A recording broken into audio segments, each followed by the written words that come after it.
looking for an FWB? There's no gold diggers and no catfish. Our technology ensures that everyone you can met. So the cops surprised this teenager as she terrorized her new foster family. Check this out. He's fighting over here? Where? One of them took off the net. Okay, where's the other kid? We're all in this vehicle. I'm parent. Okay. And I ran inside to get my clothes. Came back out. Two of them were fighting. This young lady. Hey, let me, come here. Just calm down. Calm down. So, when I was in the car, both of them will keep on fighting. They keep on da-da-da-da-da-da-da. And I was turning on the music. I turned it loud, not that loud. And she keep on, when I turn it up, she keep on saying, turn it down. And she's steady running her mouth. Is she? The one with the braids. Okay. So the one that left was angry because of the music? No, all because I was turning it up because the they will the braid girl talking about turn it off, and she's going to keep on talking. Who are you two? Braid with the braids over here. You're here? Yeah. Saying that Who was driving? she's going to put her hands She on me. was? We both turn around. I keep on kicking her in the mouth. Is there anybody else inside this vehicle? No. There was no other person fighting with you? No, just me and her. Okay. Okay. She's just upset, that's what I'm gonna say. These poor white kids stuck with these Negroes. She's bossing me with her hands, and I was sitting right there, kicking her in the face and fighting her. Okay. The two that were fighting, Diamond and the other one, they're both your foster children? Okay. And they currently stay together? So this all started over music. Has there, I know they just said she got here, I don't know the other girl's name. They said she just got here on Thursday? Yeah. Has there been any other altercations in the home? Has there been any There's other? never been an altercation in this home until she came. Okay.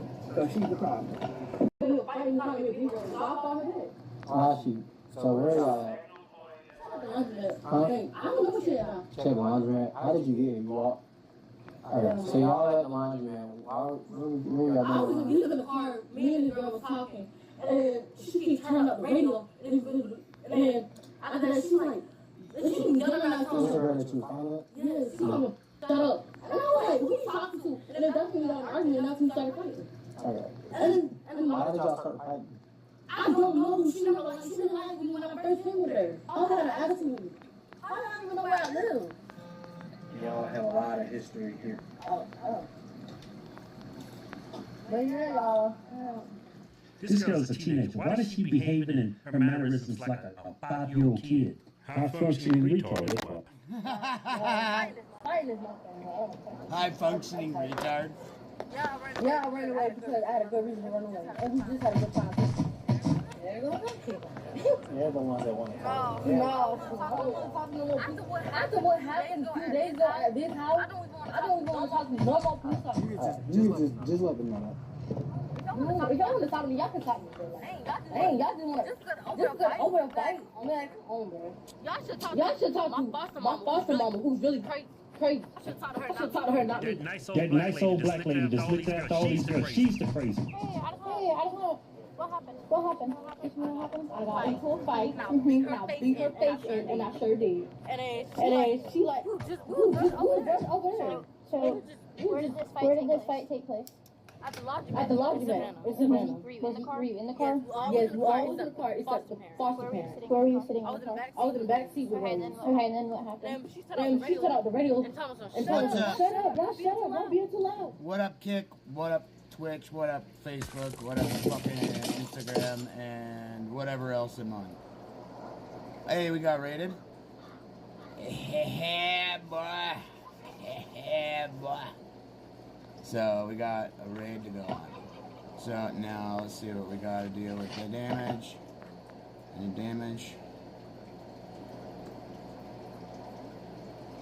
I don't see dick. Motherfucker, nothing. Settled. Got my turkey.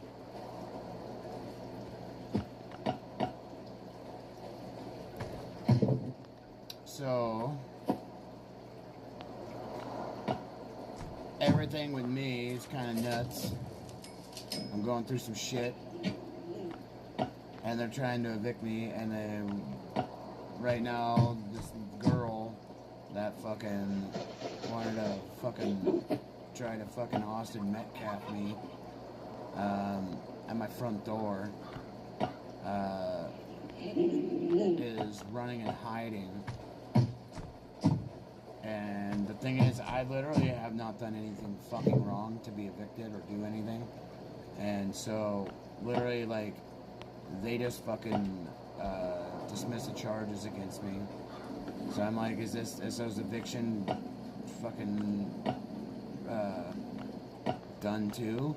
Like, is it dismissed also? Because, like, literally, this isn't okay to fucking fuck with my fucking paranoia to have me try to fucking find shit and do whatever. And literally, that's not okay on their part. So, and if that's the case, if they want to play with me that way, then I'm going to go for damages. Because then, the thing is, it's what it is. Can't just fucking do that to people. So, I gotta check something.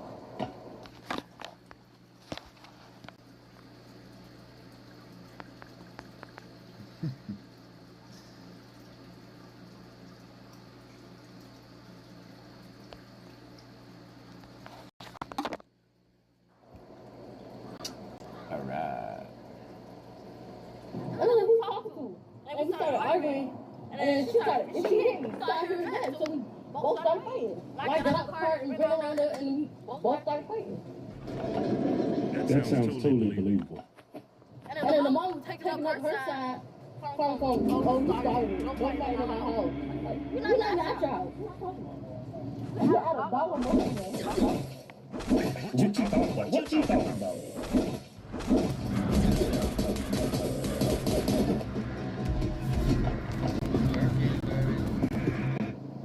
Turkeys, baby. That commercial was for this game. No! Get that big shitty team. You're gonna get tased. You're gonna get tased. Put her You're in gonna the get tased. It's weird, like, these people think they're in charge. If I say stop, you gotta stop. It doesn't work like that.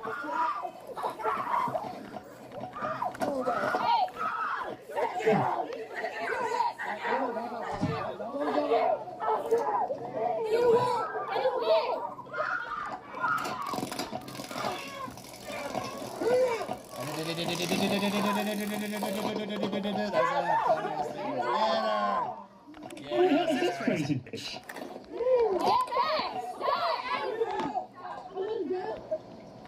This is nuts. Stop moving! Stop, she has to piss. Stop moving! Stop moving your head back!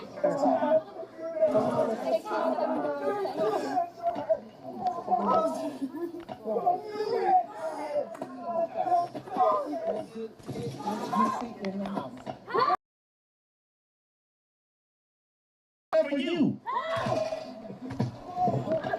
can't get up here. No! Stop moving!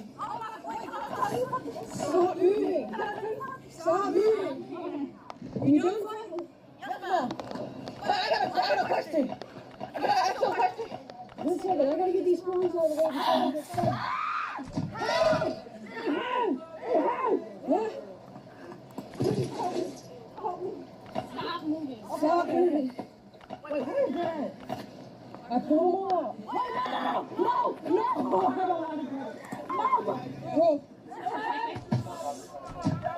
Stop! Mama! And she peed on herself. Look how crazy she looked.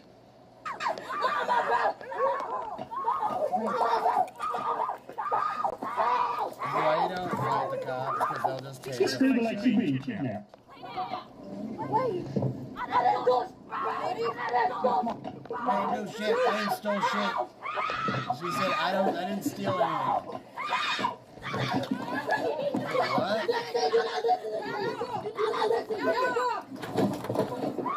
Oh, explosive. Usual suspects. Are you okay? Oh, it is the usual suspects. Okay, so this is all we're gonna heal up. We leave. We're gonna see what.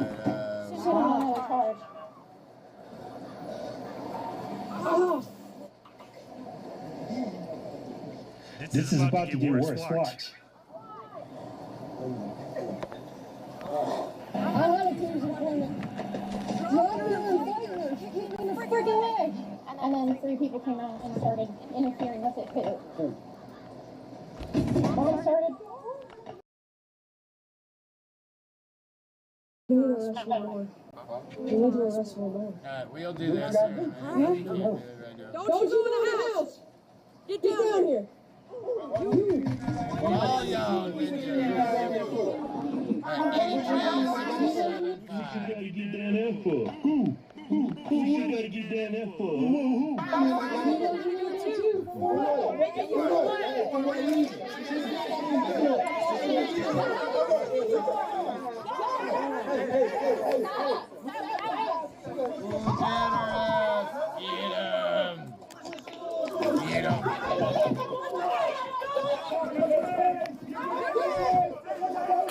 Oh, look at you dancing. Oh, Jesus.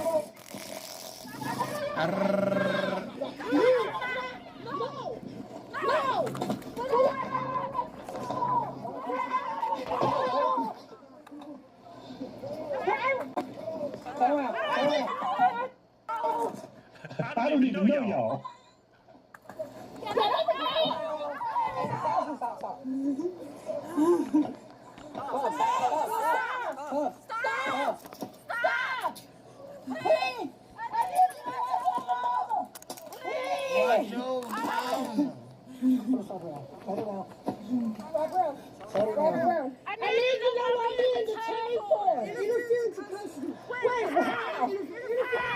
Just a brainstem, I'm telling you.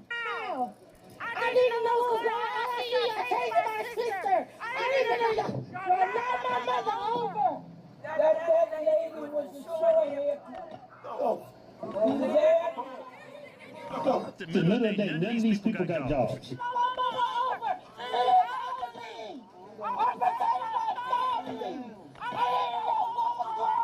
Look at the tasers hanging out.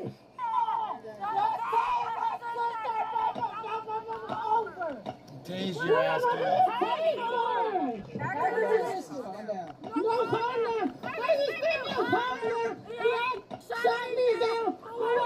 dude. Is she talking English? We'll pick you up, okay?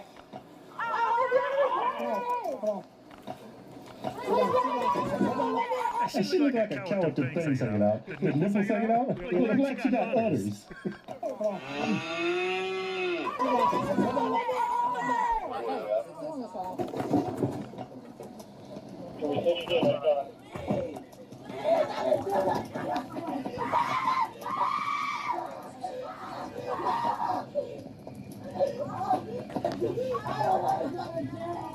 The woman was charged with felony obstruction and domestic battery, while her sister was charged with felony obstruction. More like domestic terrorism in my book. Hey, to support the twins, go to officialhardtwins.com. Right now, we give away. On Tingle, you get real people instant buy. Join Tingle now, you better be there. So, if I were to go and... That's how low you got. If I were to go put on roast battle, not roast battle, but whatchamacallit, Story Wars, because we got Story Wars right now. Got some Story Wars. Ooh, yeah. But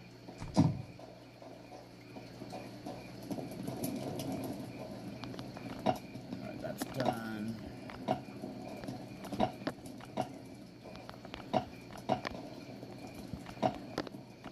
Go check to see who we get to go raid now. Yeah, he didn't blow no walls. I like put a metal wall there, but oh, he did blow one. I'll go grab that.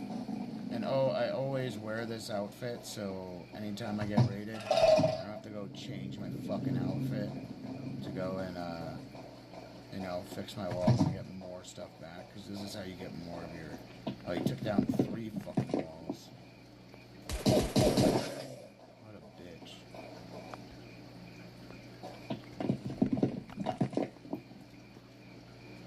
there's quite a bit where he fucking tears apart.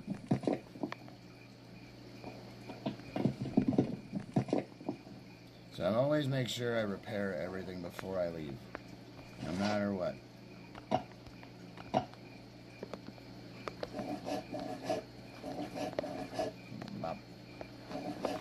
Done. Usually that'll empty the bag of what you just picked up, right?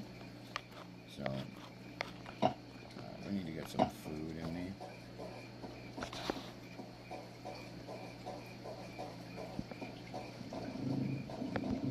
Let's watch him.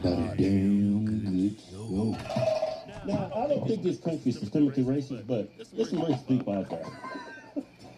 Yeah, just because it's not systemically racist doesn't mean that there are all people out there that treat certain groups of people differently. It's not even fucking hot. Son of a bitch. Whatever.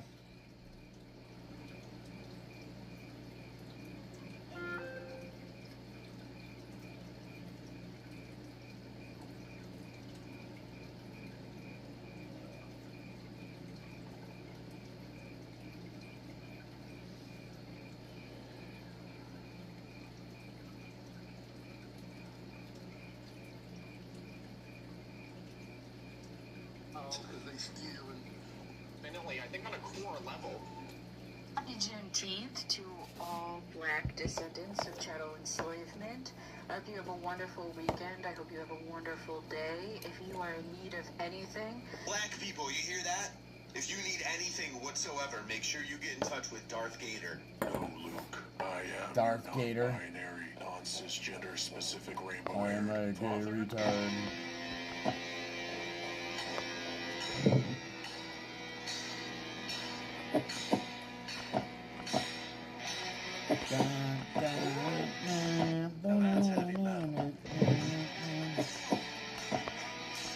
This might be the only delivery service that actually feels chef-made, because it is. This is community. It's not. World Cup fans eating at home after being in the USA for weeks. I don't want it. I thought you loved beans and toast. No, not anymore. I just don't understand why we can't have free refills in the UK. It's not like the technology doesn't exist. Ranch dressing. Do you have it? Ranch dressing. They're gonna get raunchy. They don't get their ranch. Hans, why is everything here in children motion? Hey kids, it's Elsa from Arendelle. Mira, that is not Elsa. That's elsewhere. Go elsewhere. What happened to you, Elsa? Are you living on ice or smoking ice? Y'all check out my super fancy in-ground swimming pool that I just built. You see that over there? That is my super fancy water slide. That sucker will shoot you through it like a turd going down a sewer drain. And you see that right there? That's my super fancy diving board. Most expensive diving board I've ever seen. Also known as the tailgate of my truck. And you see, I use this blue pond dye to give my swimming pool that nice clear blue look. I feel like I was swimming in a tropical oasis, like Saudi Arabia. I tell you what, he's blue. With this tropical blue water was definitely a good idea. Huh? Oh no! That is the biggest smurf I've ever seen in my entire life. You know what I think when a man calls me hot? I don't feel flattered. I feel reduced. Because I know exactly what that means. It means you looked at my body, you made an assessment, and you decided that I met your standard. But heaven forbid a man not be 6 foot tall, have six-pack abs, and make six figures for you. Do you agree and approve of the U.S. Constitution as it is right now? I couldn't tell you that I know what it says verbatim. I couldn't tell you that confidently. The First Amendment. Guys, what's the First Amendment? Freedom of speech, bitch. Nope, you can't phone a friend.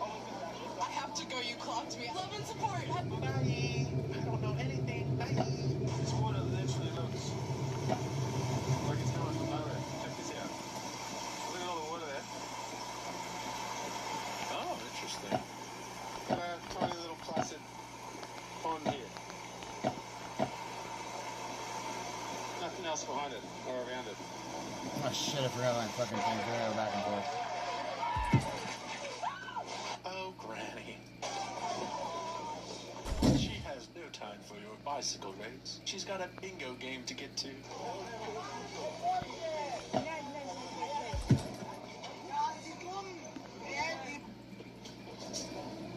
What the dog doing? How are you? What you doing? Oh, he doesn't have any front legs. Adorable. Little potato boy. What you doing? He's got the hops. You come sit with me? Come sit with me. So cute. Oh my gosh. You know why grandkids love Grandma's house? Cookies. It ain't the snacks. Oh, almost. Okay, maybe a little. But it's because they know something good. They know they're safe. They know somebody's happy to see them. And in a world that changes every day, every child deserves a place that feels like home. What is the weirdest thing about conservatives? That they're brainwashed, they're all cultish. Cultish? We're in the cold. And what the fuck are you? What's something you agree with conservatives on? Not a damn thing anymore. Nothing? Nothing. Can't name one? No. Immigration, free speech, First, Second Amendment? First and Second Amendment, sure. Okay. All right, so we have some agreement. I mean, he's definitely Shake him. packing. Come I on. think it's a firearm, but there's definitely something under that dress, if you know what I mean. If aliens ever invade, I'm calling this guy as you should. I'm gonna show you what'll happen if an alien shows up on my turf. Come on. Is Uncle Dijon a veteran? And then your great beanpole. Here,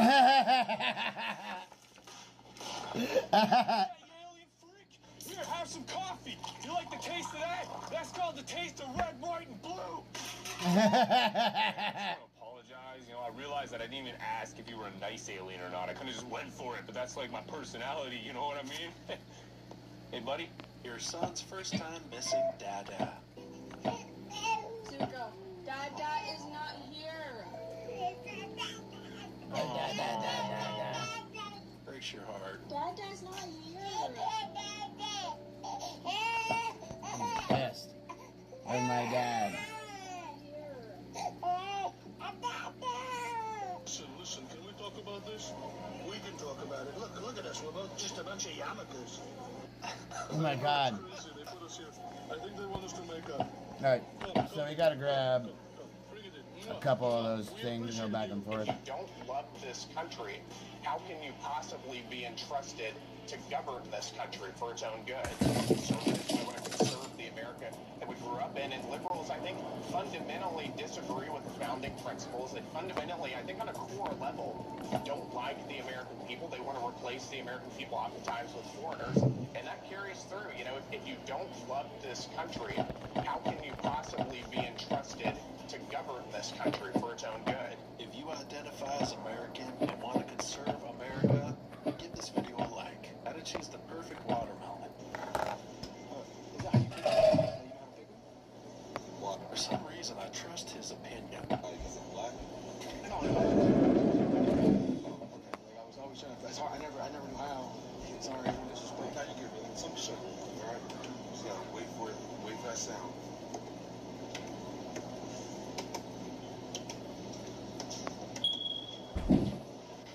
Motherfuckers. Oh, that's out. Yeah. I'll try that next time. Yeah. I don't think that's working. I think we might need a plumber. Ah, this must be Michigan. Or an exorcist.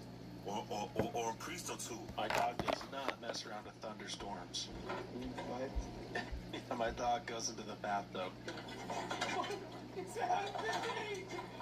Mia! This is a safe place.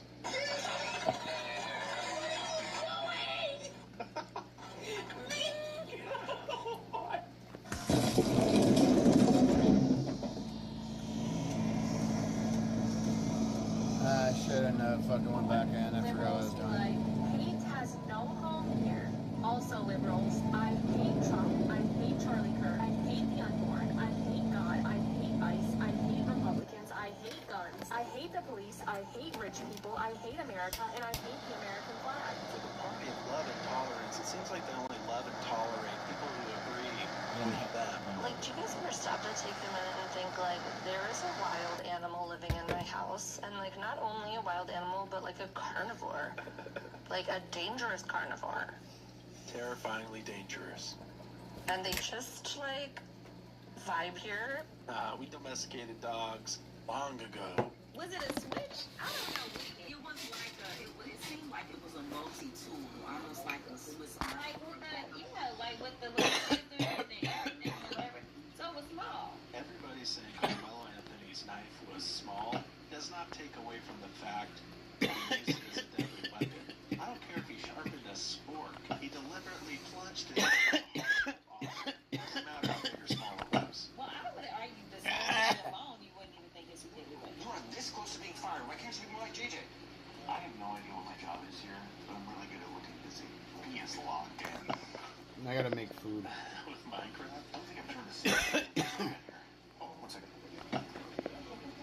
Gotta go to bed every 10 to 15 minutes. Hey, what were your takeaways on that meeting? It's really up in the air right now. Who's to say? Genius. Honest. Paychecks from earlier, so. I feel like this is 90% of office workers. The American military determined after about 100 years of general cognitive ability testing that people with an IQ of less than 83, so that's about 12% of the population, cannot under any circumstances or with any training protocol conceivable trained to do anything of any utility whatsoever at any level of military organization. So it's illegal in the United States to induct someone with an IQ less than 83. And if you know that that's 12% of the population, that's an absolutely terrifying statistic. That's my fantasy Somali soldier. Okay, moving on. We opened a convenience store on the water, and Ooh, we get some backstory to this. everything we sell is wet. We got wet chips. Wait, what? Even our chocolate is wet. We got wet gum. You know, I was into this convenience store, but no longer. Wet gum. We got two kinds of patties, wet and extra wet. Well, Keir Starmer, the woke, progressive, open borders, Marxist adjacent Prime Minister of the United Kingdom, has decided to step down and will most likely be replaced by Andy Burnham. So it'll be like nothing ever changed. Who is also a woke, progressive, open borders, Marxist adjacent politician. Yeah, I'm just going to throw this out there, but I don't think it's that Keir Starmer did a bad job of implementing woke, progressive, open borders Marxism. I think the problem is woke, progressive, open borders Marxism. He's a $7 million bull rider. Tell me they just had a fight without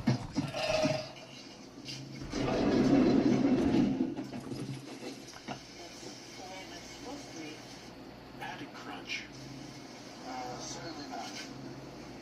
I am so glad I walked away from being on the left. Happy first Juneteenth without Charlie Kirk, who said today should not be a federal holiday. You should do something in his honor. Take a shot or something.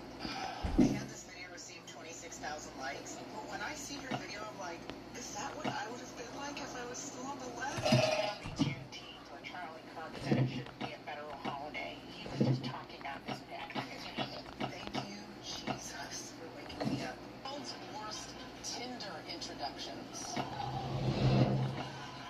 I'm on fire!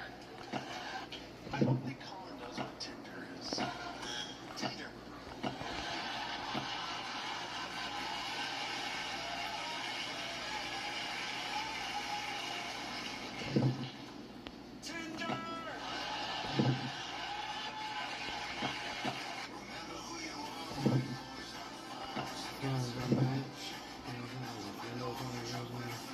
Remember who you are, Manilas. When you're with the right folks, it's beautiful. And it's beautiful. Ain't no jumping off. Ain't no security chasing. They steal or eating all the grapes, both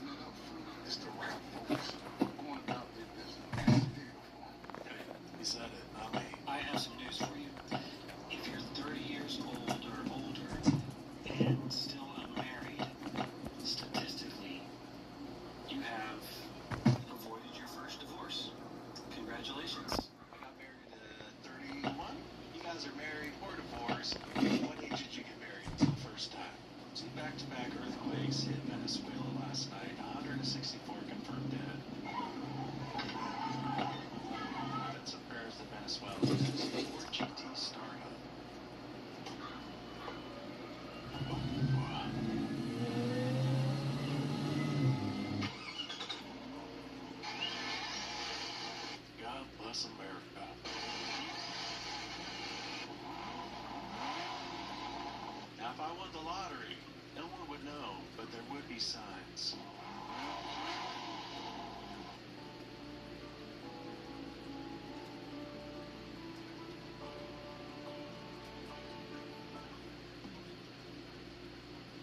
I happened to stumble upon this little bit of cuteness today, so I had to share it. Pro marriage tip. It is important you understand that marriage is psychological.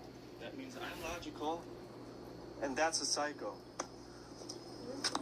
And then I met her mother, and suddenly the family tree becomes a whole lot like a warning label. Warning label I cannot be a part of, unless it's her sister. A lot of people will tell you that nobody was thinking of modern firearms when they wrote the Second Amendment, therefore it should be abolished.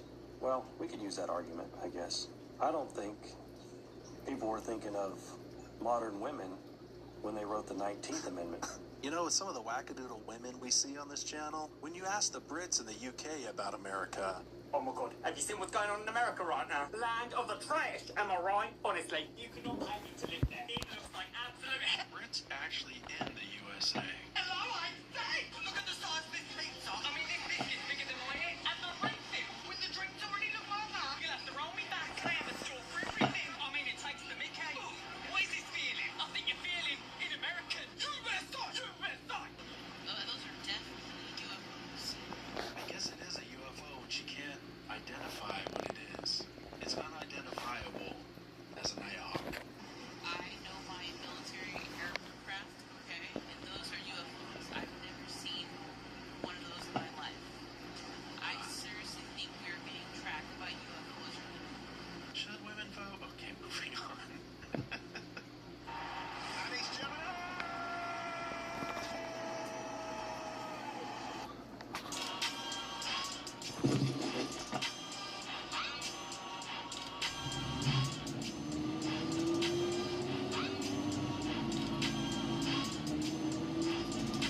Thing is, in a rating, I bring too many axes, so I'm gonna take some out.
Fucker gets so hot.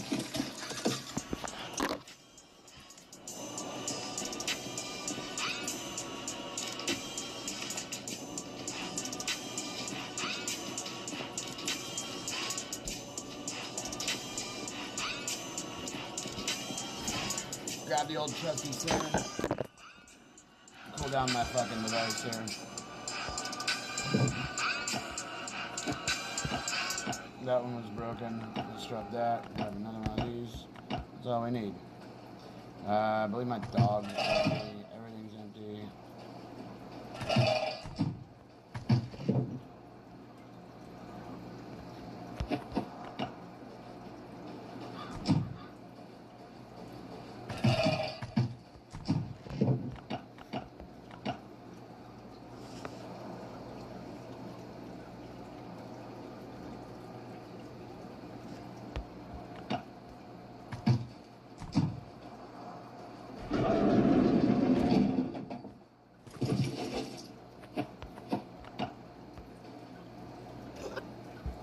Handle our revenge raid.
Are you ready to talk? Download Tango and join the real party.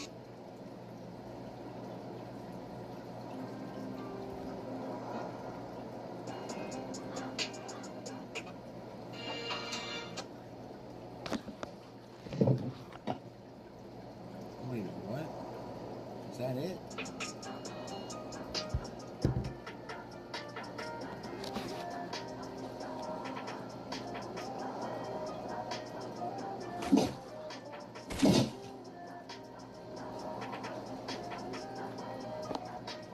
So these are the only ones that have anything.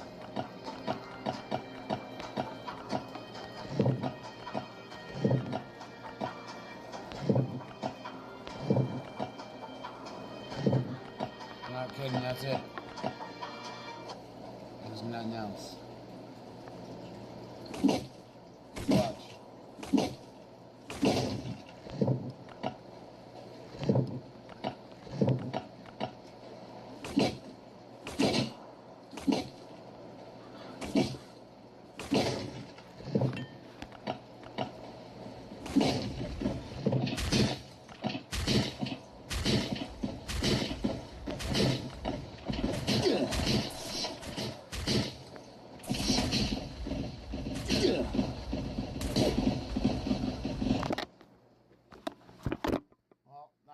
Gay!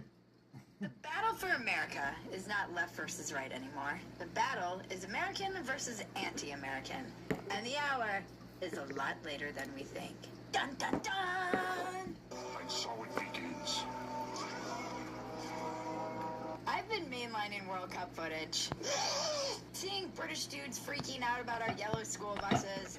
Right, I'm in America as an English lad, and we just found a bloody yellow bus.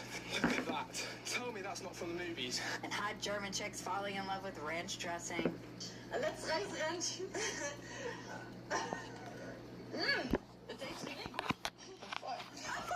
17% of Americans are apparently tracking the movements of Freddie, our adopted German exchange student. A Uh-huh. man who is marveling over a sunset in a small town that we Americans see every time we're at the grocery store.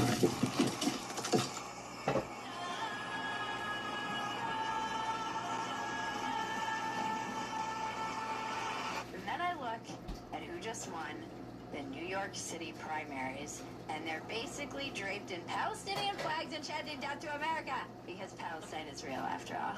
It doesn't exist. All of them are campaigning on anti-American platforms, because that's what the cool kids do to win elections nowadays. It's a total clash of realities, though, seeing this, like, pro-Americana stuff everywhere, and then this.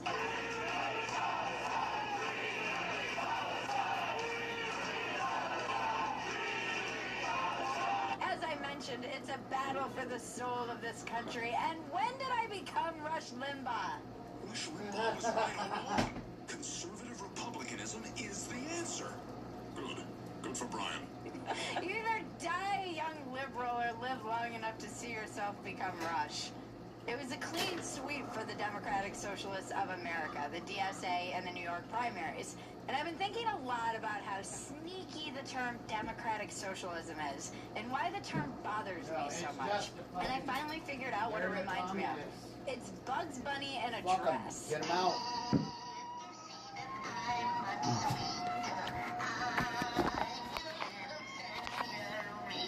You guys know the bit, or maybe you don't. Maybe you're too young to remember Elmer Fudd with his speech impediment and his rifle, or maybe you just think they're all racist now.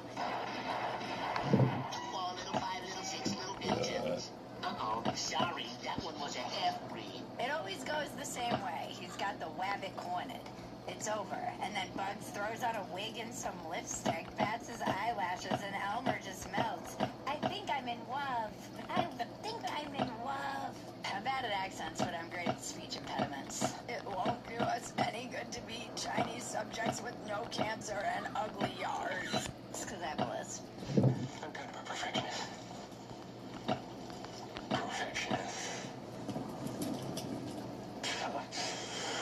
That's the establishment Democrats. They're Elmer, falling for Bugs Bunny in a dress.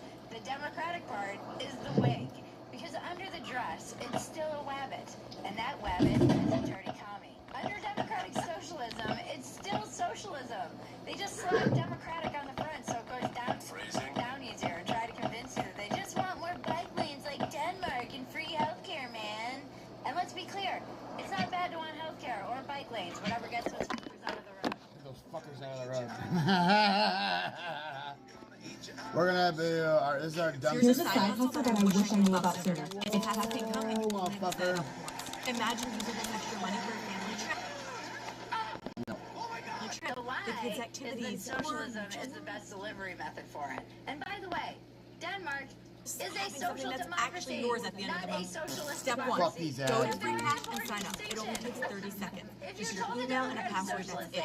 And the second you create your account, you already get a sign-up bonus. Free money is just the before... word they tack on when the other word comes with a death toll in the tens of millions. Billions. And here's what the wig is hiding. Democratic is supposed to mean we get there by voting. Nice and friendly, you know? No revolution. You can vote us in and vote us back out. Hey, buddy, if you don't like what we did, just cast your vote and we'll go home. Sweet, cool. That's not what it's meant Vote for. to keep your money. Hell, vote to take other people's money. If you're allowed to vote, then it was never socialism. It's just Denmark. Hello. Are you tired of the hate speech? And if you're not allowed to, if the wabbit's seizing the carrots no matter who you elect, then the voting was a costume the whole time. And as we've learned from Los Angeles, You can vote your way into socialism, but you can't vote your way out. It's like a magnifying glass. Migrant, I could get you a free pussy. You should check that video out that we did, by the way. This is how it always ends. The disguise slips, the music stops, and Elmer's standing there holding a wig going, What the Wascally fuck? Wabbit. And then the Wabbit's already halfway through the carrot looking at the camera. And Come on. what's up, comrade? Only now he has the gun pointing at you. And here's the problem. America has become a nation of gentle parents. Our tolerance has become so weaponized that we can't say no to the kids who want to burn the house down. We don't want to seem intolerant or uncool, so we let the kids convert to Hamas and throw mostly peaceful pipe bombs. Take care of her. Death to America. Well, I've lost my patience. These kids, who aren't kids, by the way, they're elderly millennials with queer studies, indigenous basket weaving degrees that they didn't realize were worthless back in 2010, are now screaming that America owes them a house. And we should firebomb Teslas. And I'm sorry, but we need boundaries. So if you hate America, get the f*** out of our country. That's where I'm at. If you don't like America, then you can get out. Okay, I think I just Then you can graduated get from out. Slim Bodies and scooted right into Ann Coulter. We are at war with all these fanatics, and we should invade their countries, kill their leaders, and convert them to Christianity. By the way, guys, this is what happens when you get a house. I just want to warn the commies. Gay. Ann Coulter, too. What days? The reason that the left is so attracted to shit like this is because they're children at heart. And hating America is like hating your parents. They're just complaining about mom and dad and saying nothing is fair. Yeah. So we're pulling this off on the fish. Tell me the difference between teenagers and Oh, leftists. fuck. There aren't any. They think they Oh, know my everything, back. and they're arrogant about it. They make stupid mistakes. They take risks they shouldn't take. They smoke a lot of weed. A significant portion have bad hygiene, and the rest are the hottest they're ever gonna look. They're all like, I hate you, and I want you to die. You don't understand. Samir Muhammad Abdul-Muhammad loves me. Allah Akbar. Death to America. Death to you, Dad. Now take me to Sephora. Please. Dad. It's just ISIS. I'm Bridget Bettisy, and this is your dumpster fire. Welcome to Dumpster Fire, where we make burgers out of your sacred cows. We gotta cancel New that episodes one. drop every Tuesday, Thursday, I 9:30 don't have p.m. enough- Eastern, 8:30 p.m. I did Central. have Get enough in the plates to chat. make it a 30. Join us there. It's super Or a fun. 20. Go subscribe to my other podcast, Walk-Ins Welcome, at More Bridget Fettisy. We have long-form conversations with amazing guests, and they talk at length about these topics that make me much smarter. If you want even more content and to support this crazy show, go to Fettisy.com. That's my home base. It's where we do everything. So just go there, subscribe. You can also get on the free list so you can find out where I'm doing comedy, all the things. I know, too many notes. Exactly. Very well put.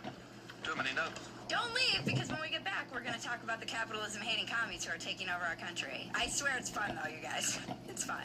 But first, a quick word from our sponsor. Summer is here, guys, and I hope you're all out banging the America-loving World Cup fans. But stay away from the idiots, which, let's be honest, is all politics in America is now. Banging. They say they want to replace capitalism because it's exploitative, which, translation, that business you started, not yours anymore, comrade. They want collective ownership of key economic drivers like energy and transportation. That's Cuba, not Denmark. Stop confusing these things. And to be fair, I don't want us to look like Denmark either. The whole world will be a peaceful and happy. Like here, in Denmark. That's the government Like running here, your gas in station Denmark. and your Uber, and we all know how efficiently the government handles anything. USPS, where's my fucking package? I hate to use this word because they love this word so much, but they're not a political party. They're revolutionaries who want to tear down our system and replace it with theirs. They literally say they want a new constitution. I want a new one. Now! This is all on their website, by the way! Which, again, I encourage you to read. We will put it in the description. They don't want an amendment. They want a whole new constitution. They're not just progressive Democrats. They're the people who look at the current Democratic Party and call it center-right. Where are all the Democrats who love America, by the way, other than Fetterman? Any of them. will say anything to get elected, and it's usually something against America. When you're so far left that Obama looks like Ronald Reagan to you, not a socialist at all. We call him a hedge fund Democrat. it's not just What? some shift in the Overton window. You're not even in the same building anymore. In fact, you're involved in a controlled demolition of the building, but you're being sneaky about it. Hedge fund That's right. Democrat? You're in building 7, and it's going to collapse. I feel like cooking today, so I'm trying 2 meals from Cook Unity to see if they're actually worth the hype. And first up, we're starting with this Mission-style chicken burrito with 42 grams of protein, made by Chef Jose Garces, microwave it. Building 7, and it's going to collapse.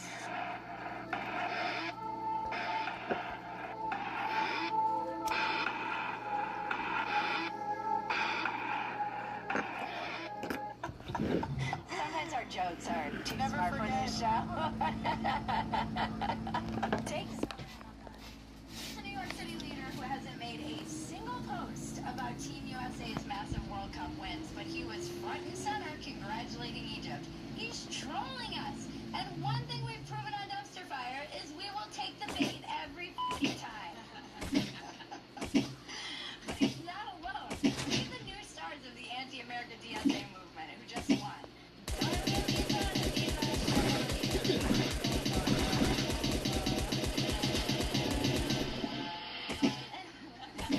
Won the Democratic primary for a House seat in Congress. Congressional Hispanic Caucus. She wants to abolish prisons, ICE, and borders. She said that the United States is a fucking disgrace. She talked about seizing all the properties from landlords and, quote, that the pyromania associated with anarchism is very intriguing to me.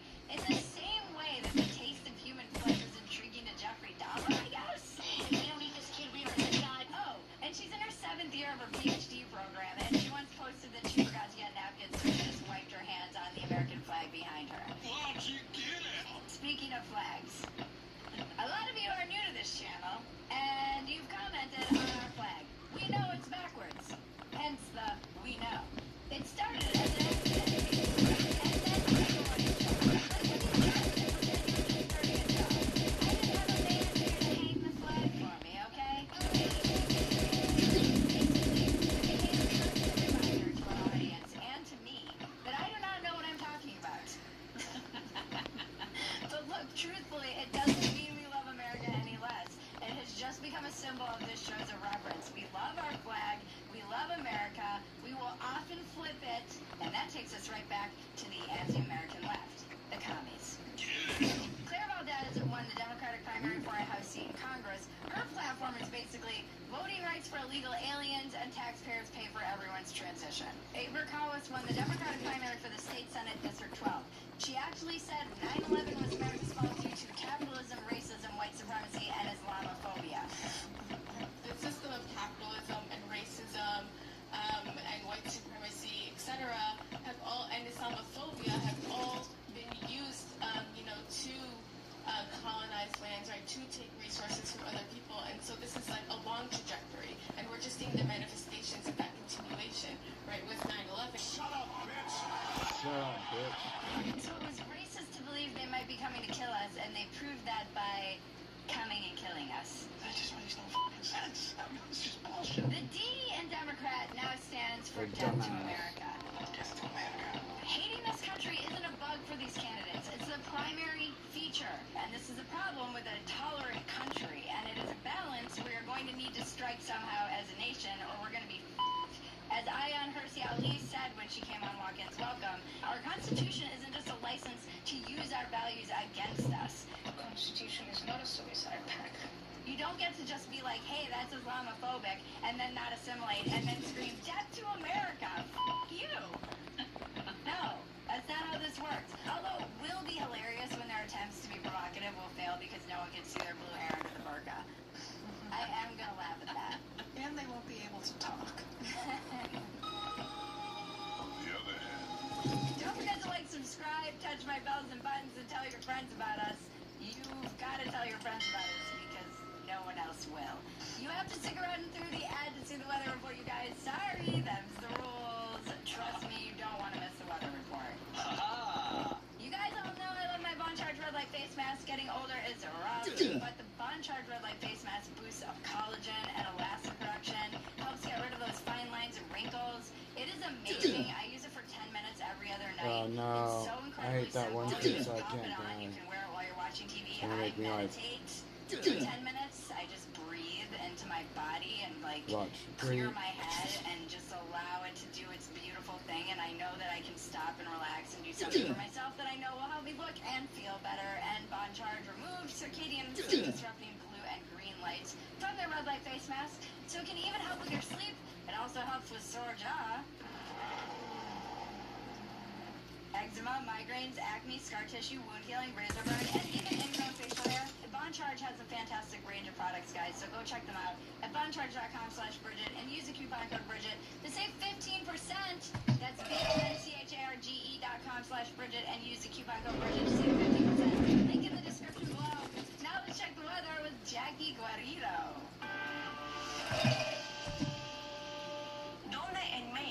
Jesus. Why do they have girls with tits that huge? She's not a fucking weather girl, dude. What the fuck, dude? Thank you, Jackie. If I seem nervous about being conquered, please understand. My people are the experts. My Italian heritage gives me a very specific kind of old world anxiety. I can smell a collapsing empire from a mile away, and it smells like unwashed PhD students and bad policy. Who knew the barbarians would have master's degrees? It smells like lead in the aqueducts. There's lead in the aqueducts! There's lead in the aqueducts! It's not a phobia if the history is documented. I'm not talking about a race, by the way, or a particular country. I'm talking about an ideology that literally mandates its followers to conquer, and again, I have to point out, they did! They conquered Europe before.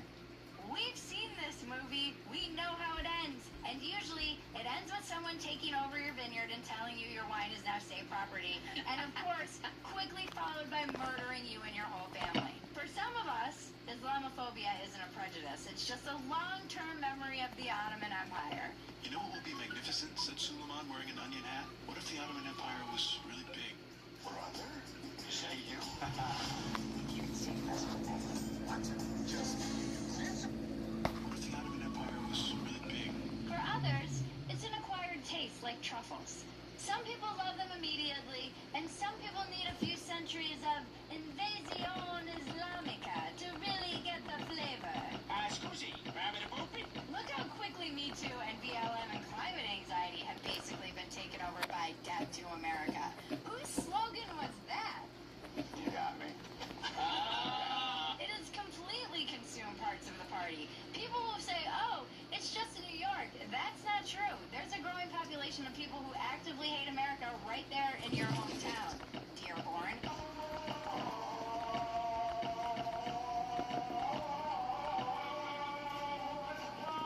The real story here, the one people are missing, is how fast the Muslim socialist agenda replaced black people in the Democratic Party. It happened in an instant. As Shabazz Stewart on X noted, the optics of a mostly white crowd chanting, "You're next," to the likely first black Speaker of the House aren't spectacular.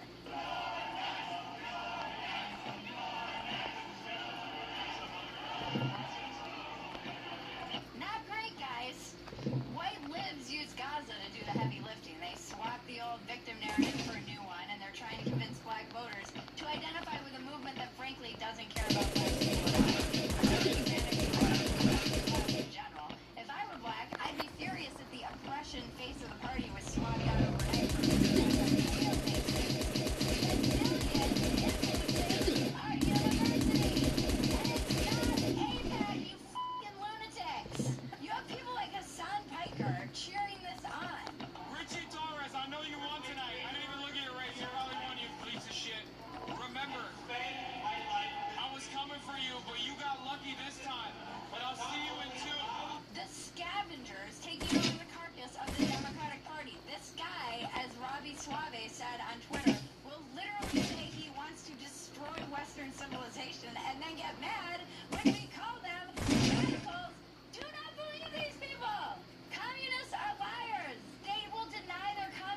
until you have squalor and you're waiting in a bread line.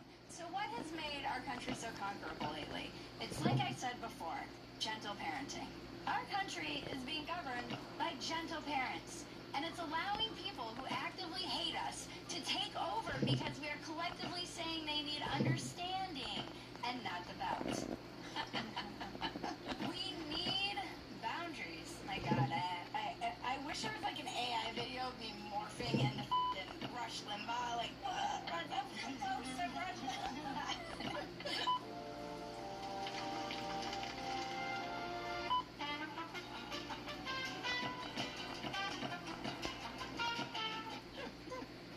Andrew's Breitbart has taken over my soul.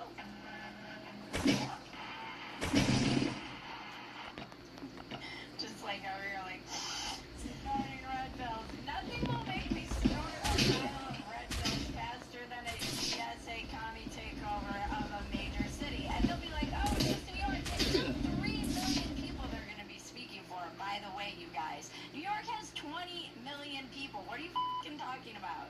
We need boundaries. We need to start saying, no, this is our house. You play by our rules or you leave. Honestly, World Cup visitors coming here and telling us how great we are wasn't just something that feels good. We needed to hear it because the left and the media, same thing, has been telling us for so long that we're the abusers that we actually started to believe it. And we needed our European cousins to come here and remind us that we can go back to a better time. A time when we beat our kids. Have you ever tried simply turning off the TV, sitting down with your children, and hitting them? Join us at And hitting them. Get the unedited version of Dumpster Fire. Plus, you get access to our amazing community and a lot more. Truly, if you love this show, it's the best way to support us, since we are probably getting booted off of YouTube after this episode. Watch Dumpster Fire Tuesday and Thursday at 9:30 p.m. Eastern, 8:30 p.m. Central, right here. Join us in the chat. And now to cleanse your palate, the internet is glorious. Number 3 passes men. Reach, handsome, and loyal. If the person is handsome and rich, then he's not loyal.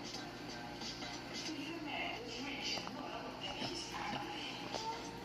When he is handsome and loyal, we live in the world. Do you think there is a man who's handsome, loyal, and rich? Yes. Remember, life is absurd. Don't take yourself so damn seriously. Take the work seriously, but don't take yourself seriously. This has been your Dumpster Fire. I'm Bridget Fetisi. Now make me rich! Because we're going to need a shitload of propaganda to combat what's coming down the pipe. We don't have cutter money. And the unicorns dance while the weapons.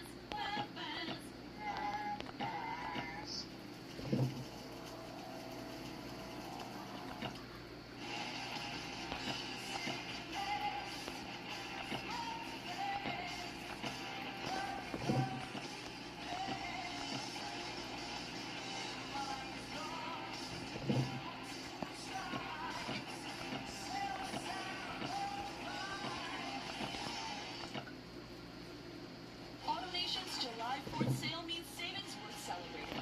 Now at AutoNation Chevrolet, drive a new Chevy Silverado over $7,500 off. Buy with 5-star confidence. Now at AutoNation Chevrolet.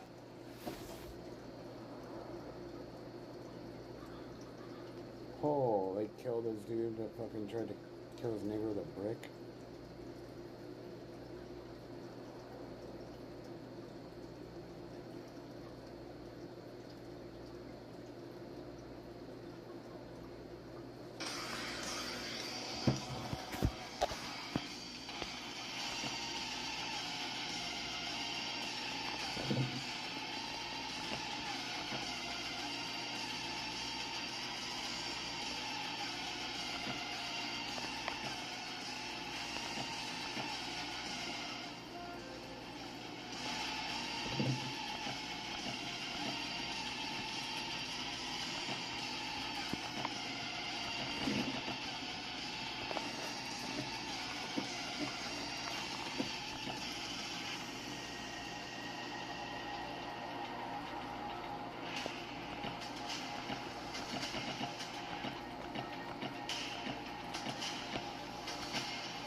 Michigan for the first time in years, and so much more.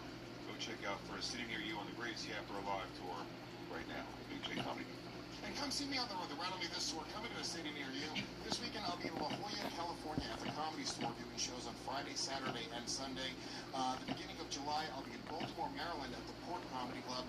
And for the first time in my entire life I'm doing comedy. I'm very excited about this. This will be July 24th and 27th. August. And listen,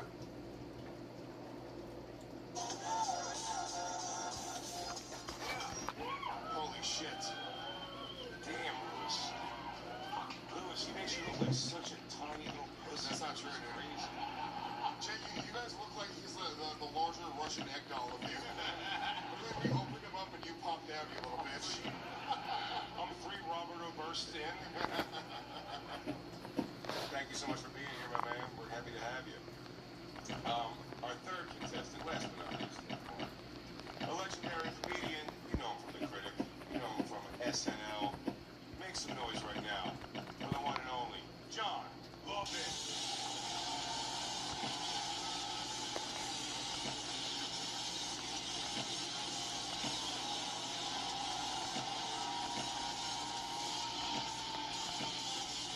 John Lovitz is a shit.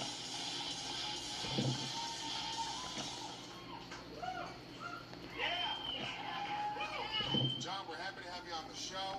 We were backstage. We had to go through a couple of mock rounds of this. He really wants to win this game. No idea what I'm doing. Somebody has to fire their agent. No, I kind of know. Thanks for having me.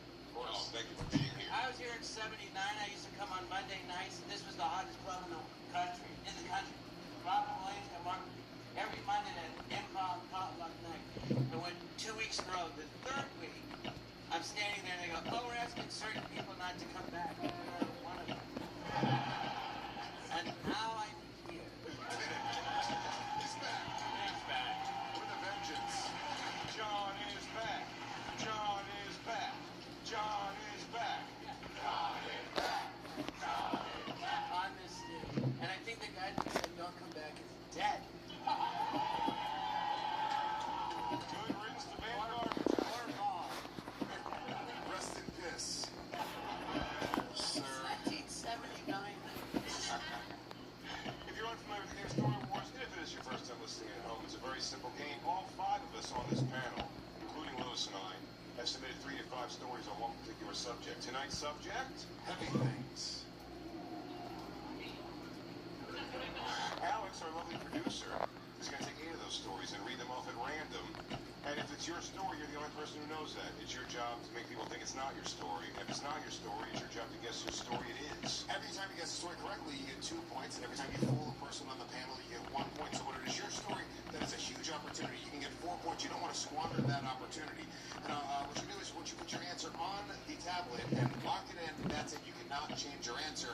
And I'll tell you right now, we have a lot of fun here at Story Wars. It's so much fun. Sir, I know we booed you for not knowing what the show is, but you're going to have so much fun tonight. But you should know this. We're not playing for fun. Jay, let them know what we're playing for today. Every week here at Story Wars, we're playing for a book from the Story Wars library. Tonight's winner takes home The Body Keeps the Score. Brain, mind, and body in the healing of trauma by Dr. Bessel van der Kolk. We've all been through unimaginable pain, sure. The Body Keeps the Score explores how major trauma doesn't simply disappear over time. You have to work on it. Recovery comes from rebuilding. And with the tools you learn in this book, you can start rebuilding yourself today. The moment I saw Relay and what it was capable of is the moment that I knew it was something. It's really helped reduce stress, and it's helped organize my brain. It's given me real-time feedback on the financial health of my business.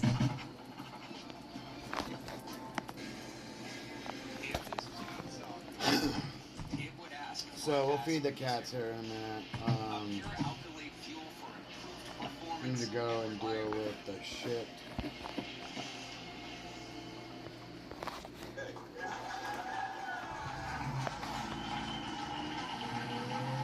Jay, that's what we're playing for? Yes.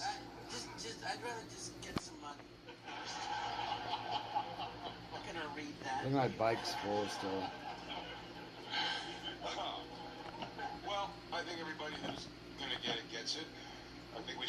son of a bitch started. Is this crowd ready for war?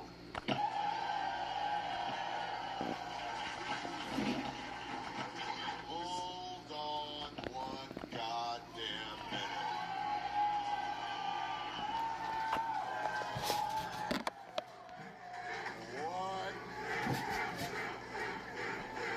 What the fuck is happening with this goddamn room?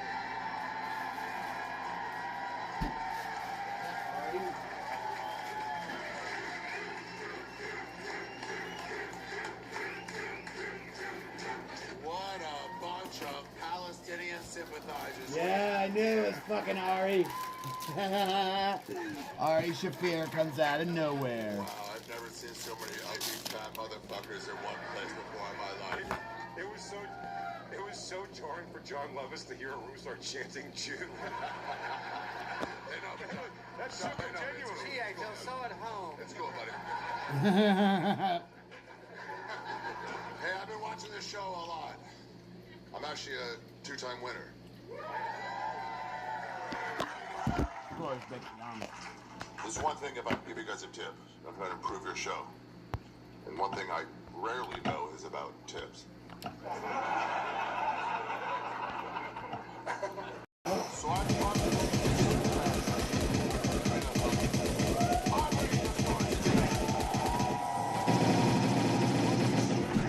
we have a special guest narrator, one-third of the legendary Legion of Skanks, Ari Shafir. The Skanks are together again.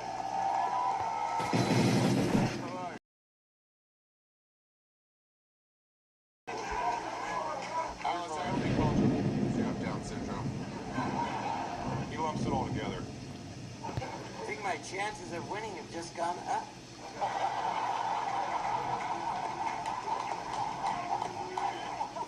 And Israel, hi! Ladies and gentlemen, are you ready for war?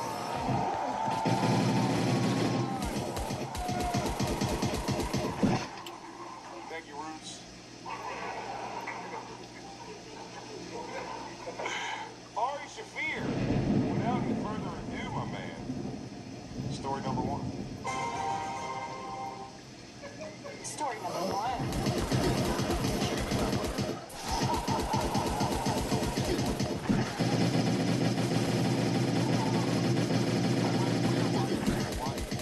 But I couldn't enjoy myself because the woman I was dating paid for the trip, and I felt like a loser.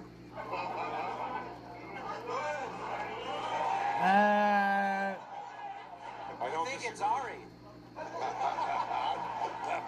Oh, he's not playing. Sorry.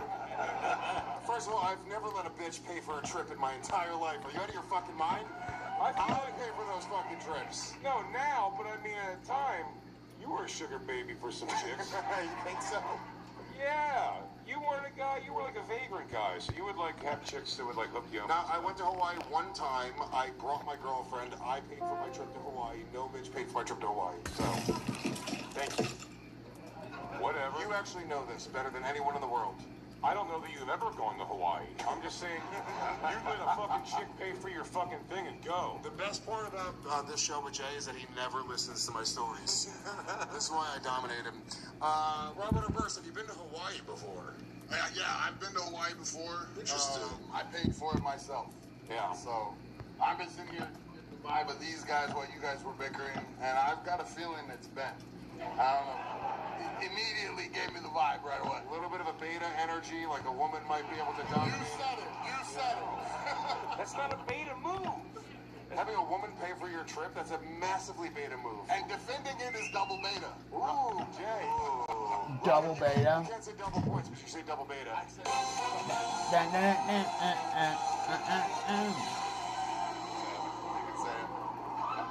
could say it. Oh my God, you got a hand on it and dropped it. You have another one. What is this?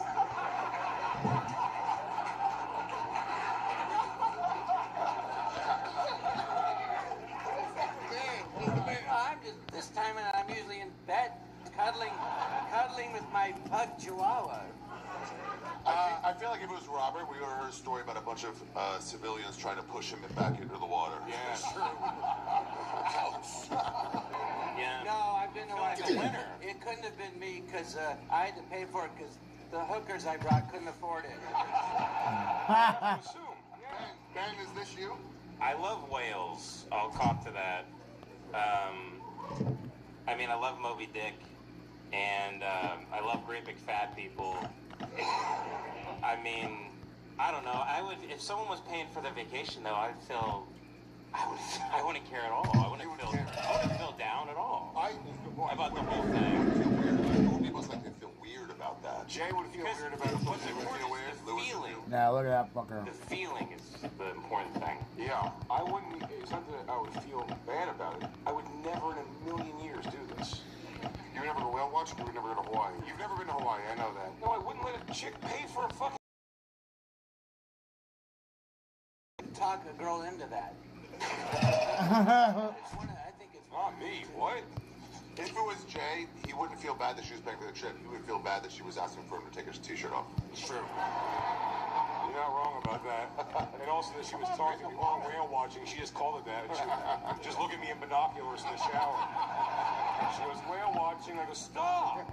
I'm not having fun. I know you paid, but you can't do this. Well, it ain't me. If a woman paid for the trip to Hawaii, I would not feel like a loser. I'd feel like a winner. Yeah, because I'm Jewish, so I didn't have to spend my own money.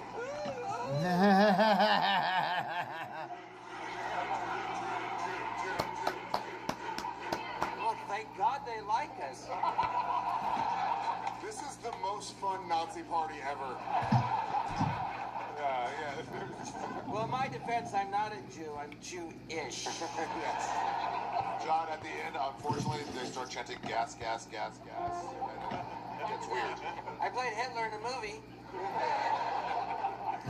I'm getting Ben vibes. Ben, have you been to Hawaii? Really? I've never been. What a weird way to say that. I've never been. I've never been. Yeah. I didn't travel. How about this, Lewis? Is this you? I'm pretty sure he's the only guy with like enough self-respect to feel like a loser. I mean, he's a strong man. He's in the gym. This guy. Oh, and the woman paid because she felt physically threatened by his presence. That's right. It was one of those unspoken pay or else. I think it was Lewis, and it was last week. Look how tan he is. That was Lewis, and it was last week. You can't tell it by his personality or the fact that he doesn't speak Spanish or anything about him except for his skin tone, but he is Puerto Rican. So it's a permanent tan. And his sparse fucking landscapery mustache. Landscaper mustache. I'm going to get the voting going. I'm getting Ben vibes all day long. The way he said that he's never been to Hawaii was strange. I'm locking it in right now. Ben Avery is my vote. I don't know if you've ever been to Hawaii because I don't listen. I have been to Hawaii. When? How long ago? Like 5 years ago. Did a girl pay for the trip? No, I paid for the trip. Obviously, I paid for the trip. I don't believe this. Please. Pay for it, bitch. And then you feel like a loser when you got there. Maybe. Shut up. Oh, wow. That was it. All week, Jay has been locking in an answer and then changing his mind last minute. I do. So I do appreciate the fact that you fucking stuck with your guns this time. I'm looking at Lewis. Me? Yeah. I think it's you all the way. Wow. Wow. All the way. Wow. How do I get into this? Like, lock it in. 2 votes for me, wasting your votes. I was going to vote for Lewis as well, but it already locked in at Ben, so we're voting for Ben. I voted Lewis before they asked the question.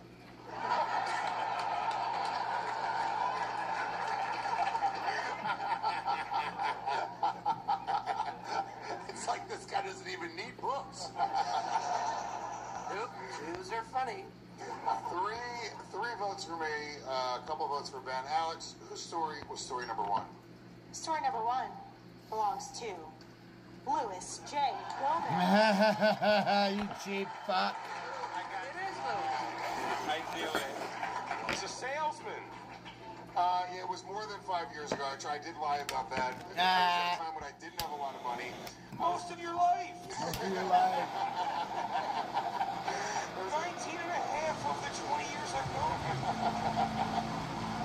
I'm still talking to this chick who was a self-made millionaire. This chick, she actually lives in LA. She won't talk to me anymore. And she's like, she goes, she's like, come with me to Hawaii, all expenses paid. It was exactly that. I was like, yes, fucking Hawaii. How cool will that be? I'm a fucking loser. I'm letting this woman do all the stuff that I couldn't enjoy it all. The whole time. It was a problem, yeah. Oh, I like things that slap you on the ass. Oh, it's this dickhead. Hey, Cupcake, keep it good. This guy's an asshole. Oh, boy. All right, Alex, where are our points at? All right, in last place with 0 points, Robin Owens. Oh, they stickless motherfuckers. In 4th place with 1 point, Luis J. Gomez. And tied for 1st place with 2 points each, Big J. Okerson, Ben Avery, and John Lovitz. They love when Jay scores points. You guys are pieces of shit. Dude, where the fuck is this dude? Oh, I think there's a route. He's in the middle of that. Gross women is what I meant. They're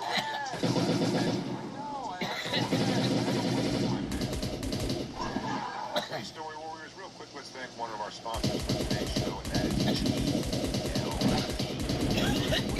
Summer, you need to be rocking some jewelry from GLD. You know, this is the music festival season, pool parties, weddings, times you gotta look good, look your best. And GLD has changed rings. And you don't have to spend all your day on good jewelry. GLD gives you high quality craftsmanship at a truly amazing price. And there's real gold in every piece. And this stuff is looking so good. Come on, cool down. He had to step away because he's getting so much these cool human legs that him and his son have. Whether it's a simple piece or something a little bit louder, or even your own design. Gay. No.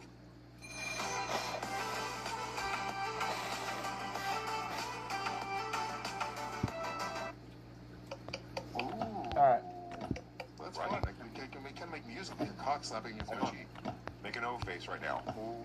Here's my cock, ready? Wow.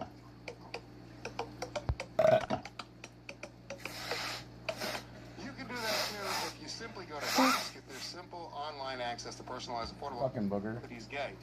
Yeah. That membership. Check it out. Extend your life. Story number 2. Doing great at this part, Alex.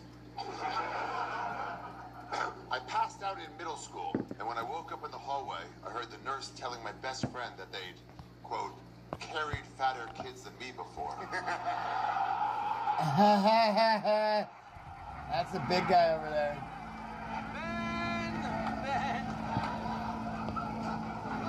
I'm getting Big J vibes on this. Has you ever a fat kid, Ben? I got up to like 235. You know, not like I kill myself, but I'm feeling Lovitz on this. This feels like a Lovitz kind of zinger. It's Fuck you. Self-deprecating, you know. It's funny. You're all kind of fat. And I feel like nurses were meaner back then. How old are you? I'm 33 years old. 33? 33, yeah. 33, and I'm 68. So I'm 35 years old. 35 years old. Yeah, I guess I am. The first 35 years of my life, you were technically dead. That's true. You got me there. Hey, Greg Ari, did he have to take a shit? Oh. Robert, were you ever a fat kid? Because you're a big boy. I was definitely a chubby kid, for sure. But the problem is they'd never carry any fatter kids than you. It's impossible. You're 6'8". I've never passed out. That's the other thing. Yeah. But I was a big boy. I was big. Damn. What? All signs point to you. There were fatter kids. When did you get Jay? How old were you? You got your nickname? Middle school? 17. 17. Did her nurse give it to you?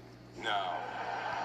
No, it was the girl who was dating my other friend named Jay, and we became Big J, Little J. The bummer of that was he was like 6'1", 200. Huge dick. That was Little J. And I was Big J. That's how big you are. They still called you Big J. Yeah, I mean, Jay, this is kind of your story to... But interesting, the passing out. That could be a clue. Who's passing out in middle school? Probably someone very nervous. It's not blacked out. They're not on...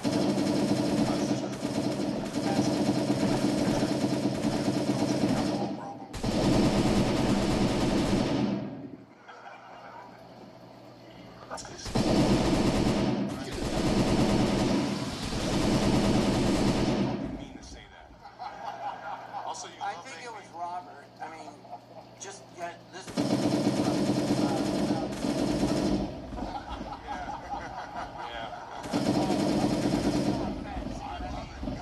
Get your cameras out. I'm going to turn this No, I motherfucker met him upside down. backstage. I thought he was a wrestler. Yeah. He's huge. He's massive. I guess I'll get the voting going, I guess. I'm going Big J Okerson. Shit, yeah, someone else finished it. They didn't finish it. Oh. What? Yeah. Sorry. This new technology is so confusing. I forgot the rules. This technology from the future, John. Oh, man. This fucking shit. Luck. Well, Robert. Look at Big J's acting right now. He knows Netflix is watching. You're going to feel like a real dumb piece of shit. Right in front of Netflix.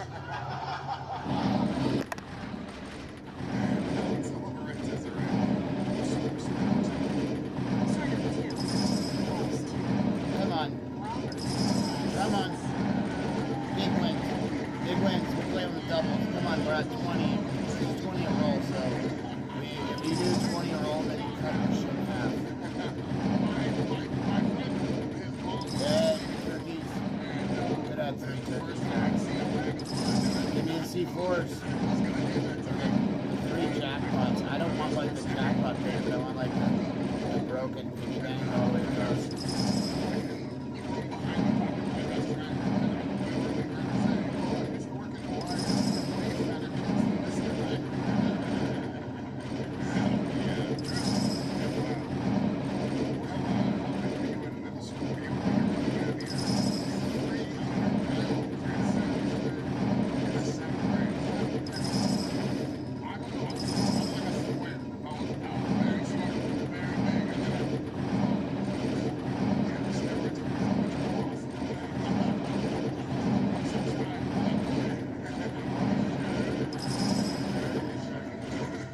Lewis is fat. Lewis is fat.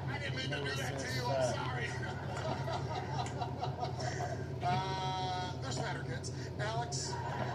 There's fatter kids. There are fatter kids. Alex, where are our points at? All right. In last place with 1 point, Luis J. Gomez. Thank you for your support. Tied for 3rd place with 2 points each, Ben Avery and Robert Obers. Alright, so I ran through those other things with that one gun, so I don't think I looted And anything. tied for 1st place with 4 points each. I think I did loot those Big J. other ones, Okerson and John Lovitz. but I don't know about right here.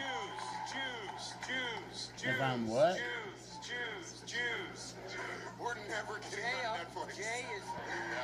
You're Jewish? Yeah. That's everyone's You are? information. Rosenberg. My mom's maiden name, Oh, Rosenberg. I thought you were Mexican. Well, I'm not jumping on just because No, but I I know. really did. What's wrong with you? What do you want to talk about? You're Jewish. Dress like a gangbanger. I don't pay attention to Discord sometimes. Jesus Christ. He's trying to pass.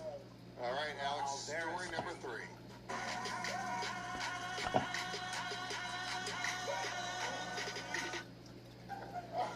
He's trying to pass. All right, Alex, story number 3. Story number 3. A 5'3" man and I were taking a meet and greet photo with a man who was 6 feet 6 inches and 400 pounds. He was standing between us and fell backwards. I stepped away to let him fall. The midget tried to catch him and got pulled down and squished. It's John Lovitz. John Lovitz. I mean, so many measurements. If you read this in John Lovett's voice, it's definitely John Lovitz. A 5'3" man and I stepped away to let him fall. We're tugging him. 400 pounds. He got pulled down and squished. I don't have an argument against you. Nobody else will be doing a meet and greet photo. Also, John's from '79 when you can say midget, no problem. It's true. Better time. The greatest generation. A little person tried to catch him. Really? Midget. I just realized I do a great John Lovitz is a shit. I have no memory. Robert. That's Robert. No, I don't know. Before Lewis sold me, like I was going to take him to fucking Hawaii, I thought Robert first. Just reading 6'6", 400 pounds throws it right at me. Yeah. And I think that's why it was written that way. Yeah, he would have just said, I would not say 6'6", 400. I wouldn't say that. Do you think John Lovitz wrote with that kind of fucking energy? I missed that. What would you say? He was like, a svelte man was nearby. A svelte man? A tiny man. A weakling tried to step to me. I think it's Jay, because who would let a guy fall like that? All of us. Everyone else. That does cast a wide net. That's not nice. Alright, let's go loot this real quick. Just find out what we got. I mean, Lewis, how is it not John Lovitz still after the way you did that? Yeah, I know. That's all I can think of now. If it's not John Lovitz, this thing's like melted. Look at this. Job at writing a John Lovitz sounding story. From the phone being hot. 5'3" man and I were taking a meet and greet. Actually, I think it's good that I do that. 5'3" Kevin Hart. But we've never done a meet and greet together ever. I'll tell you why it's not Jay. He has aggressively told me in private that he won't do meet and greets because he disrespects his fans. It's true. He doesn't like his fans. No, dude, I live in mystery like Axl Rose. If you want to ever meet Jay, you have to like wait an hour after the show. Because he'll just sit in the back smoke until everyone clears out. And he said this to me. He was like, if there's like 4 or 5 people that wait until the end of the night, I'll go out and I'll smoke a joint with them and hang out. So that's the way to get to meet Big J. So everyone tonight, just stand outside of that door. And what do you want to just be somebody I say hi to and high five? Or do you want to be my long-term friend? Because we've hung out for an hour at the end of the show. I'm socially shy. I think the setting here, I think it's Comic-Con. Okay. A giant fat guy. It might be a Comic-Con thing. Do you go to Comic-Con and do meet and greets ever? Or something like that? I would go to a big Comic-Con because they pay. I thought for a second I thought you thought that Robert was on Game of Thrones or something. I didn't know what was happening over there. Righteous gemstones, motherfucker. No, I do stand up, but if they put meet and greet in the thing, I go, take it out, because I don't know what to say. It's just awkward. Me too. See, but John's doing this. I'm like Ari. He's doing a self-soothing thing. Stare gently at them. He's touching his face. This is what happens when I used to be an FBI profiler. You're touching your face. I'm doing my impression of you. You're touching your face. Okay, and here's my impression of you. Hey, everybody. Oh, where's my dick? I swear to God.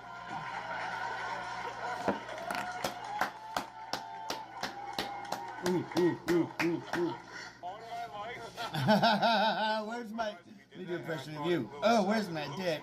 That's him. Where's my dick? Dead to rights. Where's my dick? Fuck, dude. You don't fuck with the master. You don't fuck with the master. Let's have it out for each other today.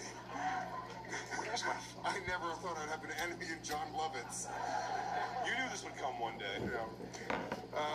Yeah, I mean, I gotta go John Lovitz. Yeah, I mean, just come on. Yeah, but I'm gonna nut check you. Please. With what dick? You all think It's 4 Johns across the board, and let's see what Johnny Boy does. John my first thought. My first thought was Robert.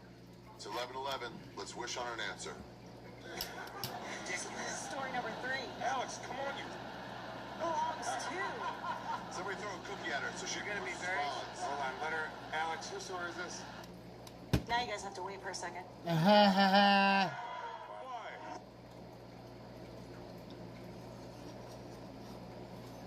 Why do we have to wait? Does G-Mike have to spoon up your fucking spit?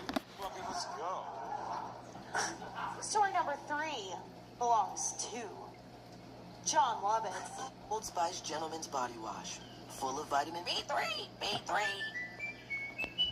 The world's biggest tournament is bringing together 40 teams from 40 countries with YouTube. Start telling 20 different passwords. Belongs to John Lovitz.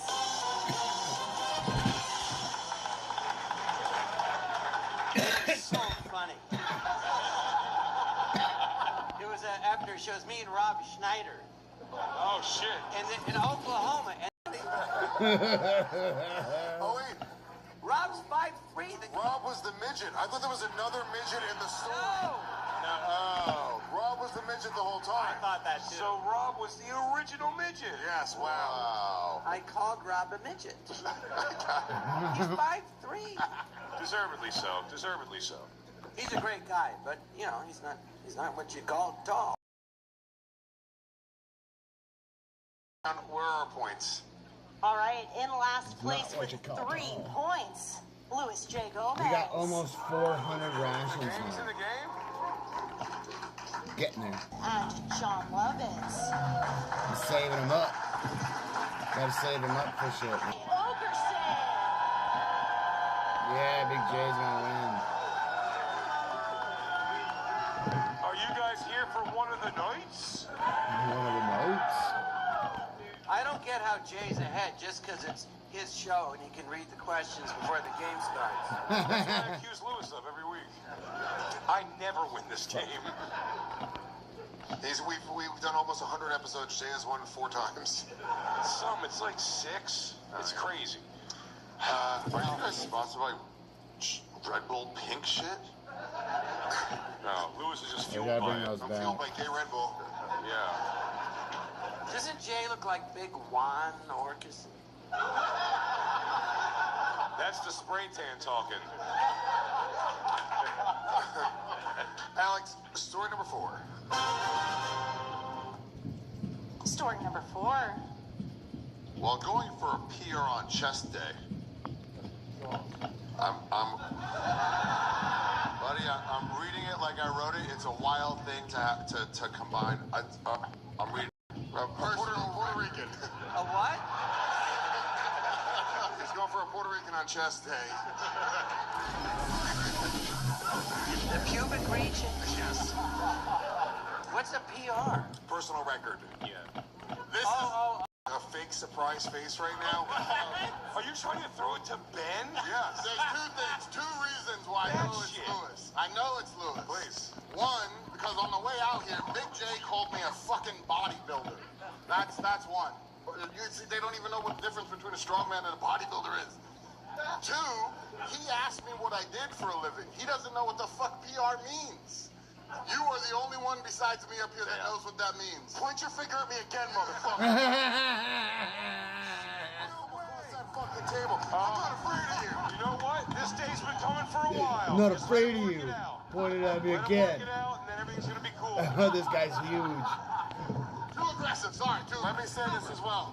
I don't know if did I? Exercise, and that is specifically a bench press. That is it. It's not true at all. What else do you do? I do lat pulls, and I do these things. I did, the yeah. machine we got. And I do curls, and I do these thingies. And something like this, I go.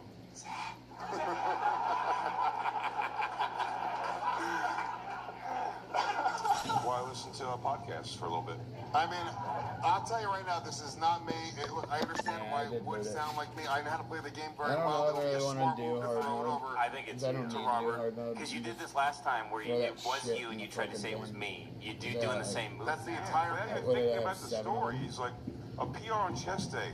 Yeah, Ben, talk about your clang and bang sessions for me, would you? He's not a small guy. Ben's a big guy. He's small, but it's definitely not fucking John Lovitz, Ben Avery, or me. No. It's definitely one of two people. Or one of us is a fucking genius. It's one of you two, because I would never You need to go get to that Jimmy fucking Chess red game. dot I would for the shotgun. Yeah. No homo. I think this is Big J for the same reason that you guys all think it's me. Jay's been playing the game for a while, and he's gotten pretty good at the game right now. Have I now? Yes. Well, you're the only two that look like you work. He doesn't need to work out. You don't work out.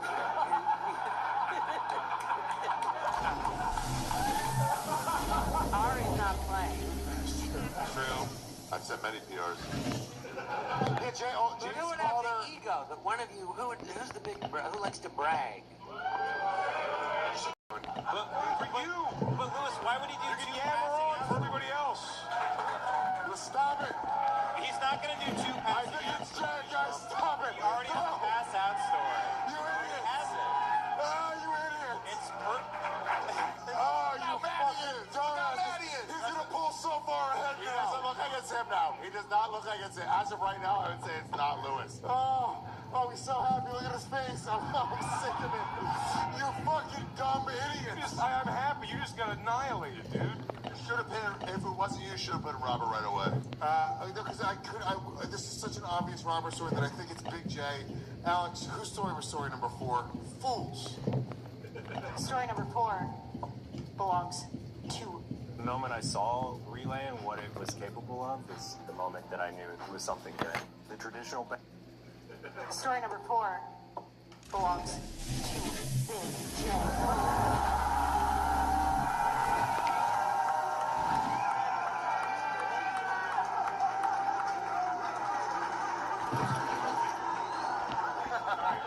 You get it?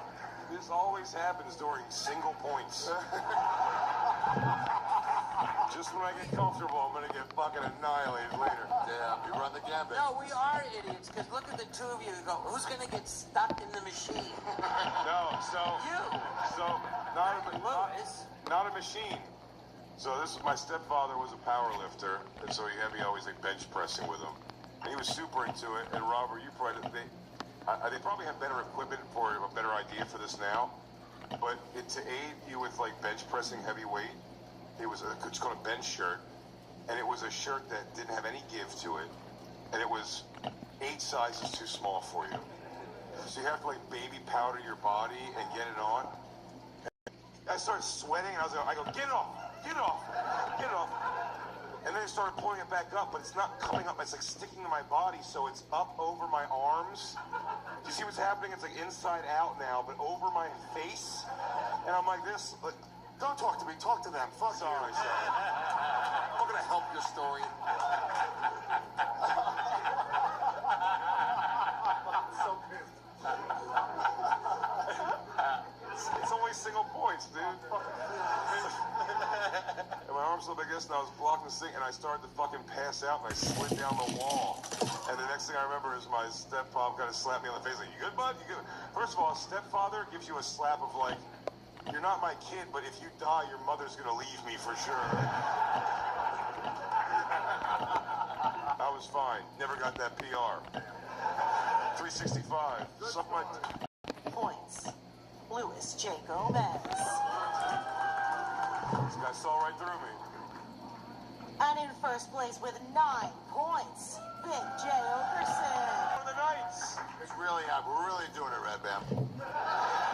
Lewis, can I tell you how bad I want to bring home The Body Keeps the Score, Brain, Mind, and Body in the Healing of Trauma by Dr. Bessel van der Kolk? Please, tell me.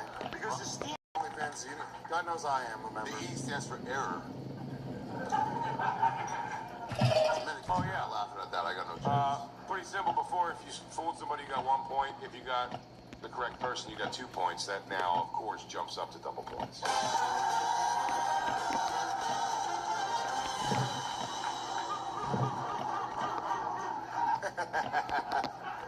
Hell yeah, dude. Alex, story number 5. Story. Starts strangely. Stop it. They're here. They're watching. booking a black comedian for this show. You know what's funny? When I was on Netflix, the only thing they told me I couldn't say was, really? I swear to God. Oh, we are nailing it. Home run. Yep. Well, that's... Look retarded.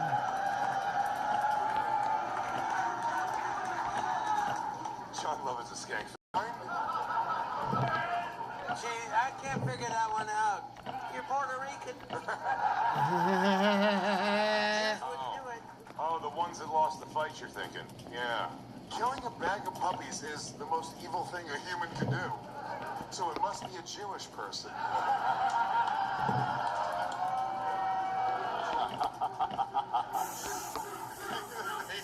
They chant it every time. I feel like West Side Story's gonna break out in a second. Pressing! Oh my, Gemini! She didn't know where the room would lead, but the moment she stepped in...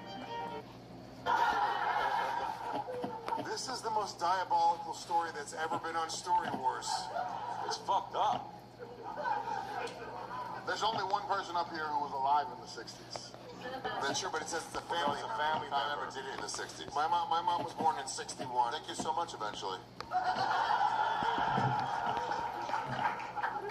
The lovely Serafina, everyone. The lovely Serafina.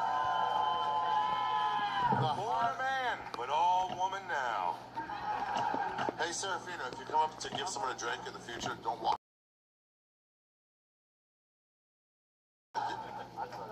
Where's Heidi when you need her? Yeah, seriously. Oh, where's Heidi when you need her? What are you gonna do? Serafina's like Heidi's hot granddaughter. Nice. Shots fired. That's right, Kill Tony. Fuck you and the Suck Indigo on Dome. that. Oh. Yes. Natural. Our bullets are hitting the Teflon One of the little sections at the Inuit Dome. Like one little box. But man, it would have been a wall after. Yeah, they would have loved it. This is a psychotic story. I don't even know. 1960s, this could be somebody's grandpa. Ben hasn't had a story yet. But if I step away from that for a second, he's got serial killer glasses. Yeah, Dahmer-esque. It's a good fucking pull for either one, because the mustache says big dick or I'm into guys. Yeah. And the fucking aggressive piano player hair. For all those reasons. I'm going with Ben Avery. Quick voting by Big J. Whoever did it didn't grow up near a body of water, because that would have made a lot more sense. Yeah, they would have Drown him. That's a Throw great it right in point. a river. I dated a girl and her father drowned a kitten in a pillowcase, threw it off a bridge, tied it up in a pillowcase and threw it off a bridge. Who are you? Louis, before I vote, is it you? No. It is not me. This story would haunt me if this was my story. Is it? Nope. It does haunt you. That's why you wrote it down. Nope. You would have heard about the time that my grandfather murdered a bag of puppies with a hammer, Jay. I don't remember things you tell me about what you did. You think I'm gonna remember what your uncle did in the fucking 60s? And also, you just said uncle and it says family member. I said grandfather. And also... Whatever it is. I'm assuming this is a grandparent of Ben. This is my... Also, I just want to say Louis said murdered. It could have been assisted suicide. It says killed. Ben grandfathers or John Lovett's ex-wife? You're dead meat. Robert, did you deal with any darkness as a kid? I've always had a puppy, I've always had dogs, and no, I would not be cool with this. This is definitely not my... Well, no one's cool with it. Somebody up here is always cool with it. Nobody's like, hey, someone in here is like, that was awesome. That was sick. The way my grandpa hammered a bag of puppies to death was so badass and cool. Well, how were those puppies? Should have stabbed him to death. Yeah, it's true. The person that did it could have been a kid in the 60s, grew up, fucked Jay's mom. It was easy. If you were a local Philly radio DJ, you were in. And that's why you're stepfather, because your real father did it. Am I wrong? Maybe. Checkmate. Maybe. I don't know. I'll say I've been podcasting with Big J for a very long time, 15 years. I've known Big J for over 20 years. I think I would have heard about his family member killing a bag of puppies with a hammer. Yeah, we would have jerked off ass to ass together too. We'll say it again, but slower. Well, Whoever finishes first is gay. Did you use puppy blood for... I'm gonna vote for Ben. Ben's got the same weird posture he had last time I voted for him, and he was right. Well, I'm trying to give you room. Especially if this is in your bloodline. I'm trying to fucking lean away. My family wouldn't have needed a hammer. Oh, Jesus. Dropped his arm and fucking...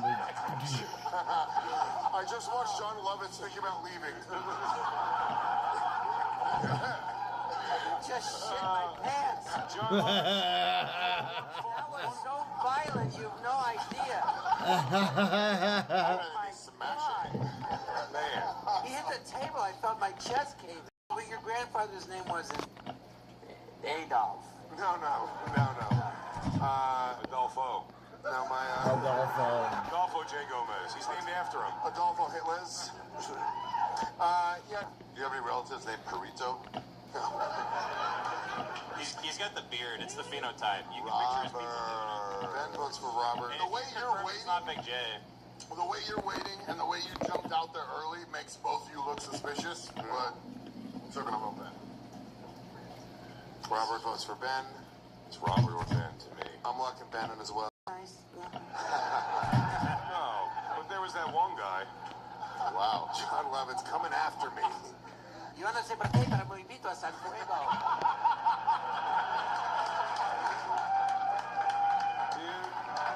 Yo no sé por qué. Ben Avery.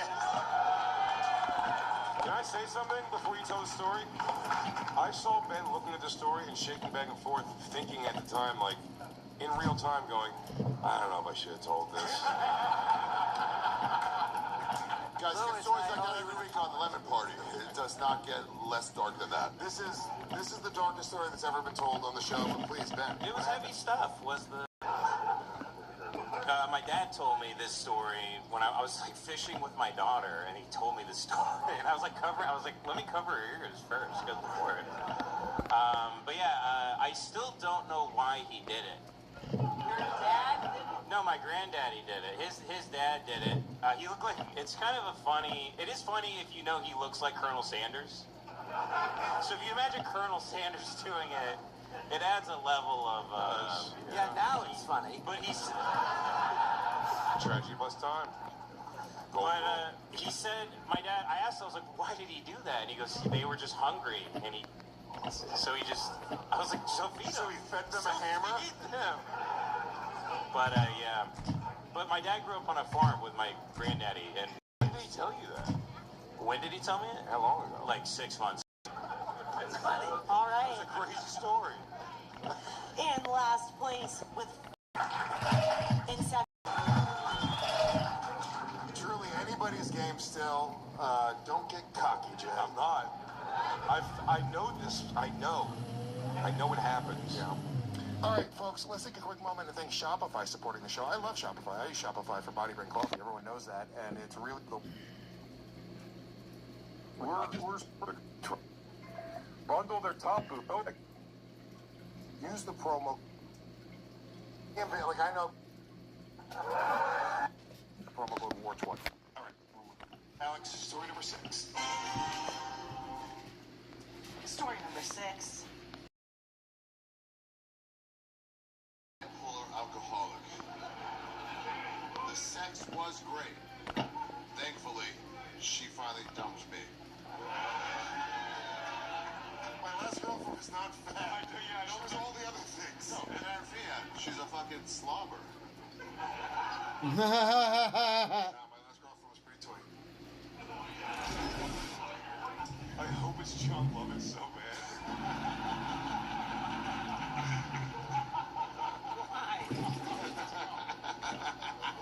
bad.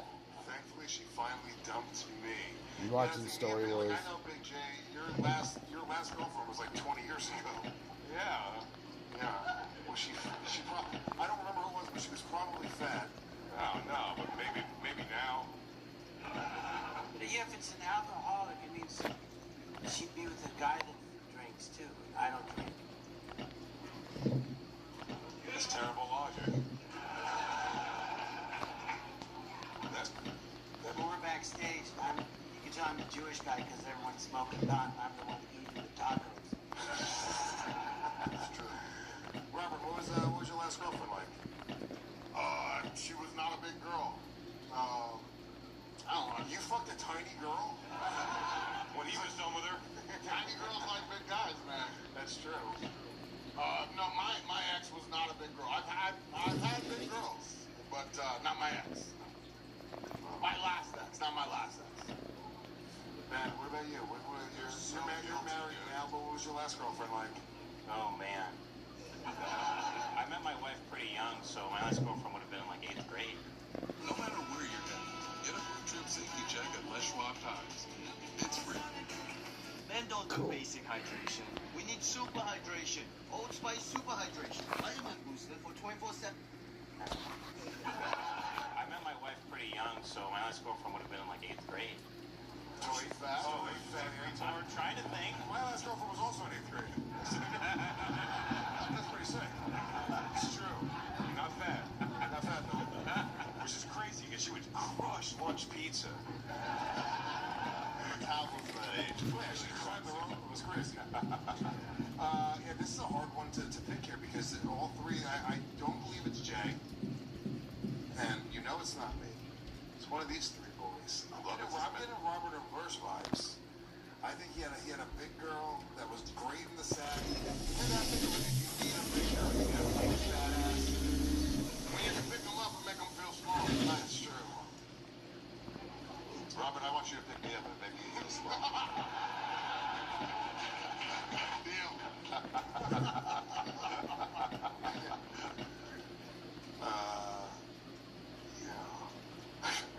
Robert Smith's always like, one time I was walking Harry Potter around Diagon Alley. And we found number 1. Oh, man. I would laugh more at that if I wasn't such a buggle.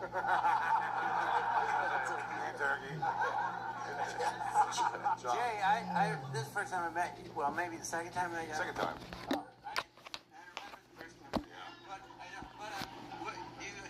What was your last girlfriend like? Your last girlfriend before your... How would I figure that out? Well, you had a girlfriend and wife that overlapped. If you had a girlfriend, what would she have been like? I mean, if you just stop at fat, you think Jay. If you liked girls, Jay, what would she... If you like girls, I never had a girlfriend that was a fat. Now he's smiling, can't hold it. I didn't loot this one, so we gotta loot this shit. Sweating, but that might be normal. That's just being fat. You're sweating too, motherfucker. Yeah. I don't know why Lewis's fast voting makes me think it's him for some reason, but I know that this would be a lie. So Oh, we didn't even do this one So yet. for whatever reason in the world, and I'll be honest with you, I'm just going with my gut tonight. It's pretty good for me. You go with your gut, Jay. John Lovitz. He's for John Lovitz. John Hickman, ironically. I have no clue. I mean, Jay thinks all sex is great. why would I go against Jay? I can't believe it's even happening. I mean, Jay's streak is great right now, so I'm just... Go with John. And it's funny, thankfully, it feels like a little Johnny. What? Yeah. No. I guess I fucked up then. He looks like he just pushes chicks with 387 officer. I mean, to stay with a girl that's fat, bipolar, alcoholic, and sex was great is the stupidest fucking thing I ever heard. John is known for threesomes with models. Your reputation precedes you. Yeah, I go. Robert locks in his vote with Big J Okerson. We're gonna need a ruling on this. Well, this will be interesting. Alex, whose story was story number 6? Story number 6 belongs to John Lovitz.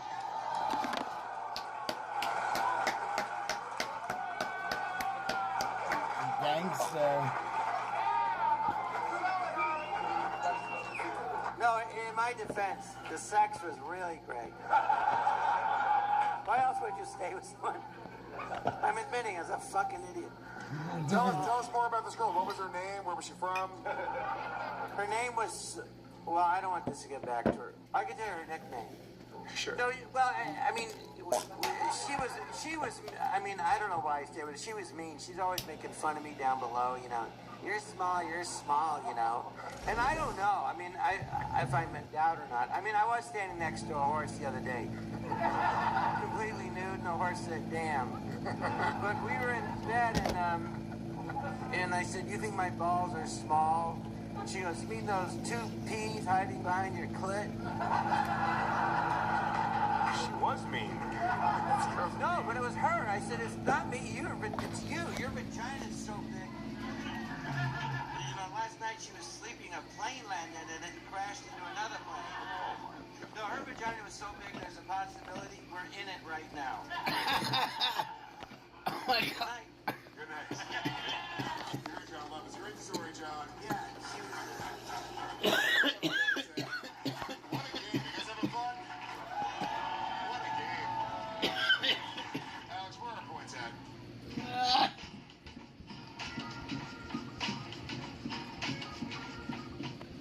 Standing around molten copper is a pretty tough environment, but fortunately, Harriet's not so challenging. Whether on land or at sea, Harriet has me covered. They're durable, they're comfortable, and they always fit the same. Harriet for hardworking people anywhere. Harriet's happy. Nice boots. What a game. Alex, where are our points at?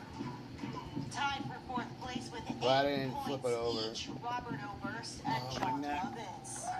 Oh. In third place with 9 points, Luis J. Gomez.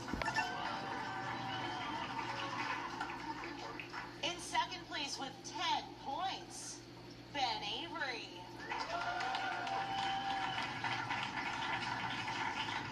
And in the lead with 17 points, Big J. Ogerson. They're so excited. Look how happy they are. Wait, who's the second? Who's the second? How many second have? Second place has 10 points. Oh, there it is. But there's 2 stories left. This is truly anybody's When I answer. won with Jay, how did you know it was me? I don't know. I told Jay. What made you think that was me? 2 nights ago, I said, Jay, trust your gut. The first thing you think, just keep with that. Stop changing your answer. And now he's doing that tonight. So I'm winning technically. Lewis told me now I have the glow. Big J. Ogerson, hidden Jew. Undercover Jew. What's your real last name? Not my real last name. It is my real last name, Ogerson, but my mom's maiden name is Rosenberg, if you guys want to get in my bank account.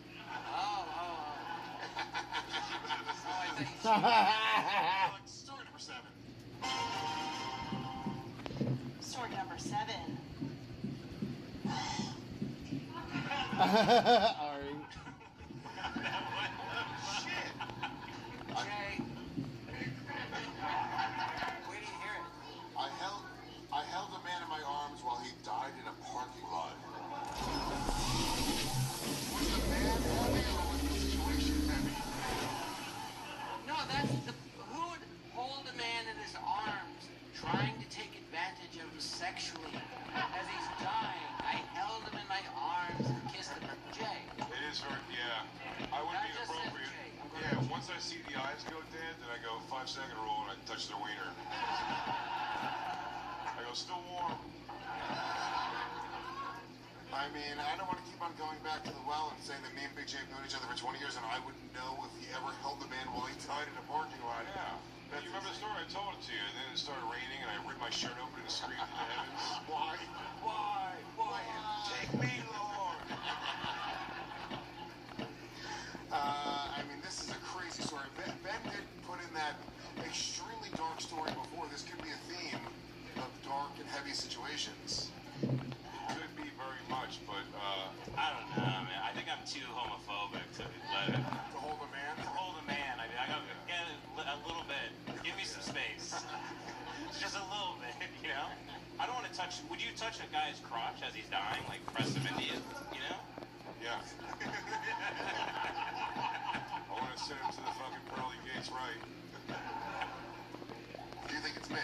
It's not Lewis. I would know by the time Lewis held Held the man while he died. It's crazy. It's gonna be man. I think it's Robert. I think he was doing security for something, and something terrible happened, and he had to hold the gun. I ain't never held no man in my arms, bro. You just watch him die? He goes, we tell my family that I love me. He goes, not involved, bro. I've done security, a lot of security, but I've never held a man while he died. No.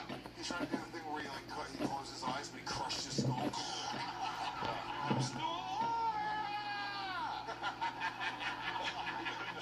Lewis, where are you from? Well, I was born in Paterson, New Jersey, which is one of the roughest towns in the world. Yeah, sing the song, Bruce Springsteen. And I grew up in Rockland County, New York, which is, not that tough, but, Were you ever in a gang? That's what me and Susan were having no ball shot. I'm sorry, John, were you ever In a gang? was I ever in a gang? How racist are you? How did they let you be on television for all these years when you're actually a racist? That was when I was all white. Well, were you? Never. I technically was in a gang in the 7th grade. In the 7th grade. It was a gang, yes. But, we were all in gangs in the 7th grade, weren't we? No. We were on the abuelos, like you. I also want to know from the guy who's dying starts acting, he's like, I'm dying. And then some guy just, puts you in his arms. You're like, bro, what? It's gonna be okay, bud. Why are you ruining this? Can you give me a woman? Call the ambulance. Don't touch me. He goes, get the fuck off of me. Get your gay hands off my body. I can see this being Jay just because, I don't know if you guys know what it's like. You know Mike Tyson, he's a very sensitive guy, but he's a fighter. And you're like a fighter, which means you're very sensitive. So I think you're the only one that would have the guts to help someone and hold them as they die. You would. I mean, I would hold a man as he died if I... Peter Piper baked a peck of pickled peppers, but the process was painful. I would hold a man as he died if I... But it just isn't me. All right. I would also hold a man if he died.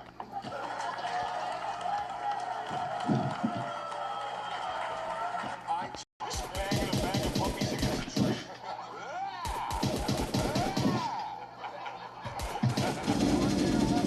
Lewis show up when he was 12? Let me in. I think I did. I final answer. Louis J. vibes, for sure. Robert, one person, either that guy's nominated or that person.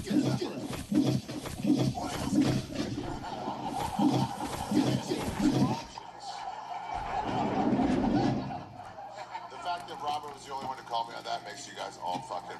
You know what I love about coin flip? In college, I worked at a group home, and it was for adults. And I'm going to change the guy's name because he was a good dude, but there was an adult that lived there named Jim.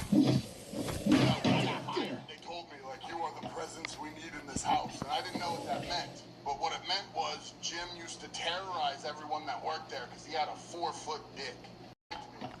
But after If he liked you that much, you would have kept going. After about a year of working there, Jim got sick, and it was back when we took him to a doctor's appointment, and this took him to a doctor's appointment, and they wouldn't take him to and she was printing out the MapQuest directions. Next to a wine bottle. That was a heavy story. Story. That was nice. Oh, wow. Where are our points at? 7 stories down, Alex. Jay is running away with this game right now. Lewis, I'm sorry. It's okay. John, we're going to be friends after this. I thought you were... In third place with 13 points, Luis J. Gomez. In second place with 14 points, Ben Avery.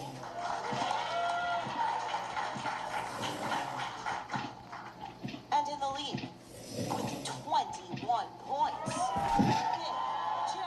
Ogerson.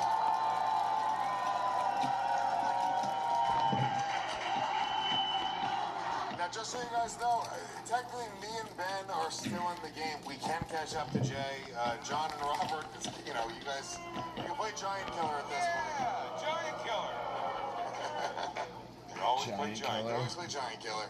They can catch up though because of the double points. They can catch up. Yeah.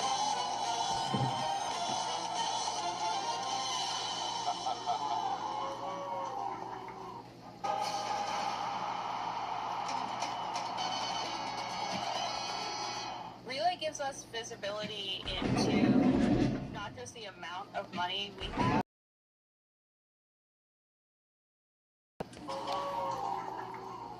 Those points will possibly take you home. The Body Keeps Score, Brain, Mind, and Body in the Healing of Trauma by Dr. Bessel Vanderkolk. Trauma is not personal failure. Don't do that. The Body Keeps the Score shows us the road to recovery comes from letting go of the past and rebuilding your sense of safety and control. With this book, you can reclaim your past, build your future, and does it stick out? Build your future. We're all looking at Maury's take us out. And reward your brain and your body with ultimate peace.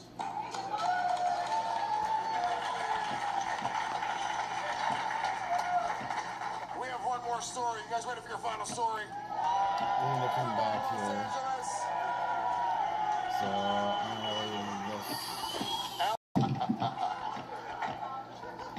Alex, set me up again. Story number 8. While my ex was going through drug detox and rehab, and was also helping her mother cheat on her stepfather, whose 3 biological children just moved in with them because their mother died in an accident, I dumped her.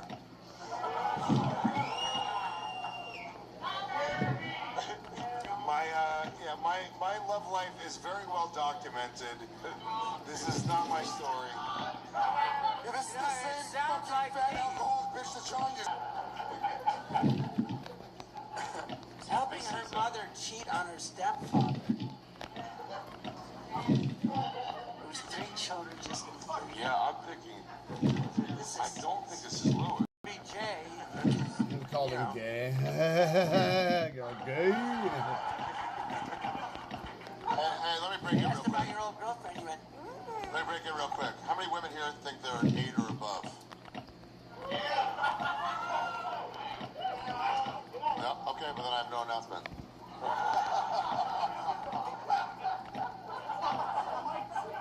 Live by the rules, die by the rules. I think this is Ben or John. This is what I'm getting. I think this, if it's John, it's the exact same woman that was in his last story. well, now see, you're forcing me to go back to Yosei. I think. Wait, in that story, did she dump you or did you dump her? My story? The whole first story. Yeah. She dumped, I was gonna, she dumped me. The sex was great. That fat bitch. She was sexy, except for that cellulite behind her knees. Cellulite behind her knees. Yeah, I mean, if it was, that would be crazy. If it was John, he's helping his ex, and her ex's mother was cheating on her stepfather. These people are 90 years old. There's no way. In with them because their mother died in an accident. Yeah, hello, I'm Jewish. That doesn't happen with Jews. This does. This is a hard one. Sorry, you. I have you, Priya. Louis J. Gomez.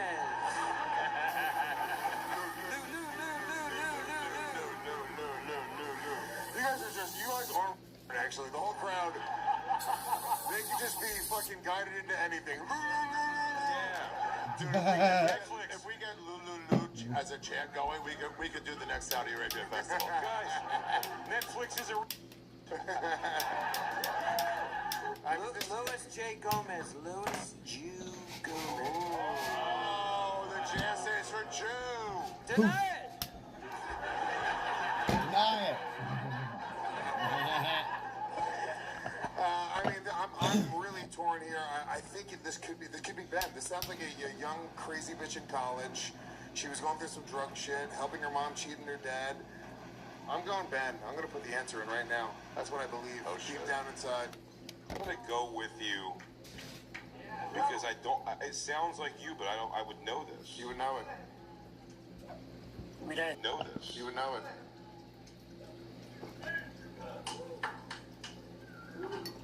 Boom. Big J locks in Ben. Ooh, John Lovett. John You Lovett son for of the a bitch. song Luis.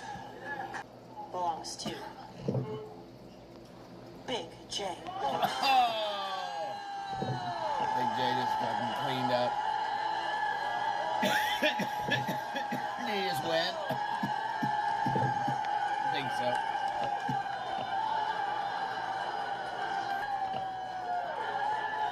Let me just say this before Jay tells this story. Before we go to the Abby's who won, Jay, with the exception of me voting for him one time, Jay just played a perfect game. The only player who ever scored 0 points. 1 point short of a shy. perfect game. 1 point shy of a perfect game. The best game anyone's ever played. You guys are here on a historic night.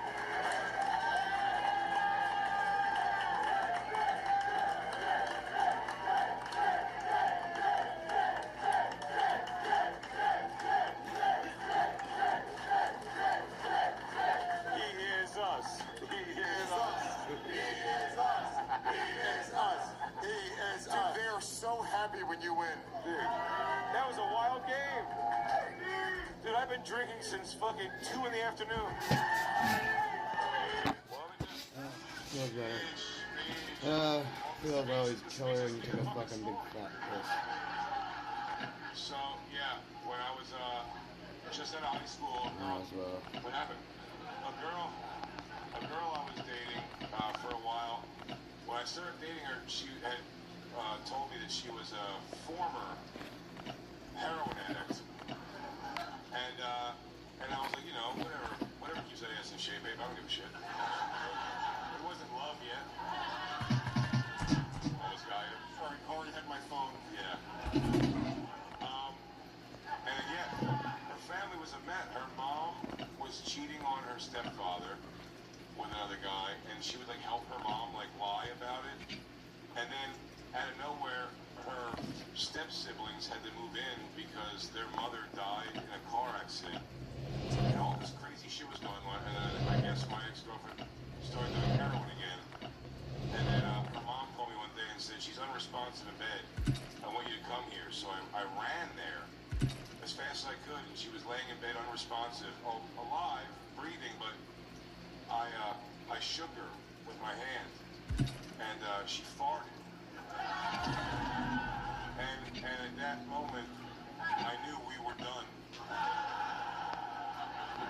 But I helped her mom scoop her into a car to get her off to wherever she took her. That was the last time I saw her.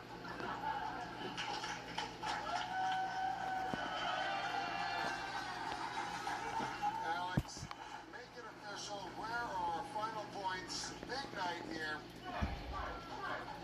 In last place with 8 points, Robert O'Burst.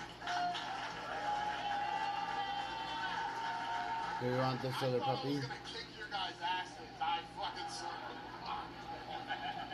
In 4th place with 12 points, We'll wait for these. John Lovitz.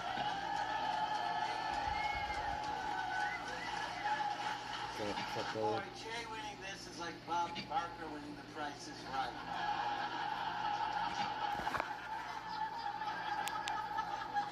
From an outside perspective, I can see how that feels that way. What a small bunch. Lower than you think. You really want this book? This is how I make real extra money every month as a mom with a full-time job, a full house, and honestly not a single extra minute. And I know what you're thinking. What is she selling? Nothing. I'm not selling you an MLM. I'm not flipping anything on Facebook Marketplace. I'm not selling you a course. I am making this video because this money has genuinely helped my family. And I feel like other moms should know about it. So there's this app called Free Top. And basically what it does, you play a game, you hit a few levels, and you earn money. You don't need to post anything or be on camera. There's no learn anything new. You're probably only just going off to bed anyway. I do it on the couch after the kids are finally asleep. It's just something to do that actually pays you. Last week, that covered my kids' lunches for the whole week. It's not millions, but honestly, every extra bit just makes the week feel a little less tight. If you want to try it, click on the video, download free code, and they give you $10 just for signing up. You have nothing to lose. So the only person who ever got a 0 in the highest score. Thank you all so much. That feels fucking dope. One of the nights happened here at Netflix The Joke Festival. You were here on one of the nights. How about a big round of applause for our amazing panel, everybody? Ben Avery, Robert Oberst, the legend, John Lovitz.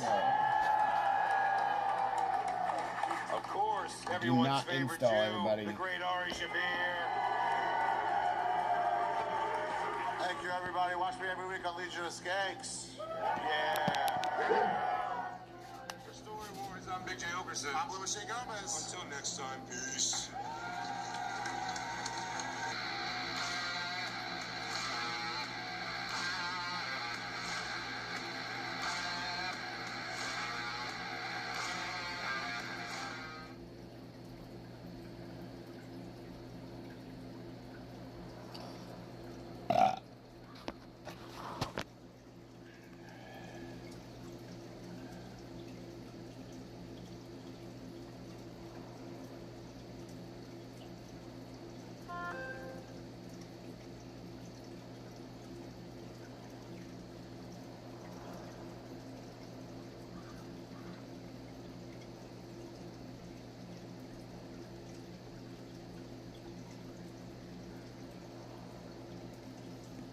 There's so many cute dogs out here today. Let's take some pics and make someone's day. Your dog's...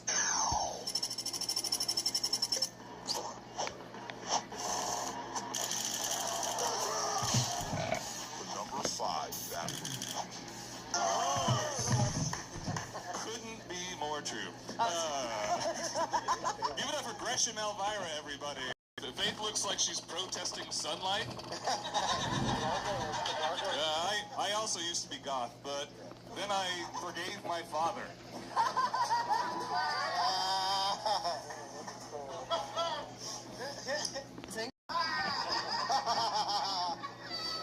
Wow. Lucas is laughing. That's Lucas back there.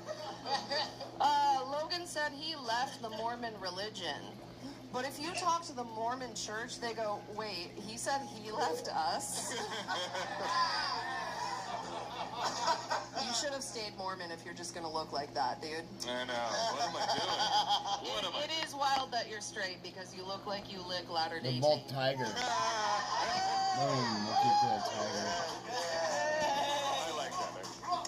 I do look a lot of Tate, it's true. While I'm being choked. All right. It's very limber. Okay. Anyway. Faith looks like she summons crows with a dinner bell. I do feed them, actually. I say hello to them. This is, that's too spot on, actually. Glad Logan could be here tonight. He's had a long day of looking bashful for no fucking reason. Shut up.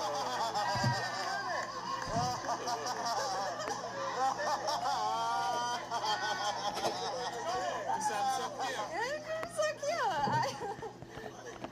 Logan used to be an actor. When Logan was an actor, he was cast as villains. Now his only enemy is dressing like a grown man. I'll never. Edward slits her hands.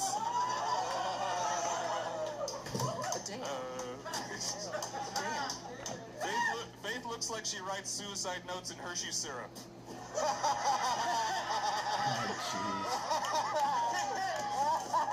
on the counter, dude.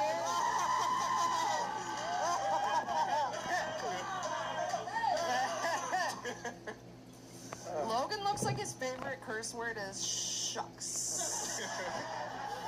It's perfect to follow that joke. Logan has a thing for tall women. Tall women have a thing for Logan. It's called pepper spray. Wow. It's down. It's like. Jesus Christ. You know what? Back to you, washed up children's TV host. Is it back to me? You good? Yeah, go ahead. All right. Faith's pussy is so big. When she queefs. Logan wants to get back to his marathon of Xena Warrior Princess. Yes, I do. Logan loves Pee Wee Herman. Do you see that? You can tell. You see that? Yeah. No, Logan loves Pee Wee Herman. He's a lot like Pee Wee Herman because he's poorly closeted and masturbates in public. Back to you, Peg Me Herman. Last joke. Who told you all this about me? All right, I love you, Faith. Faith looks like a biker's girlfriend on a motorcycle or in the bedroom. Either way, he'll say, I'm gonna go ride my hog. Oh, fuck. Oh, my God. Nice. Oh, I forgot I had another page. We'll know that last one. Was that a motorcycle? Somebody do like a... Lucas, did you do a brop? Yeah. Oh, that works. Logan looks like a before photo for Botox injections. He almost didn't make it here because he was nearly lured away to join a Weezer cover band, I assume. Logan, you look like you save up your red blood cells and also, like, averse to confrontation, so I feel like you get dizzy when you stand up for yourself. Keep that straight shit off this stage. What a fucking battle! 3 battle of the week. Thanks, Gemini. Guess I've always been a gentleman. Thomas looks like he comes from a long line of people who wore I'm the stupid t-shirts. Thomas has always said anything is a scratch and sniff if you scratch hard enough. Thanks. Oh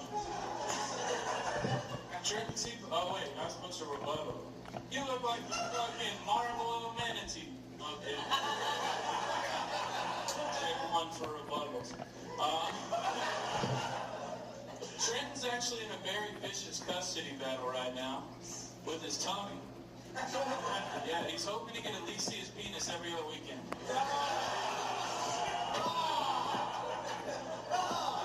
You have the posture of an oversized toddler. What are you talking about? I'm fucking baby. Give it up for Jelly Roll's target audience.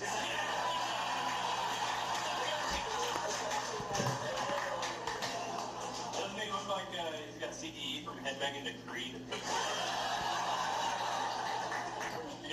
He's actually a bassist in a scrap metal band. So, dip his face in it. Hey, what? I like how it starts with words and ends with less. That's the most tastiest racism there is. I'm much more racist than that. You're both white, there's no need. Your old panels might look like fucking Snow White and 7 cars. We have glasses, bouncy, dipshit, chubby, racist, and grumpy.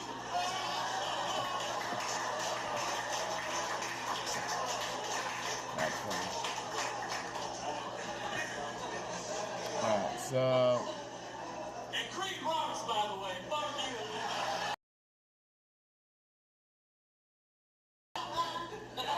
Guys, we're losing track of this show.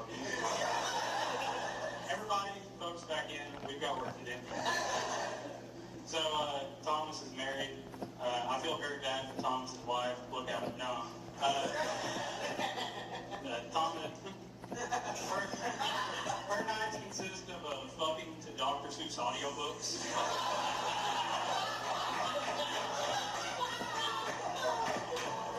Relax and slam, dude. slam, dude.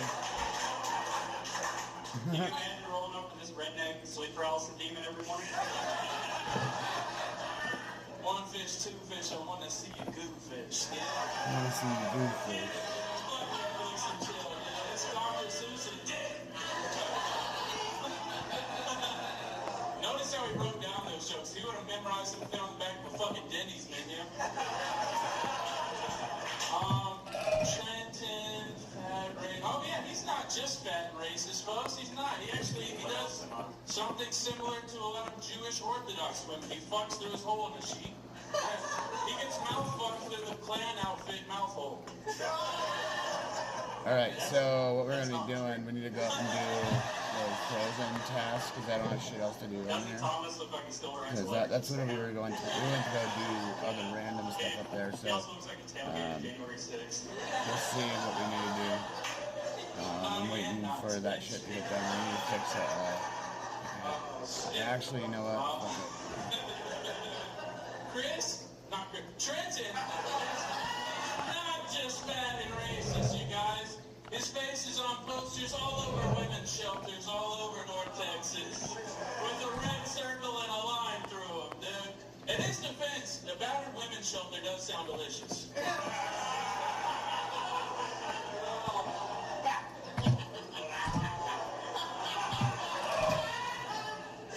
I gotta check on my pizza bread.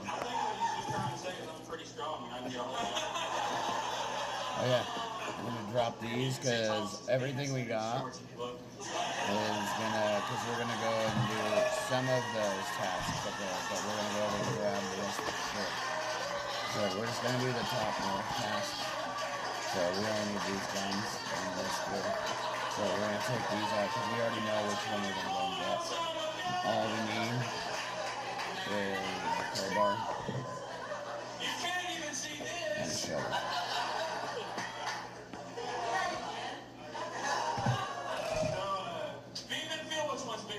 Real quick. Don't do it, David!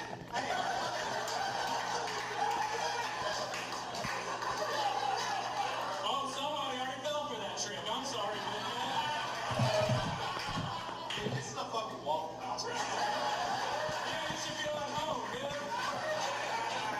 Alright. So, Thomas, right? This guy over here. He's a pool technician, which I didn't know above ground pools were a hot commodity like that.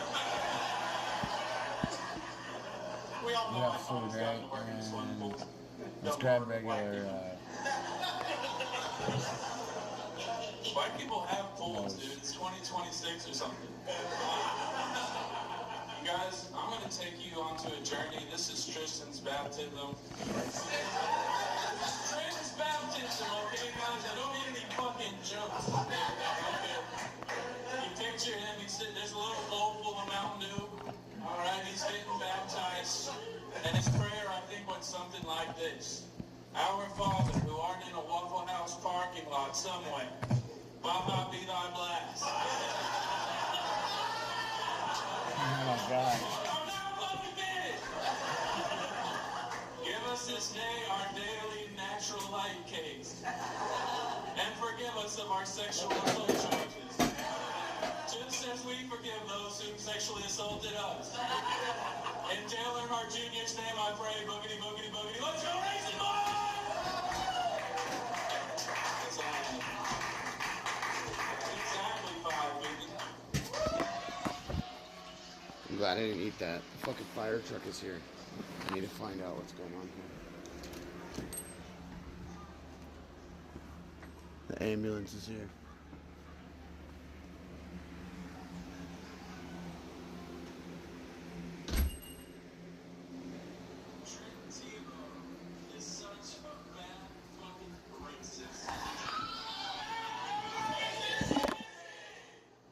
California king-size sheets to make his clam robes, and they call him the Grand Cheese Wizard. Presentation 99, Joe Glenn 0.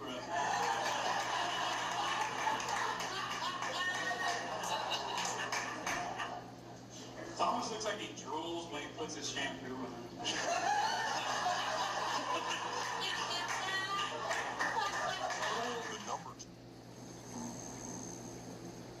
Stefan, they're ready for you. Huh? They're ready for you. Oh, let's get it.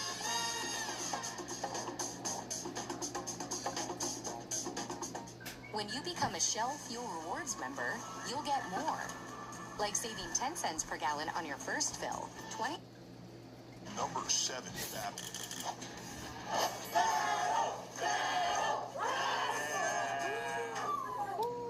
All right, keep it going for ZZ Top Heavy over here. Yeah, that's a large fella right there. You look like someone who mixed Jelly Roll with Rick Rubin. Or if Kirby ate George R.R. Martin. One of those things. Thank you, Pete Davidson's third son double. Jared's ancestors earned the last name Bailey because they're all Irish cream liquors. The last name Heron translates to descendant of the feared one. The only people that fear Dave are McDonald's fry cooks. Keep it going for the boulder. Sisyphus had to push up that hill every day.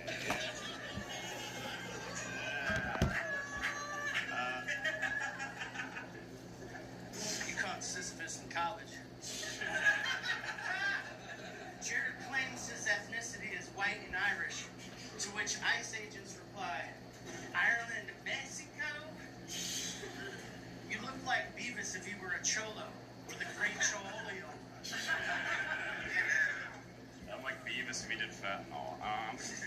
Dave has bigger boobs than Christy Nome's husband. Some voluptuous jugs. I'm just really glad those astronauts came home safe from slingshotting around Dave. You look like you go to the park to pick up Dave's a hat set. I'm undefeated. Jared sells toilets for a living, and I destroy them.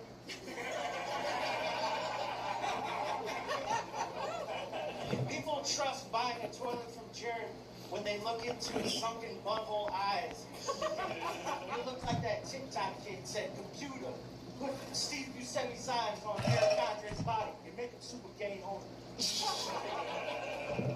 That's exactly how it was made. Dave was raised Catholic. He never got molested. His priest would just repeatedly tell him that gluttony is a sin. Dave grew up super close to Jesus. They actually used his body to seal his tomb. Speaking of which, growing up, Jared's family attended church religiously.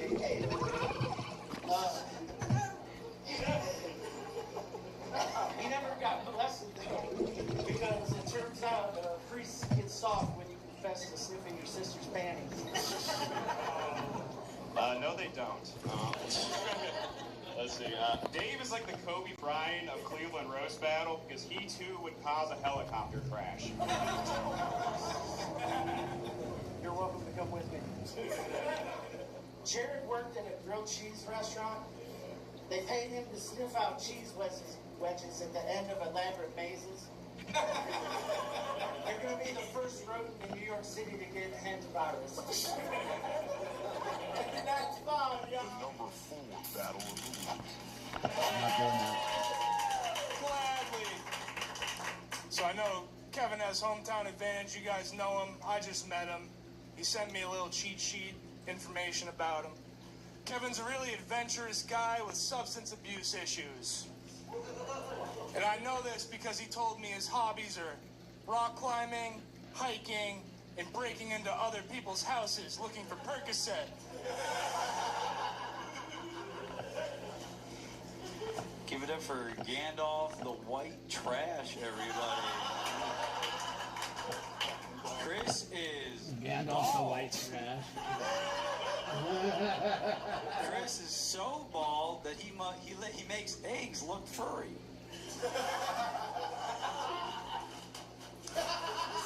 Give it up for my skeleton, everybody. Kevin was in the Navy for 8 years, and that's not gay.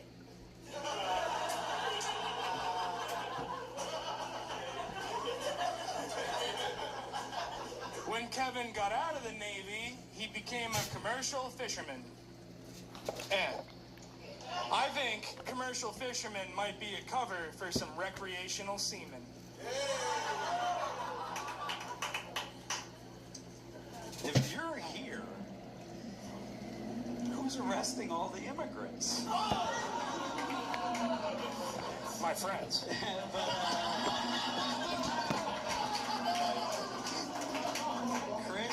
Chris sometimes works security. He's at the bar. He'll be at the bar like, shall pass here. Shall pass here. I lived in China for a year training kung fu. Honestly, pretty awesome. Hard to come up with a joke for that. The only thing that didn't teach him how to kick was his meth habit.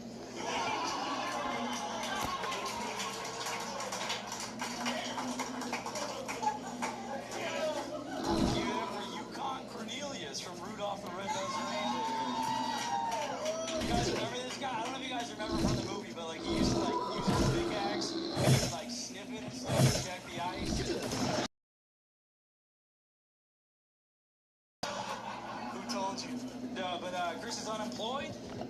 But he does do demolition work under the table, so he still makes some money, which I think just means demolishing his liver with parking lot beers. Not wrong.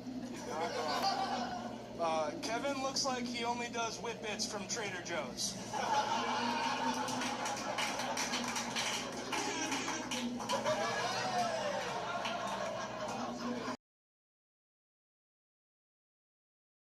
Told me that he peaked in high school and he was a loser in college.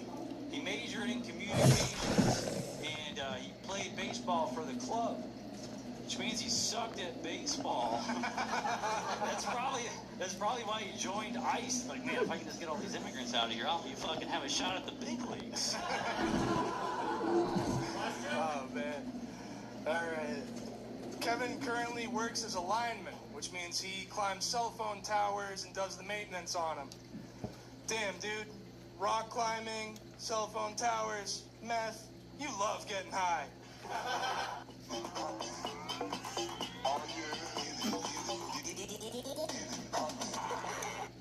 I guess heights are afraid of meth heads. You look like you could tell my future by smelling my socks. Oh my God. No, Chris hasn't had a girlfriend since high school. He's an alcoholic. He brings a flask with him everywhere, and he crashed an electric bike and got CTE. You should arrest and deport yourself. The number 6 battle.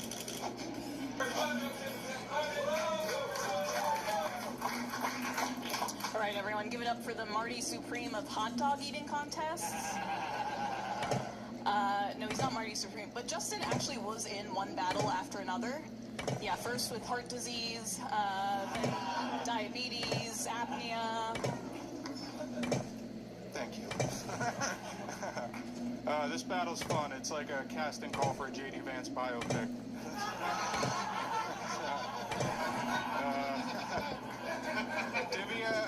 Divya, would you look at us?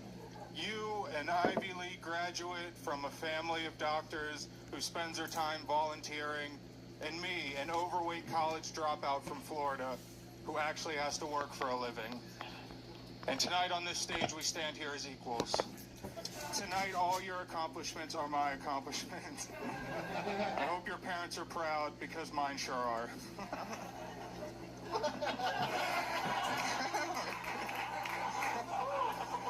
Wow, that joke was sobering. No, you might recognize Justin from his biker gang, the Hells Angel food cakes. Yeah, instead of Harleys, they just ride up souped-up mobility scooters.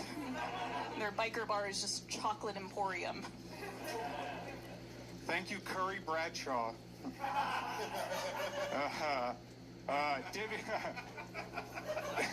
Divya looks like if you scribble on a penny with a Sharpie. Divya has the face of a refugee and the voice of a suburban white woman. Her voice wants her face to go back to wherever the hell it came from. All right, keep it going for Jesus if his Last Supper was the 12 disciples. As As you can tell, Justin's pretty depressed, but honestly, it's hard to keep your chin up when there's 5 of them.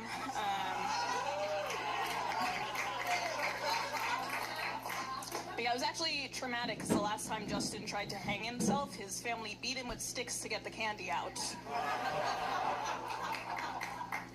At least my family wants to spend time with me. No, they do not. I'm glad Divya could take a break from telling her cats how much men suck to be here. Divya went to Dartmouth. What, couldn't get into Harvard?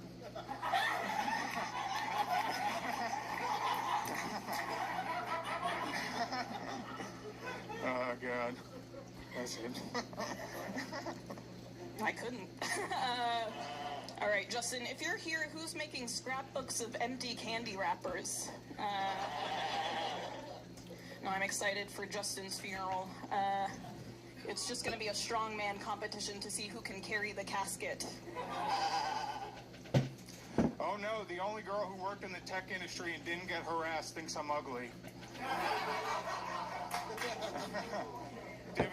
Divya got her degree in computer science, and I'm glad that a few lines of code could replace her life's work so easily, so she could be here tonight.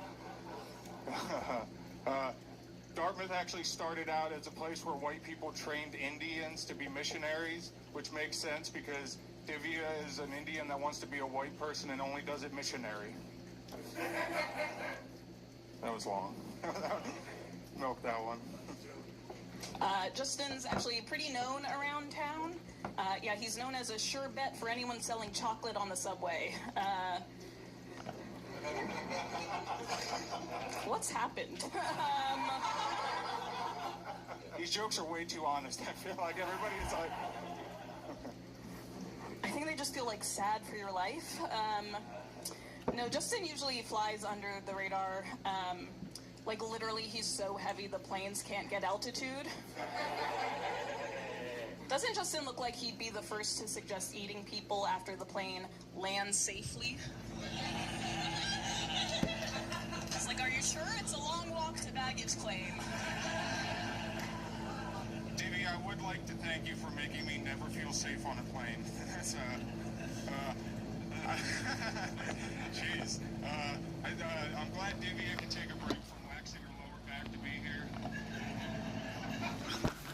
Divya volunteers at animal shelters because she's most comfortable around other dogs. I'm kidding. She's very handsome.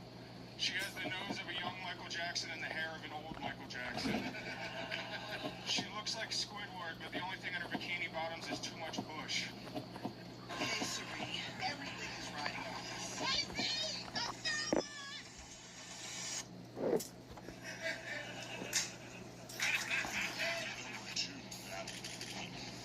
One, two, three. Go. I'm a little scared to roast Damon tonight since Thanksgiving.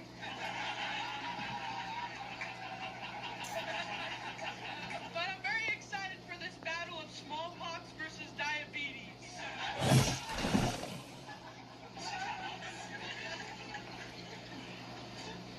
Yeah, I'm Native American. I am sick tonight because before this battle, it gave me smallpox. Damon is both Native American and gay. Alright? He clearly loves getting fucked by the white man. Yeah. His Native American name is Spread Eagle.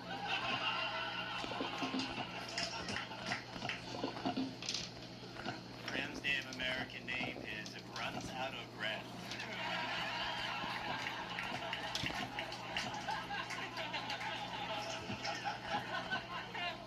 Shout out. Damon's father left him as a child.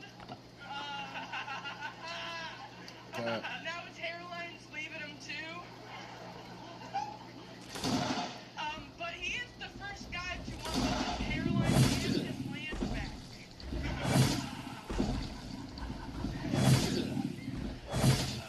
So Rim's a fat bitch.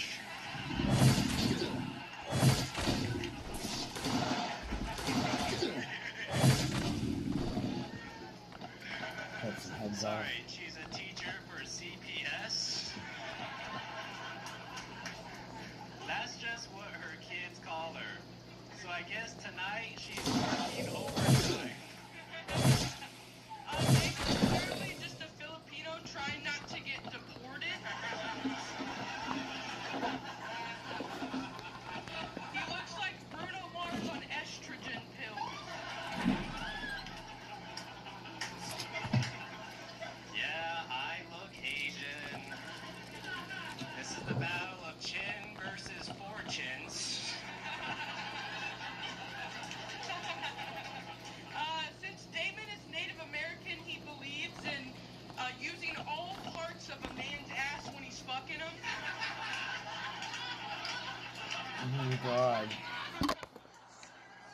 But the only journey Damon's been on is the Trail of Rears. Pretty good. Prim looks like the first lunch lady to shoot up a school. Meatloaf again.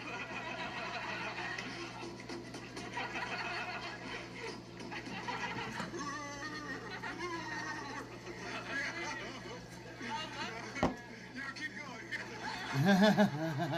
More gun noises. That's your game, all right? Hey, maybe I could borrow some of your bow and arrows.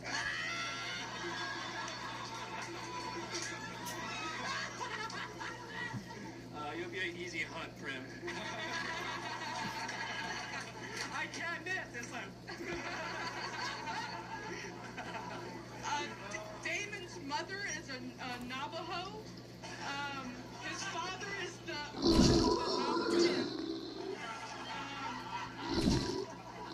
Navajo actually believe in 4 different genders, and Damon happens to be all. Prim is white trash. This is the battle of red skin versus red neck, red face, red feet. One more each. Damon grew up on a reservation without Wi-Fi. He's the first guy to have a terabyte of child porn on a dream catcher.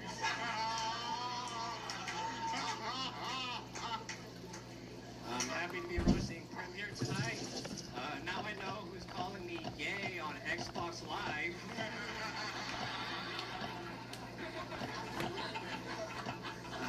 For the last one, I gotta say it with me. Prim is so white trash. How white trash is she? When Prim sits on a road, inmates try picking her up. Run it back. All right, make some noise for both of them, everyone.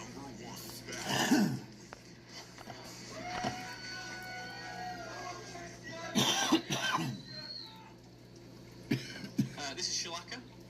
Shalaka is a comedian. Oh no. She loves trains. She's also spent over 500 hours playing Baldur's Gate, a D&D video game. And I never thought I'd be able to say this, but stop appropriating my culture.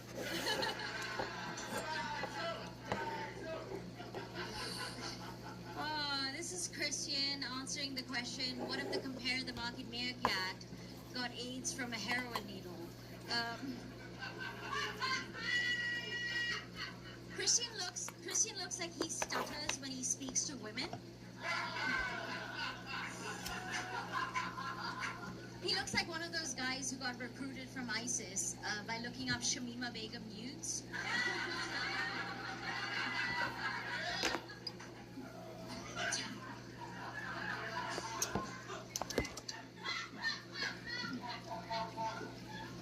Thanks, Cora the Explorer.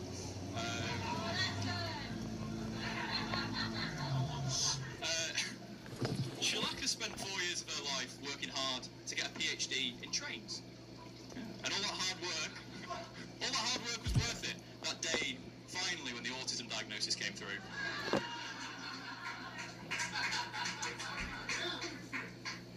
Felt like I just got fucking, I have to make this like my quick. my Christian has arm to got go back fucking to like catfishing touched like 13-year-olds this, in World of Warcraft. as it's like sitting next to my shoulder, or like down.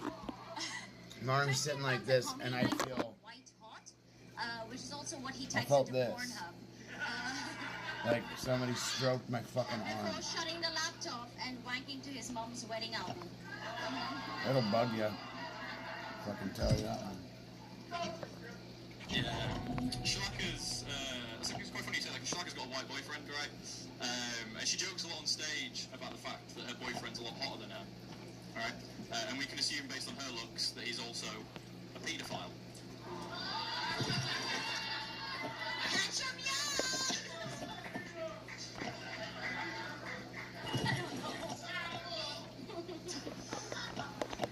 Christian doesn't have a boyfriend or a girlfriend or anything. He's single.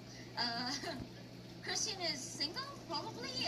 He looks like the longest relationship he's ever had was being breastfed to the age of 15. Christian looks like the kind of guy that bisexuals date before picking a gender. They're pressing.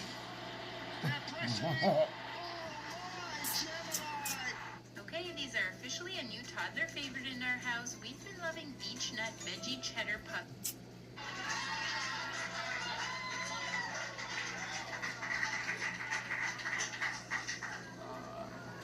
Thank you, Stuart Little's love interest.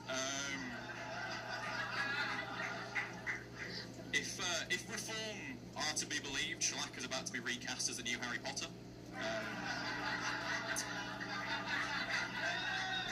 But the only difference is in her version, they drive the flying car straight into the Twin Towers.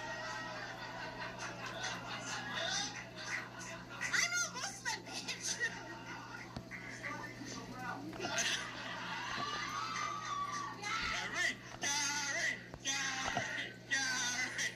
We need to get those things to see which boxer's which. Anyway, this is Christian here with the body of a school shooter and the face I of probably a could have sleight just of waited hand and magician. just kept dropping them off up there.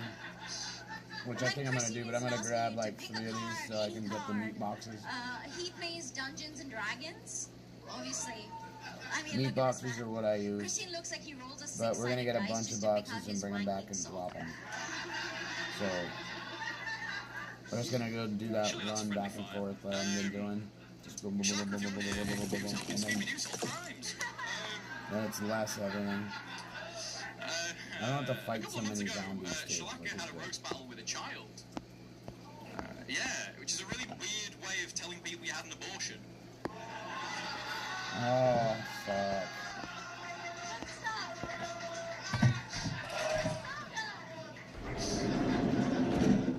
So, the best place to get these at, okay, so we don't need the purple ones anymore, we do need them, but we're gonna get 2 or 3 more boxes from up there, and then we're gonna drop all these into this one. Obviously, I couldn't do it, but what a lovely man. Give it up for Christian, everyone. So, leave that there. What a lovely man attempting Get the foreplay. fuck out of here. Actually, we need to drop all that shit out of the dog real quick. Always do that. Always check your dog if you have one. No matter what, so you can just drop it.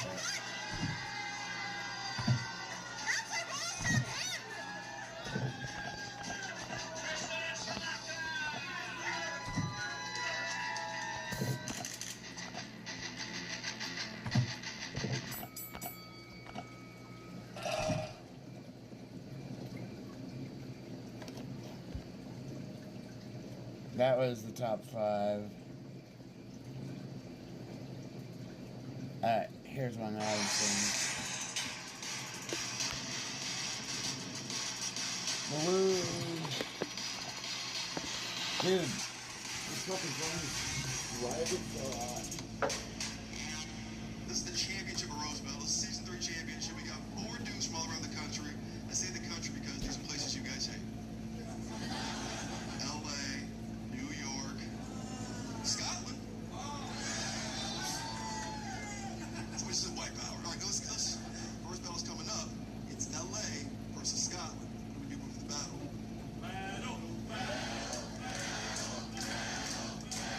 Folks, all the way from Scotland.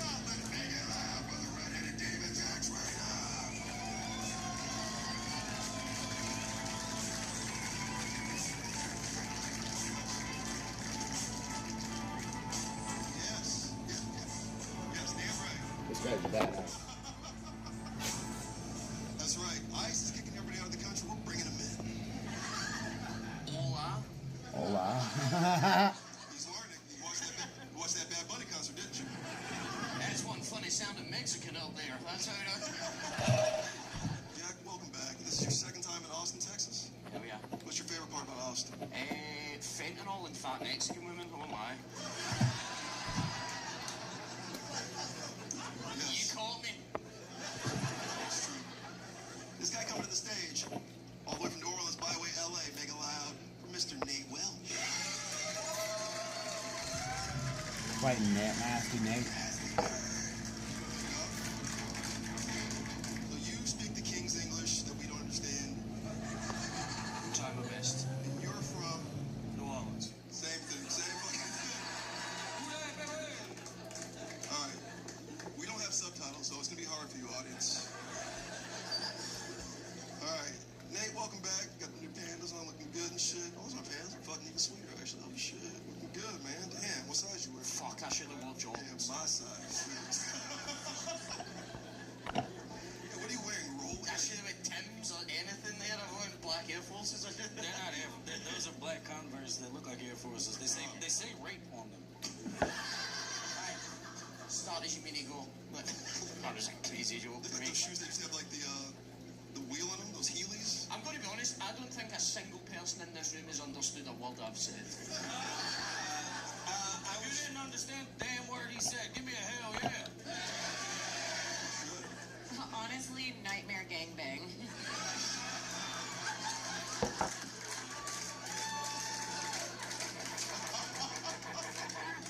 Oh, you like it when I stick it in your pussy? What the fuck? Is that Lucky Charms? What the fuck? Wrong country, man. I didn't know Conor McGregor was doing roast battles. I still can't understand that. All right. You're battling this cat. Yep. First time? Second No, time. You guys battled last year in the championships. It was a rematch. Yep. It's the weirdest fucking thing about him besides his speech. Oh man, dude, I don't know what you just said, but I love Jack to death. He's one of the funniest little bastards in the world, and I'm excited to fucking do it for y'all. So let's fucking go. Okay. All right. This is for a chance to battle later in the championship and take home that season 3 belt. Chill. Who wants to go first? I'll go first. Oh, I understood that. All right, he's going first. This is Jack from Scotland. This is Nate from LA. Are we ready?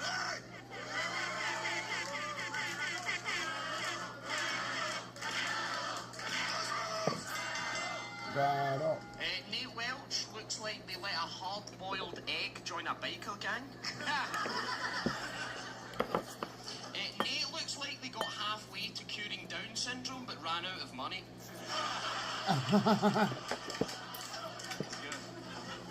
Y'all make some noise for my opponent, Connor McNugget. Jack Scottish usually wears those little skirts and identifies as ginger fluid. Peter Piper used the smart buying tools from Amazon Business and positively prospered.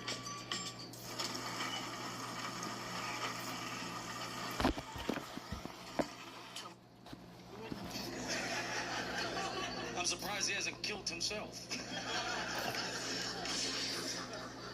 Nate, if you're here, who's playing henchman number 5 in the new Batman film? My cousin. I was in a bar last night with Nate, and it turns out this guy's a huge fan of pool. Pulling undocumented migrants into ice vans. That's what he's. Yeah, I'm about to deport your.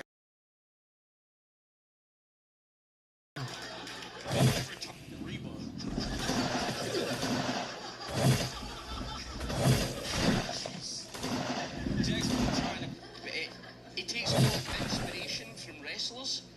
The next wrestler he takes inspiration from is Chris Benoit, and he kills himself.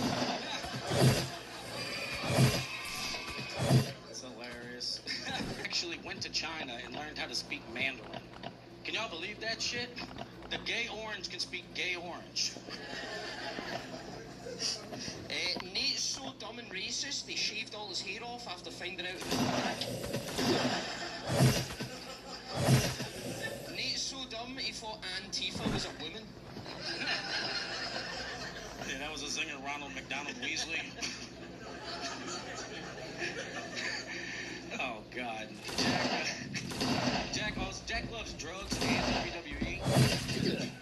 Explains why he's always SummerSlam heroin. He just can't lay the smack down.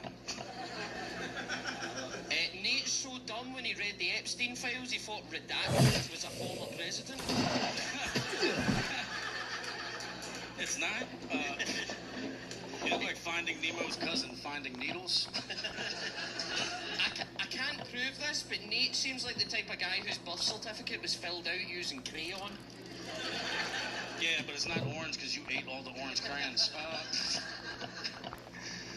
So Jack looks like one of the Stranger Things kids got the upside down syndrome.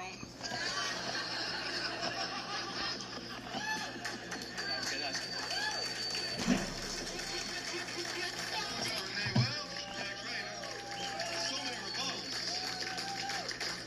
So many jokes. Second time.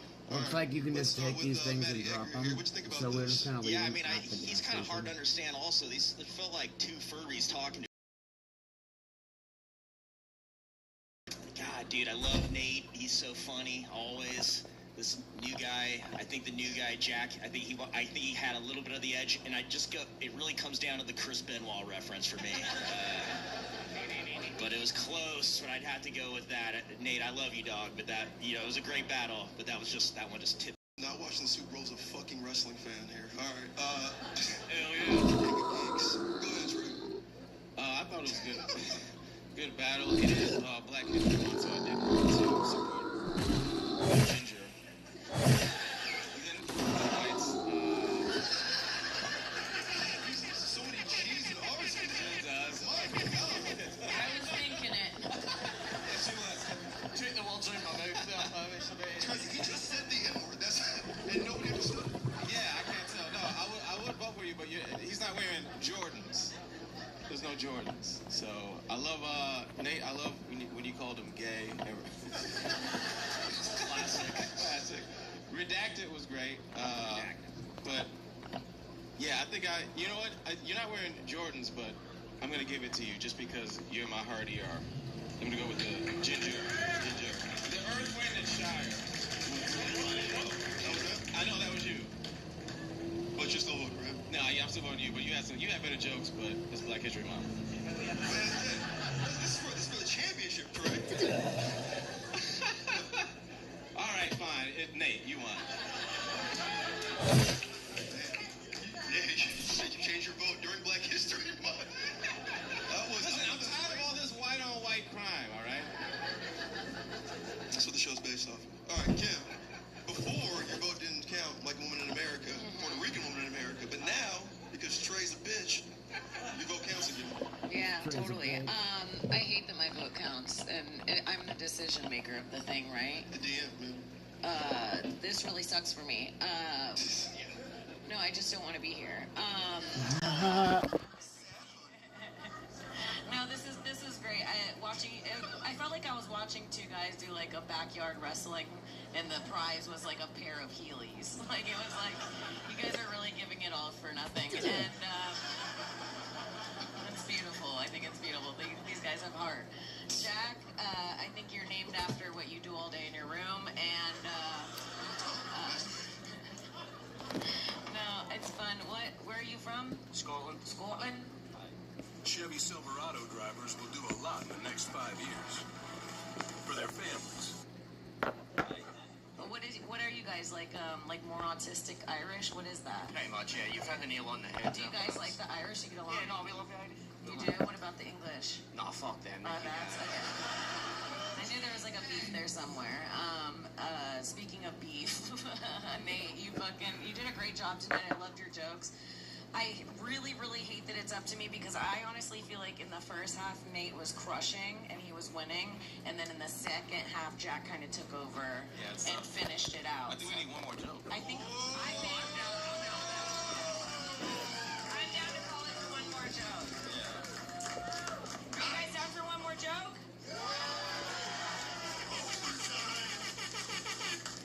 All right, yeah. This is to go to the championship later, fellas.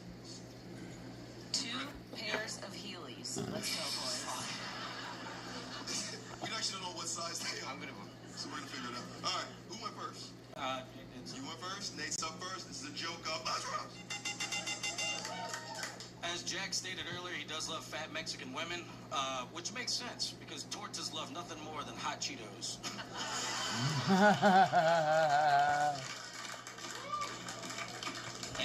Usually when you meet someone called Nate, the name is short for the name Nathan, but in this SK's short for Native Americans don't belong here. Native Americans don't belong here.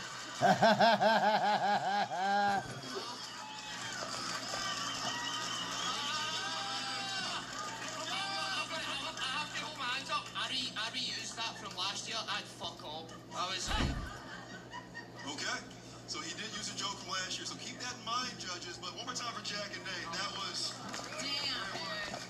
And I gotta be honest, that was the most nationalist shit I've ever seen the audience do. When he spoke perfect English in an American accent, you're like, that was the best time. I did that. during Black History Month as well. That was fucking insane. It was during Black History Month. You're talking about killing Native Americans. There's nothing more American than that. I'm hard right now.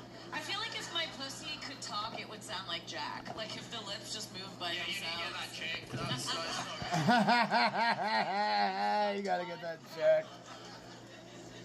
That's crazy. I can't think about your pussy looking like Jack. That's nuts. I didn't say it looked like Jack. Hold on. My pussy looks like Jack. That's fucking crazy, you guys. I will pull out my pussy right now. Pull it out. Put that pussy on the tape. It hangs. It falls over. It swings. I had to pull it up like Rapunzel's hair.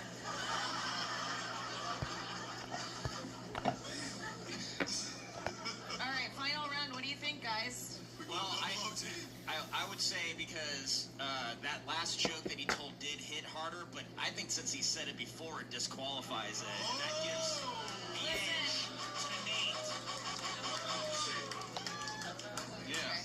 Yeah. No, I mean, I wish you hadn't said that, because... Yeah, you would have won it. Yeah, for sure. Well, yeah, I agree the last joke hit way harder, but I've been doing roast battles since the very first day it started, and everybody knows one of the 3 rules, original jokes only. You gotta do a brand new joke when you come out here. So, Nate, congratulations. Great job, you guys. You both were really, really funny. Good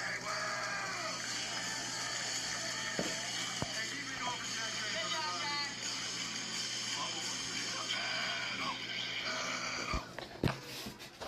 Battle. That place you guys hate, New York City. I was gonna be like, you wrong? You wrong? Sorry, that's a joke for you. Wow, not as many booms. That's crazy. I know, we're turning back around, dude. They get it. Muslims. All right. This guy fucking hates me. That guy's all right. Leave him alone. That's my champ, man. Oh, sorry. Yeah, we got cedar fever together right now.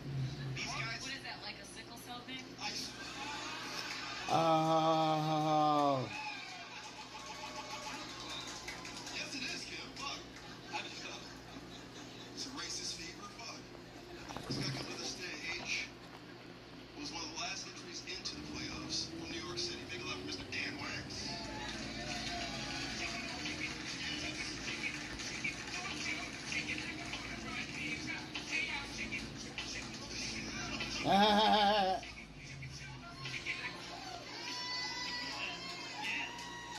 He's playing that song because Dan has Tourette's. Welcome back to Austin. What do you like about Austin? What's your favorite part? I like that I'm here instead of going to New York where I played first. You're battling Andrew. I mean, I know this is a championship, but why? Honestly, Andrew's one of the best in the world, maybe the easiest. I try my best against him. He's evil, horrible, things I've ever said. But having said that, I have always wanted to face Manning during the Super Bowl.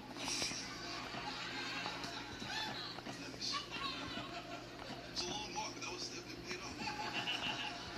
This guy coming to the stage is #1 in the world. He was the runner-up for the championship last year. He's here for redemption. Make a lot from New York. So Andrew Fanning.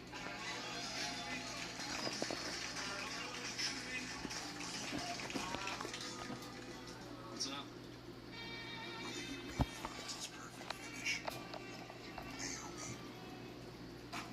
Children's Zyrtec provides 24-hour allergy relief, which means less sneezing and more of this.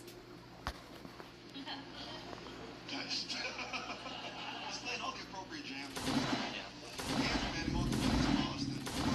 About you. Yeah, I'm wondering if the pipe that burst that bothered me because it's the first time anything got wet in your house.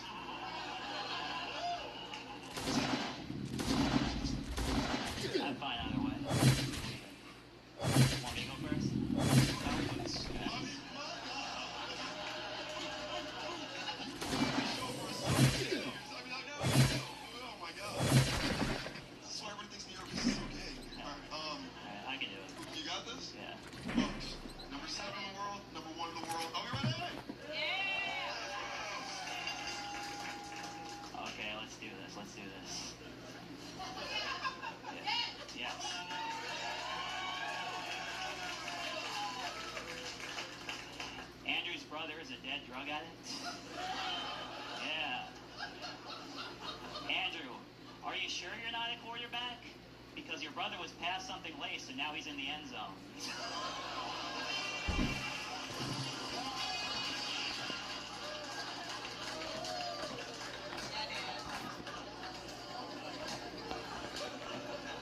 Hell yeah.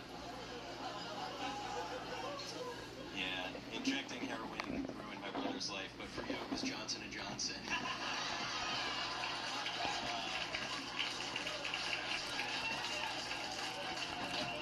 All it takes is one shot, guys. Be careful. Oh, boy. Hi, Mom. Speaking of which, a little about Dan. Dan's mom was a taste tester at the Tylenol factory. Hot off the conveyor belt. Fresh shit, all right? Something else about Dan is that she had him when she was 59 years old. No, I'm kidding. She didn't have him that late. I mean, she didn't have him on time either. Look at him. But Dan actually gets his stage presence from his mom because she also loves to bounce on it crazy style.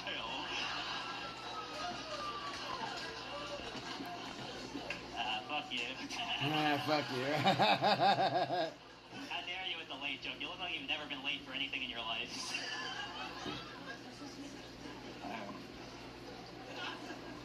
Andrew is a quarter Palestinian, but he doesn't seem it. Unlike his brother, who's homeless and dead.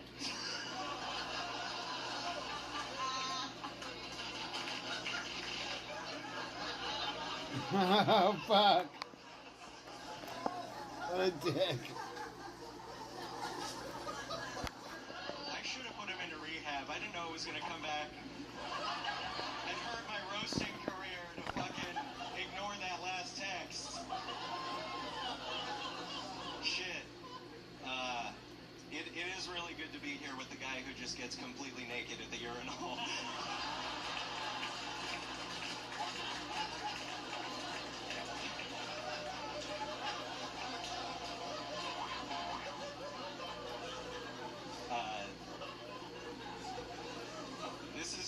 This is true about Dan. Dan loves to gossip. Dan loves to gossip, which makes sense because nosy is how I would describe his face. And spilling tea is how I would describe him carrying tea. The only time Dan doesn't let the cat out of the bag is when he wants to bring it home and dissect it first.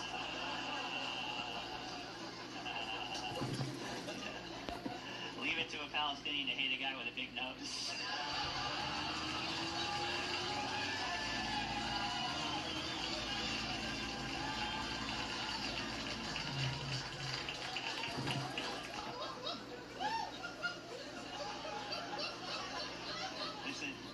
This is true. Andrew takes medication for his naturally low testosterone.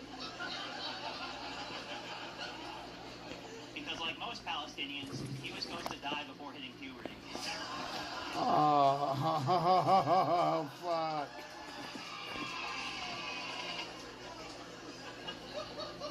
You want to talk about people who should be on fucking medication? This guy needs a prescription for heavier shoes.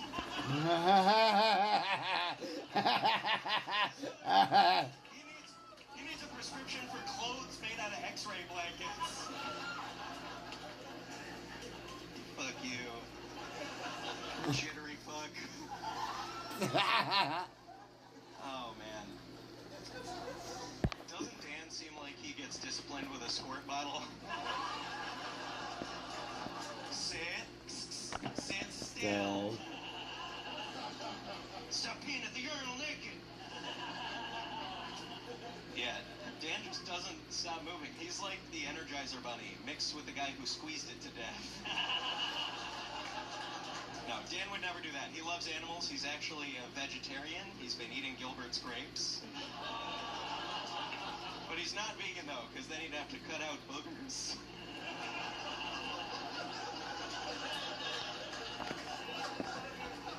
That was a very long joke.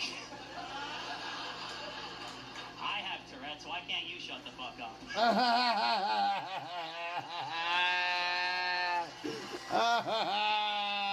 Fuck. Andrew dropped out of college so he could look like he founded Microsoft. Andrew looks like a guy in the Epstein files. As a fact, he just looks like one. He's not. He's not in the Epstein files. He just looks like one. He's not in the Epstein files. He's Palestinian. The only people in the Epstein files are the people who stole his land. Jews.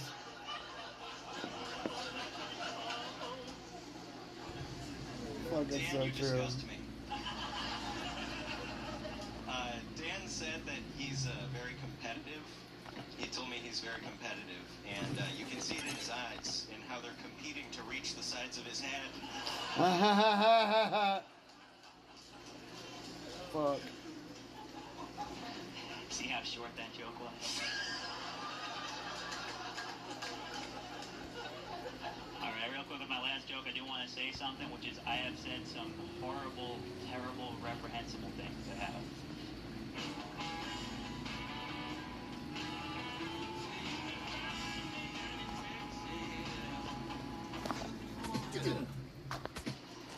I acknowledge that the war in Palestine is a genocide.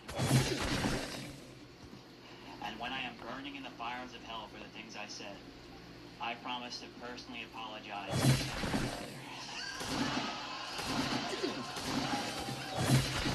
Brother.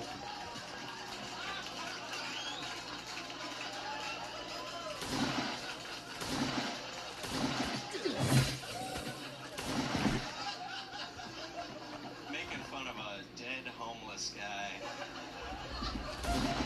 It used to be warm down there. Doesn't Dan seem like he's gonna accidentally call us earthlings? Dan seems like he has best friends who consider him an acquaintance. He'll see his best friend like, I'll be like, hey buddy, ready for your haircut? Of course I am, earthling. Alright. Guys, keep it going for Dan. Fuck. That was a lot of fun. Wow. Just like New York, man. They got the best riders. I'm going to start with Trey Stewart. Who would you like, the Palestinian or the shrew? Well, I gotta say, solid job to both of you. Give it one more time. That was great battle. Both of you came out strong. You know, Reed versus the Palestinian. Somewhere RFK is shooting himself. It doesn't like this one. But I think it was solid, man. You both came out strong. I think, Dan, you might have a little bit of an edge because it always looks like you're about to break dance. It just makes everything funnier. You both had solid stuff, man. Brought to you by vaccines. That was great. Yeah, man. This is why you gotta take Tylenol seriously. But it makes you really funny, you know. So this was tough. I think towards the end of it, they really did explain it. And I gotta go. Yeah, I gotta go.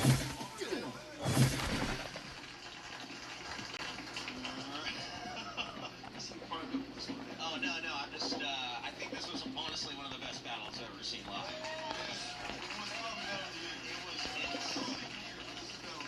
When I say insane, I don't mean like he's like insane, but it was really good, and the styles made the fight here, because Andrew is so still and just taking it, stoic, picking his shots. Dan looks like he's about to get in a jump rope and like he's like waiting for the right, you know. You're right, And he looks like a black guy getting ready to fight. The fuck you say? No, it does look like a school shooter reunion almost, right? Like Andrew's done it before and he's like excited the first day of school, you know? It's his first day of school troubleshooting. Yeah, right. Yeah, he's showing the rookie what's up. It's like training day. Oh my god. Whoops. You gotta hit the hallways from the left. Yeah, this is Tower 7 and Tower 1. You know, I love comedians like Dan that have a thing that just makes them like diabolical. It's like, to me, like, you know, it's like kind of a little bit unfair, but it's but it works and it's indestructible. But that's kind of what makes Andrew even better. That just more normal seeming. Like, he just got through with just the comedy with just no special abilities. Like this fucking mutant. Yeah, Dan's kryptonite is Ritalin. So I am going Andrew on this one. But I love them both. Kim! You are the deep. Yeah. This is New York, though. Like, you got like your training. You're a hell of a joke writer and this, you know, this magnificent comic. So, I mean, like, what do you think about your brethren up here? It really was one of the most incredible battles I've ever seen. You both are amazing to watch. I've seen you guys before, and you have a reputation for being killers. Yeah, your brother's dead, but the room wasn't. Okay, that was a fire battle of Dan. My God, you must go crazy when you come.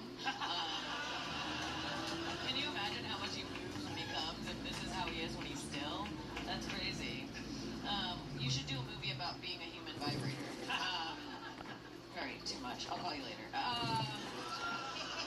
What? I just got off birth control. Dan, I found it funny that you kept making fun of him for being Palestinian, but it makes sense you have autism because it looks like it was promised to you 2,000 years ago. And the battle was great. Dude, I can't remember your name. One more time. Andrew, I don't mean to offend you. It was close. It was really, really close.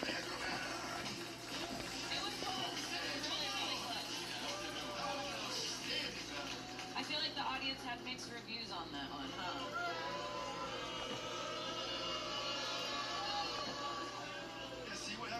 Jenny McCarthy's son? Yeah. Alright, so the third place battle, the loser bracket. These guys flew out here to get 2 battles. Now one of them gets to go home as a third placer.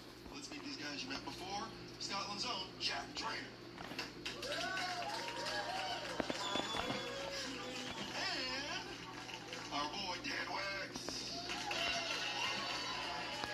Oh, wait, hold on.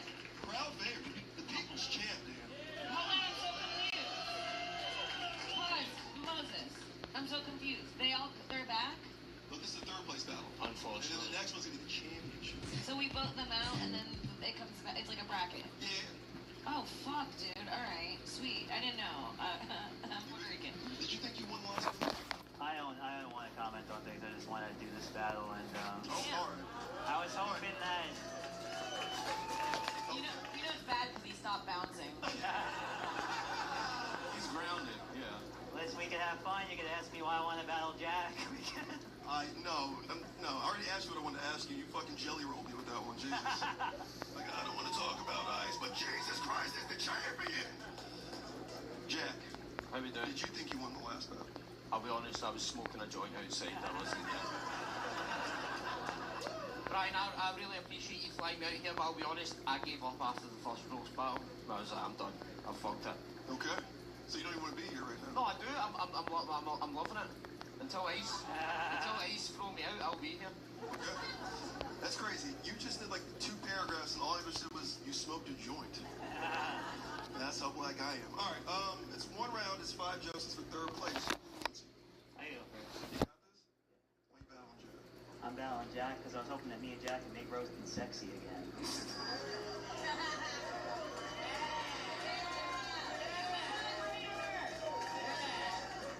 That's a calendar no one wants to buy. Oh my. Yeah, those are the calendars that they send to Africa. Like the Super Bowl team that don't win. All right. You ready for this? Let's go.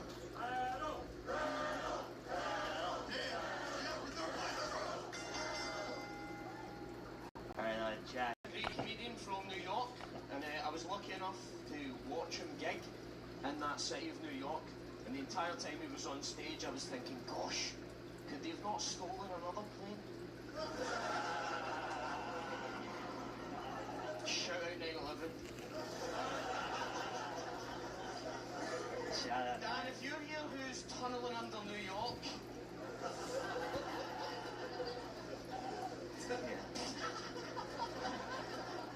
anti-Semitic thing to say for someone who definitely loves trains.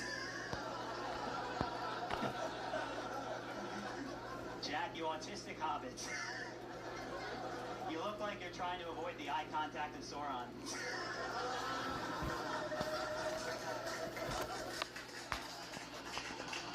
It's crazy you calling me autistic. You seem like the only guy that could go to a casino and win money.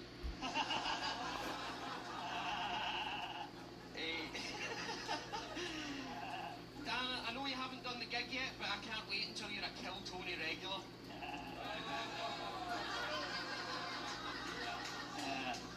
I hope that I can't wait till you're not only a Kill Tony regular, but you stop being a regular at your local pub.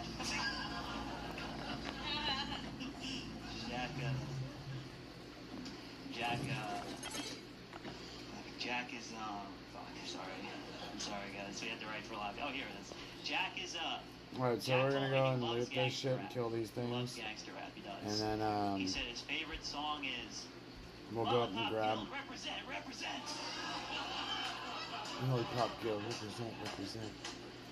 Dan, you know this is called stand up and not get up there and move about a bunch.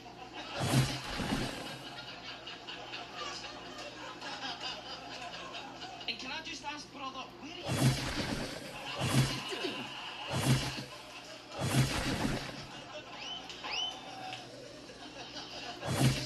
Brother, is he trying to beat his high score in Dance Revolution?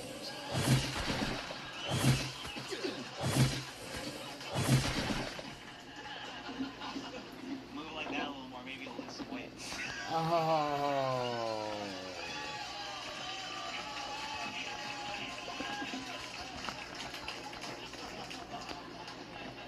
Oh, bless him, he needs this.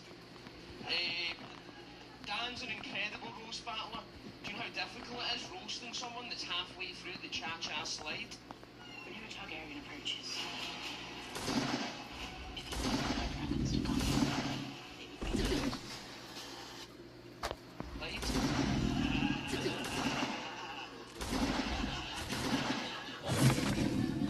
Dan's an incredible roast battler. Do you know how difficult it is roasting someone that's halfway through the cha-cha slide?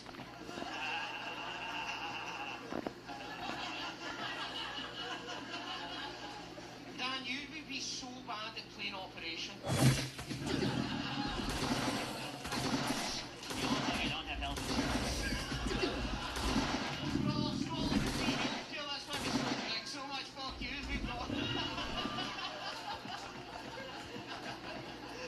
I'm going to rush. I have no idea how many we've done so far. Thank God you have a doctor. Unfortunately, I don't think the doctor would be able to understand what you're saying to him. Yeah, so Jack's voice is also weird in Scotland. Yeah, it's true. Jack got a scholarship to study Mandarin because English wasn't working out.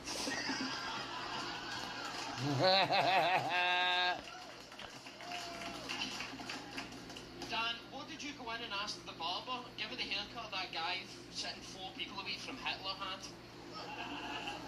Missed on that one. We'll try. Jack, when was the last time you saw the barber? Thank you very much. All right. I don't know why. That battle was insane. One more time for Jack.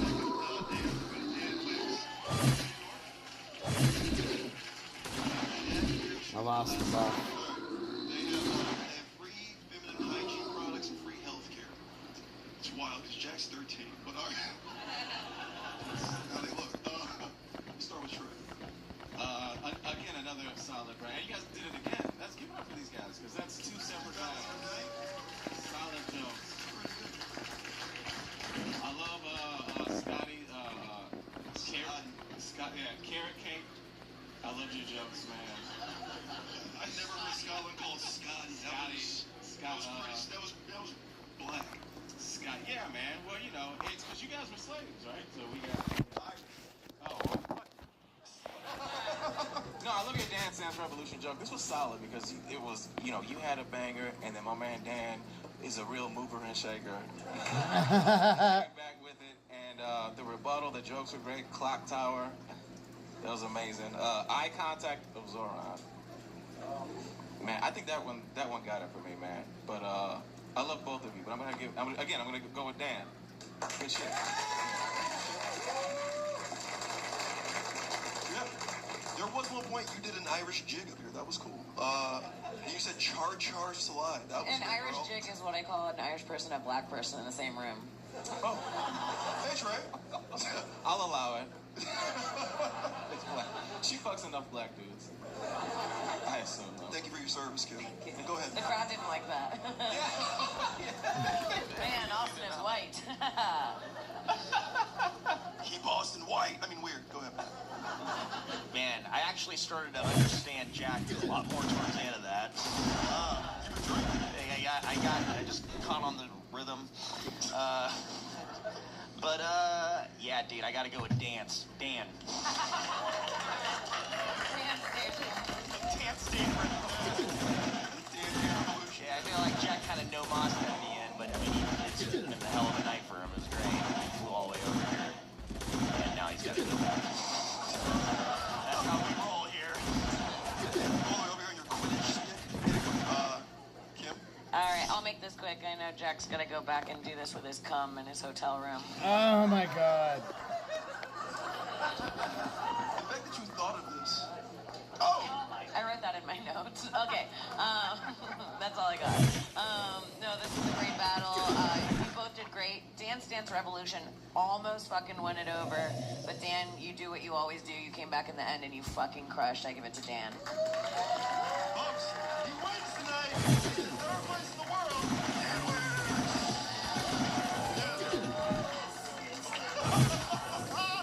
And Jack Trader, everybody. All right, this is the last battle of the night. This is for the championship of the Roast Battle World. Are we ready? Let's get it. All right. You saw this guy win in overtime. Make a love for LA's own Nate Welch.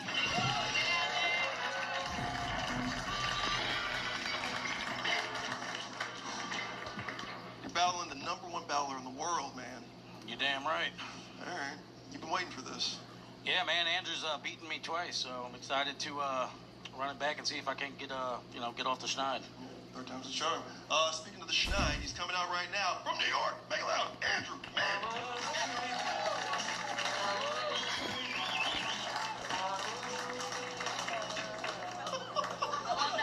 What's up, Ray? Who's the Lunchbox, man? Let's go, Lunchbox. So good, Lunchbox.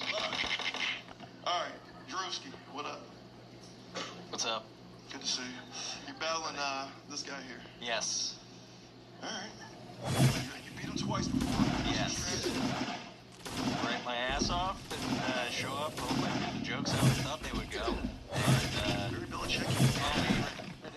it's not very funny of a process. I don't know. This is a sport, right? You guys are being funny right here. He's going on some background. Doesn't matter. You guys are both weirdos. Let's do this. It's 5 jokes. It's 1 round. This is for the championship. Who's going first? Folks, this is Andrew. That's Nate.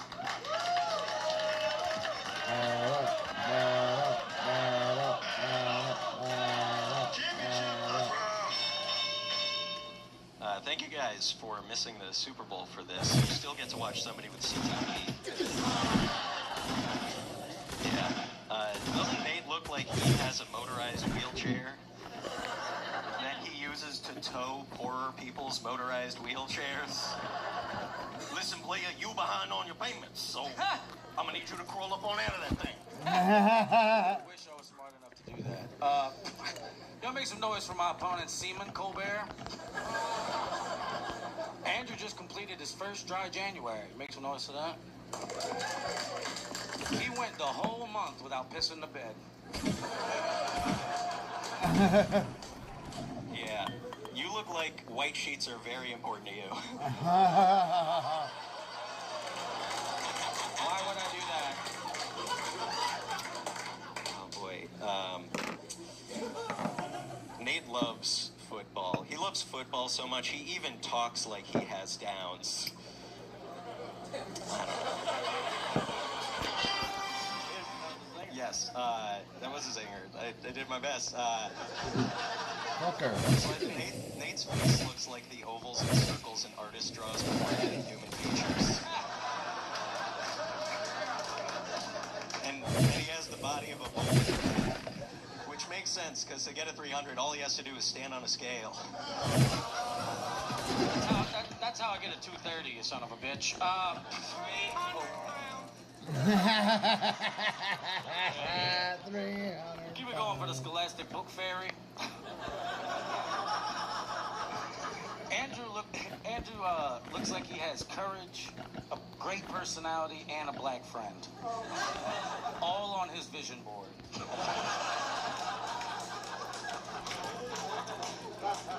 Doesn't Nate seem like he's currently learning how to write his own name? Just so he can qualify for ISIS signing bonus? He's gonna be in there like, and 8. He looks like he would have joined ICE, but the tests were too hard. He's like, I'm mad about it. I mean, it's not like they're just taking anybody.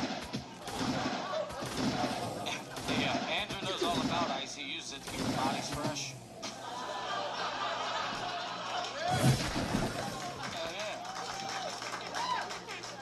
So Andrew's part Palestinian.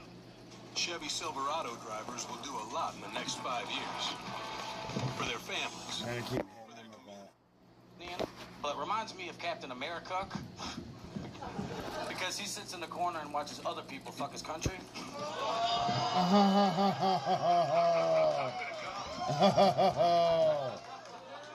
But he still lives in New York City, so in true Palestinian fashion, he has a Jewish landlord.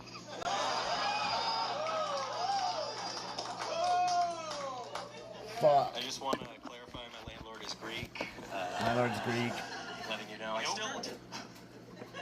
I still hate him. He is Greek.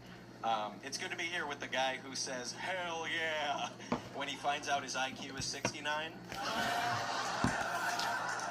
Oh, hell yeah. Yeah. It's like an easy button. Nate, how do you look like both an ICE agent and also one of the babies missing from a Somalian daycare center? Ice cream agent. Look, let's wrap this up. Andrew's got to get back to studying for a protest. He looks like he goes to protest and yells, fuck 12-year-olds. He also looks like a scientist who turns women into history.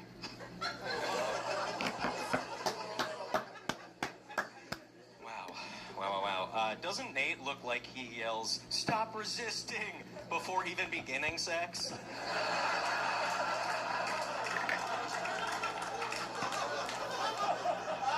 You know, got to sometimes. And doesn't Andrew look like the main character in a documentary about staplers? Oh, jeez. Yeah. So Andrew don't suck titties because dairy upsets his tummy. He's lactose intolerant, so he drinks milk from nuts. Oh, fuck. That's the championship, everybody. Oh. For Andrew Manning.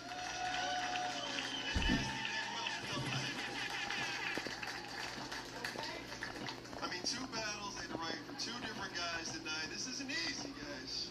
So, which one of these is your favorite serial killer? You know, as a fellow Reed, I was really rooting for Nate. But I think the smart guy won. There was just a little bit. So me. No. No. I wanted you to win. I wanted you to win, but this is an honest sport, and the fucking dork won this one. The fucking dork won this one. One more away, winning the championship. I'm going to go to Trey Stewart. It's very impressive that both of you, again, just to be able to do this is very solid. You guys both have back and forth jokes. I love the fucking ice back and forth. It was great. Clearly, you guys both wrote. It's impressive, and then you were prepared. No, because a lot of people get up there. You're just impressed that they wrote? Yeah. My God. Y'all wrote? Damn. Y'all, well, I guess the level. Now you're just saying shit. Now you're just saying shit. Listen, it's impressive. It's also that you guys have skin. And eyeballs, dude. It's fucking crazy. Y'all walked all the way up here from your house? That's crazy, yo. It's crazy that we all live, you know? Y'all be breathing and shit? That's crazy y'all be breathing. You guys came up here with courage. It's wild, man. So brave. Yeah, no, I think you... Trey. I'm sorry, that was mean. That was in my head. No, it wasn't. But, no, honestly, look, I'm black, so it's impressive if you can know how. You're not black. Damn, some Joe Biden shit. No, but the level, like, clearly, it's like the level of talent that you guys have, and the preparation, clearly you put in a lot of hours in it, and the dry January joke, that's great. Man, I mean, I really want to give it to Andrew, because but now I gotta go with Nate. I'm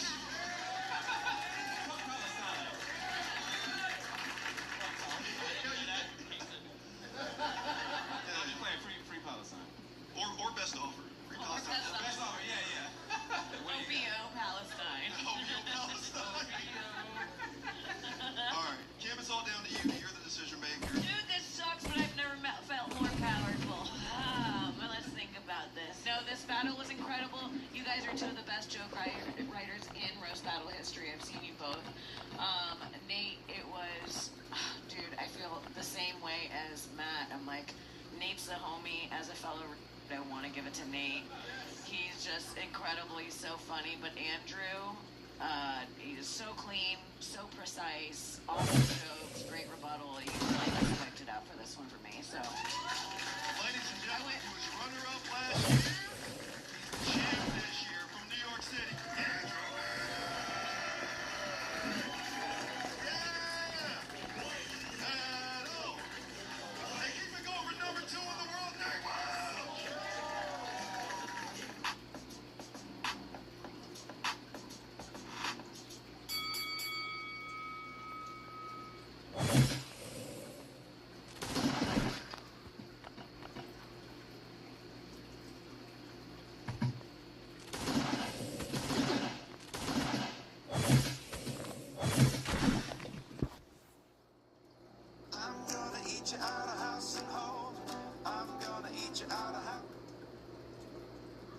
Shut your mouth.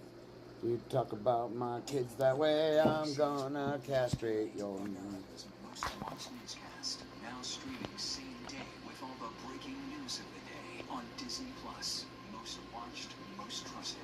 Now on Disney Plus every night.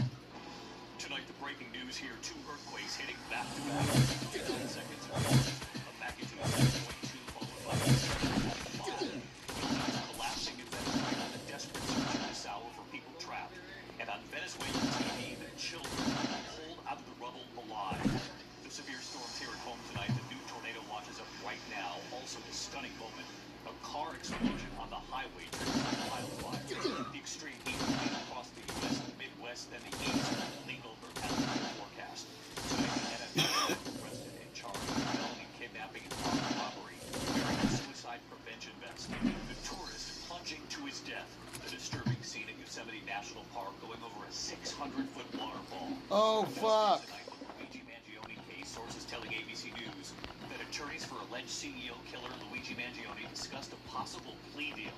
Were they considering a guilty plea? Aaron Katursky is here. The U.S. has Iran tonight. Iran's striking a ship in the Strait of Hormuz. The Supreme Court delivering 2 major wins for President Trump, allowing him to expel some migrants and to turn away others. Outside New York City tonight, the driver wanted for a deadly hit and run. The surveillance showing 2 men struck a killer while crossing the street after watching the World Cup. Tonight, the image now suspension. The WNBA player appearing to thrust her fist into Caitlin Clark's neck. Lionel Richie's health scare, the opening night of his new tour. What he told the audience, then leaving the stage. Tonight, Dolly Parton's surprise appearance amid her health woes and what she's now done. Tonight, the World Cup showdown. Will the U.S. men's team make history? Tonight, tennis great Chris Evert revealing a deeply personal development. And we remember the lead singer tonight of Blood, Sweat, and Tears. From ABC News World Headquarters in New York,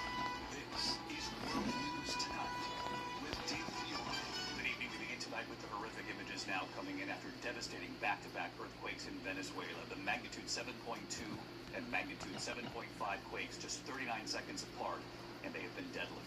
Dramatic video tonight showing the moment the earthquake struck, buildings collapsing into clouds of dust and debris. Tonight, the death toll climbing. The quakes rained down the ceiling at an airport just north of Caracas. Travelers running for their lives with the terminal coming down around them. Search and rescue teams working around the clock, digging for survivors. Thousands of people still missing at this hour. Tonight, dozens of aftershocks now reported, and you will see the moment on Venezuelan TV showing children being pulled from the rubble alive. ABC's Victor Akendo leading us off tonight. This is the terrifying moment two massive back-to-back earthquakes struck Venezuela. The strongest to hit the country in a century. A magnitude 7.2, followed 39 seconds later by an even stronger 7.5. Buildings collapsing as panicked residents race for cover. Officials say at least 250 buildings have been damaged. This survivor saying it was like a horror movie. You can hear the fear from passengers on this plane on the tarmac in Caracas. Sections of the airport crumbling into a cloud of dust as travelers scramble to escape. Tonight there is a desperate race to find survivors underneath mountains of concrete and twisted metal. Rescuers pulling this woman from the debris. She says she held on to her door frame during the quake and watched her friend disappear. Venezuelan TV showing 3 children covered in dust pulled out alive from the rubble. At least 188 people have died, and hundreds more are believed to be trapped. Earthquake experts warn the death toll could top 10,000. As families frantically search by flashlight for their loved ones. At least 25,000 are still unaccounted for. American tourist Jason Wang made it out alive. He was about to get into a cable car when the quake struck. It started to shake. And then I felt the ground shaking a little bit. And then just mass panic. Everyone was just bolting from the door. Tonight, so many in need. Patients evacuated from a damaged hospital lined up on the street. There's absolutely going to be big aftershocks. You never get an earthquake this big without many aftershocks. With its battered infrastructure, Venezuela was already facing a national crisis, making this emergency response even tougher for acting President Delcy Rodriguez. It comes just months after the U.S. raid removed President Nicolas Maduro.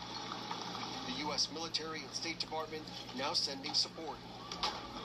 And international search teams are now on the way, including this team from L.A. County Fire Department. In Miami, volunteers with the Global Empowerment Mission are packing up relief supplies. Venezuela was already in pretty bad shape before the earthquakes. Yes, so what does this do to it now? I'm trying to help whatever medicines, with canned food, whatever that they needed. David, we're inside this Venezuelan restaurant called El Arepaso in Doral. They are accepting donations 24/7. You see them stacked up high here behind me. Also tonight, the U.S. State Department saying it would provide $150 million to aid groups in Venezuela. David? Well, they're really going to need it. Just extraordinary pictures tonight. Victor Akendo leading us off on the earthquakes in Venezuela. Meantime, back here at home tonight, the severe storms we're watching right now. In fact, there are new tornado watches up across multiple states at this hour. Flood watches across the Midwest, heavy rain, damaging winds, large hail from Texas all the way up to the Northeast.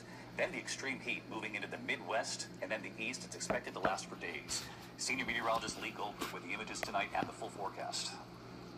Tonight, new video showing ferocious winds tearing through the Chicago area, causing major damage. It got real strong. It got real scary. And it looked like you're in a tornado. And then we ran in the basement. 60-mile-per-hour gusts in the last 24 hours, snapping massive trees, sending them crashing down onto homes and cars and knocking out power. Right when the wind gust came, we saw a branch fall down, and then shortly after that, the entire tree kind of came with it. At Kansas City Stadium this afternoon, the site of a World Cup match tonight, an urgent warning to seek shelter as storms move through. Hail covering the ground like snow in Green Bay, Wisconsin Wednesday. This is insane, man. Heavy rain turning streets into rivers. In Tulsa, Oklahoma, firefighters using a ladder and ropes to rescue a man trapped in a flood-controlled ditch surrounded by raging rapids. In the west, an RV on fire, exploding, sparking a wildfire in bone-dry conditions in Maricopa County, Arizona. Oh, While fuck. in Utah, the Cottonwood Fire now scorching more than 110 square miles, burning out of control with extreme fire conditions in the hours ahead. This is likely the most destructive and costly fire in terms of property damage that the state has ever seen. And in Europe, the death toll rising from that heat wave. Iconic tourist landmarks like the Louvre and Eiffel Tower forced to close early. The weather extremes tonight here in the U.S. and across Europe. Lee Goldberg back with us tonight with the full forecast for us. Hi, Lee.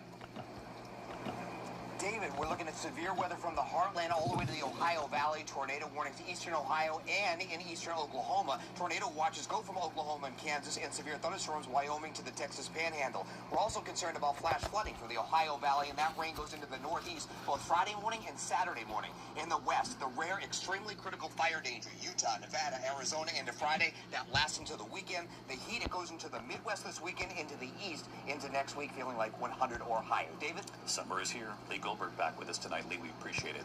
We turn next tonight to the NFL star arrested and charged with felony kidnapping and armed robbery. The Detroit Lions' Terrion Arnold in court wearing a suicide prevention vest. He's accused of targeting 3 victims. Here's ABC's Morgan Norwood now. Tonight, Detroit Lions quarterback Terrion Arnold appearing in court, accused of orchestrating a robbery and kidnapping plot. Arnold wearing what appears to be a suicide prevention smock. Overnight, turning himself in to authorities in Tampa, Florida. On February 4th, prosecutors allege Arnold directed a group to lure 3 men to an apartment where the victims were robbed, beaten, and held at gunpoint, saying Arnold believed the men had stolen more than $200,000 worth of his personal items during a stay in his Airbnb property. But investigators say they later found no evidence to prove the victims were involved in the theft, and that Arnold reported his property missing just hours before the alleged attack. The state attorney's office saying no one has the right to take the law into their own hands. A dispute over missing property does not justify kidnapping, violence, or retaliation. A spokesperson for Arnold stating the cornerback denies any involvement and maintains his innocence. Arnold was drafted by the Lions in 2024. Tonight, the team saying they are aware of the legal situation and declining to comment out of respect for the ongoing legal process. Police had previously arrested 6 other people who were allegedly involved. 2 of them have since pleaded guilty. And David Arnold is being held tonight without bond. If convicted, he faces up to life in prison. Morgan Norwood tonight. Morgan, thank you. Tonight, the disturbing scene at Yosemite National Park, the tourist plunging to his death, going over a 600-foot waterfall. Here's ABC's Melissa Adon tonight. Tonight, this is the last known image of a 22-year-old man who authorities say tragically fell nearly 600 feet to his death over Nevada Fall in Yosemite National Park. Fraser Gall had been hiking around the falls with friends, taking this image moments before. The man in the hat seen keeping his head above water. The National Park Service identifying him as Josue Baires Alfaro. I knew based off of the ripples in the water, there was going to be a massive undercurrent. He didn't look like a strong swimmer. Gall, who has lifeguarding experience, says she jumped in and tried to save the man. I launched over toward him, and quickly the undercurrent, that washing machine, basically slams him under. And suddenly I can't spot him anymore. And in that shock, this meant that I got caught up in it too. Gall fighting against a strong undercurrent, saying she was left bruised by the rocks and feared she would die. Eventually able to get herself out, but the man she was trying to save was pulled over the falls. Yosemite search and rescue personnel responded to the scene and conducted search and recovery operations below Nevada Fall. His body was recovered the next day. David, it's unclear how the man wound up in the water before he was pulled over. The National Park Service is investigating. David? All right, Melissa Adon. Melissa, thank you. Just you're swimming, you dumb bitch. Why do they need to fucking investigate? For the alleged CEO killer discussed a possible plea deal. Were they considering a guilty plea? Let's get right to our chief investigative correspondent, Aaron Kotursky. Aaron, what do we know? David, sources tell ABC News attorneys for Luigi Mangione and federal prosecutors had been in talks for a possible plea deal in which Mangione would admit to killing United Healthcare CEO Brian Thompson. It's not clear how far they got, but we're told the negotiations have now stopped. Mangione has pleaded not guilty to stalking and murdering Thompson in December 2024. He could still change his plea before, even during trial. Mangione's lawyer declined to comment, but David, she did accuse prosecutors of trying to manipulate public opinion and violate Mangioni's rights to a fair trial. David? Aaron Katursky with us tonight. Aaron, thank you. We move on now to the U.S. and Iran tonight. Iran striking a ship in the Strait of Hormuz. It comes just hours after President Trump said the deal with Iran was going well. Here's John Carl. Less than 24 hours after President Trump declared that the deal with Iran was going well, Iran is being very nice. They're agreeing to everything that I want. Today, U.S. officials tell ABC News Iran attacked a cargo ship attempting to cross the Strait of Hormuz. Iran has imposed new conditions forbidding ships from traveling outside of its approved shipping lanes. Maritime security expert Martin Kelly posted audio of a warning he says the Iranian military is issuing to ships attempting to cross the strait. If any vessel attempts to transit in the strait without our permission, it's responsible for any consequences of any danger. Just this morning, Secretary of State Marco Rubio said that if Iran interferes with shipping traffic, it would be a clear violation of the deal that President Trump signed last week. If ships are moving as they should be moving, then that's what we're going to judge and that's what we're going to react to. If, on the other hand, this rhetoric is backed up by actual ships being threatened and ships are not moving, that's a violation of the agreement and we're going to have a problem with it. Traffic through the strait had been increasing, reaching nearly the level it was before the war, but this attack, coupled with new warnings from the Iranians, is expected to reverse that progress. David? John Carl, live at the White House for us. Thank you, John. Tonight, the Supreme Court delivering two major wins for President Trump, allowing him to expel some migrants and turn away others. Let's get right to Mary Bruce on the Supreme Court. Well, David, tonight the Supreme Court's conservative supermajority handing President Trump two wins on immigration in a 6-3 decision. The court clearing the way for Trump to cancel the temporary protected status of hundreds of thousands of Haitians and Syrians who've been living and working legally in the U.S. Most will now need to leave the country or face deportation. In the other case, the justice is allowing the administration to turn away people seeking asylum at official ports of entry along the U.S.-Mexico border, meaning the U.S. can essentially shut the door to migrants fleeing violence you mean the Haitians? You mean the fucking criminals? The court's decision on whether Trump's effort to end birthright Not talking about citizenship Mexicans. is unconstitutional. David. Mary Bruce, who's reporting here in New York with us tonight. Mary, thank you. Tonight, we're remembering someone close to many of us here at ABC News. We learned today that a husband and father in Ukraine, Maxim Osirachuk, has died. He was killed during a Russian drone strike last night while serving in the Ukrainian army. He was a friend and colleague to those of us who reported in Ukraine. He drove many of us around the country into the front lines, keeping all of us safe. He always had a smile. Our Ian Hamler remembering his quick wit tonight. Wah, wah. His name right. Wah, wah. Also, what we're learning about Lionel Richie's health, none of us could get his name right, so I hope I did well by him tonight. When we come back on the broadcast, outside New York City tonight, the driver wanted for a deadly hit-and-run surveillance, showing two women struck and killed after watching a World Cup match. Holy fuck. Also, the image tonight and the suspension, the WNBA player suspended, appearing to thrust her fist into Caitlin Clark's neck. Also, what we're learning about Lionel Richie's health scare, the opening night of his new tour, what he told the audience, then leaving the stage and not coming back. And tonight, Dolly Parton's surprise appearance amid her health woes, what she has announced today. We love seeing her. We'll be right back. Tonight, the suspect in a deadly hit-and-run accident caught on camera in Newark, New Jersey, has now turned himself in. Video showing two women crossing the street after a World Cup watch party Saturday night when a car slams into them, sending them into the air. Neither survived this. 3 days later, David Zapata Vera coming forward. He's now facing charges tonight, including 2 counts of vehicular homicide. Tonight, the WNBA suspending Mercury's Alyssa Thomas for 1 game for putting a fist in Caitlin Clark's neck during last night's game. Dude, that was a fucking punch in the throat. But then tossing the ball to a teammate. The replay showed while Clark was down, Thomas drove her knee into Clark's thigh and then pressed her fist into Clark's neck. The refs didn't call it, but tonight the WNBA has imposed the suspension.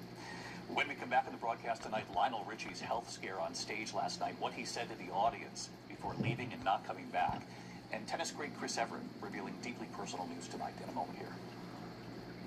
To the index of other news tonight, a health scare for Lionel Richie, cutting short the opening night performance of his tour in St. Paul, Minnesota last night. The 77-year-old singer sat down during one number, telling the audience, when you're feeling dizzy, sit your you-know-what down. So he sat at the piano for another song before calling an intermission. He didn't come back. There's no official word tonight on how he's doing. Of course, we hope he's feeling better. David Clayton Thomas, the lead singer of the group Blood, Sweat, and Tears, is being remembered tonight. Must come down. Singing Spinning Wheel right there, one of the many songs he wrote. They sold millions of records and won 2 Grammys. Best album in 1969. Clayton Thomas was 84. Tonight, tennis legend Chris Evert sharing the news that her cancer has returned, canceling her announcing appearance at Wimbledon next week. Evert posting on Instagram that scans over the weekend confirmed the ovarian cancer she has already undergone surgery for. She will begin chemotherapy. She was scheduled to work as an analyst. Evert was first diagnosed back in 2022, announcing the following year that she was cancer-free. We are all thinking about Chris tonight. Why not did she stop fucking eating sugar? As she deals with her health challenges, making a surprise stop at the grand opening of her new business venture, yet another one, Dolly's Tennessean travel stop, inspired by her decades on the road herself. The roadside truck stop features gas, food, a laundromat, showers, and all sorts of Dolly swag, of course. Great to see Dolly out and about. When we come back tonight, American fans tonight, will the men's team make history? We'll go there in a moment. ABC World News Tonight with David Muir, sponsored by Finally tonight, of course, the World Cup. Will the men's team make history tonight? Trevor Roll at the stadium. Tonight, American fans are in a fervor. We're so excited to cheer for USA! The U.S. men's team on the brink of making history, looking to win 3 straight World Cup matches for the first time ever. I want them to make it through winning all 3 of the group. Tonight in Los Angeles, they're taking on Turkey, and their star forward Christian Pulisic should be ready to join them on the pitch. He missed last week's match with a calf injury, but says he'll be available tonight. The Americans have already punched their ticket to the knockout round of 32, thanks to dominant wins against Paraguay and Australia. Fans outside the stadium tell us the World Cup matches have been electric, and they think this could I be didn't fucking America's eat it. year. They've done the country proud. Whatever. Themselves proud. You think they got what it takes to go all the way? Absolutely. Hey, and David, the American men will play that next round knockout match Wednesday in Santa Clara, but right now they are fully focused on Turkey and potentially making history here tonight. David. All right, you got to get inside and cheer them on for us. Thanks, Trevor All from California tonight. And I'll see you right back here tomorrow from all of us here at ABC News. Have a good evening.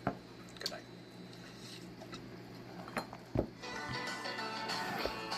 Scott, we're in the kitchen at Ziggy's, and I know you ABC, here's CBS, then we'll do NBC. Good to be with you. I'm Tony DeCoppel. The breaking news right now. Search for survivors. Thousands fear dead after Venezuela is rocked by back-to-back earthquakes, the most powerful in that country's modern history. The widespread destruction and the massive rescue effort underway tonight. Also developing tonight, a 23-year-old star of the Detroit Lions arrested on charges of armed robbery and kidnapping. The former University of Alabama All-American now potentially facing life in prison. And that extreme heat wave gripping Europe. Hundreds dead in Spain, record high temperatures in France and the UK. And the new warning tonight, what authorities are saying. Also, the possible World Cup history tonight for the U.S. men's national soccer team. What's at stake and why some star players are on the bench. The Marlins mystery dog found. What his owner is saying tonight about that viral moment. And the good stuff, teaching a new generation about service, one lawn at a time.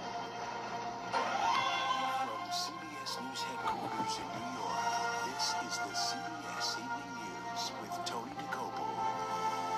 Good evening. Thousands are feared dead in the rubble of a devastated Venezuela tonight as rescue teams claw through the aftermath of 2 major earthquakes last night. The first, of magnitude 7.2, struck near San Felipe, west of Caracas, about 6 p.m. local time. The second, just 39 seconds later, even stronger, a magnitude 7.5. At least 100 buildings collapsed in one coastal state alone, and this may go down as the deadliest quake in Venezuelan history. CBS News correspondent Lilia Luciano has details. Video captured the terrifying moment a building collapsed into the street, sending people running for their lives after a powerful magnitude 7.2 earthquake violently shook northern Venezuela. It's the heaviest quake felt in Venezuela. Then a second quake, nearly 3 times stronger, struck less than a minute later, causing panic at a street party. A catastrophic 1-2 punch that has devastated much of the northern coast. The coastal city of La Guaira is being described as a disaster zone.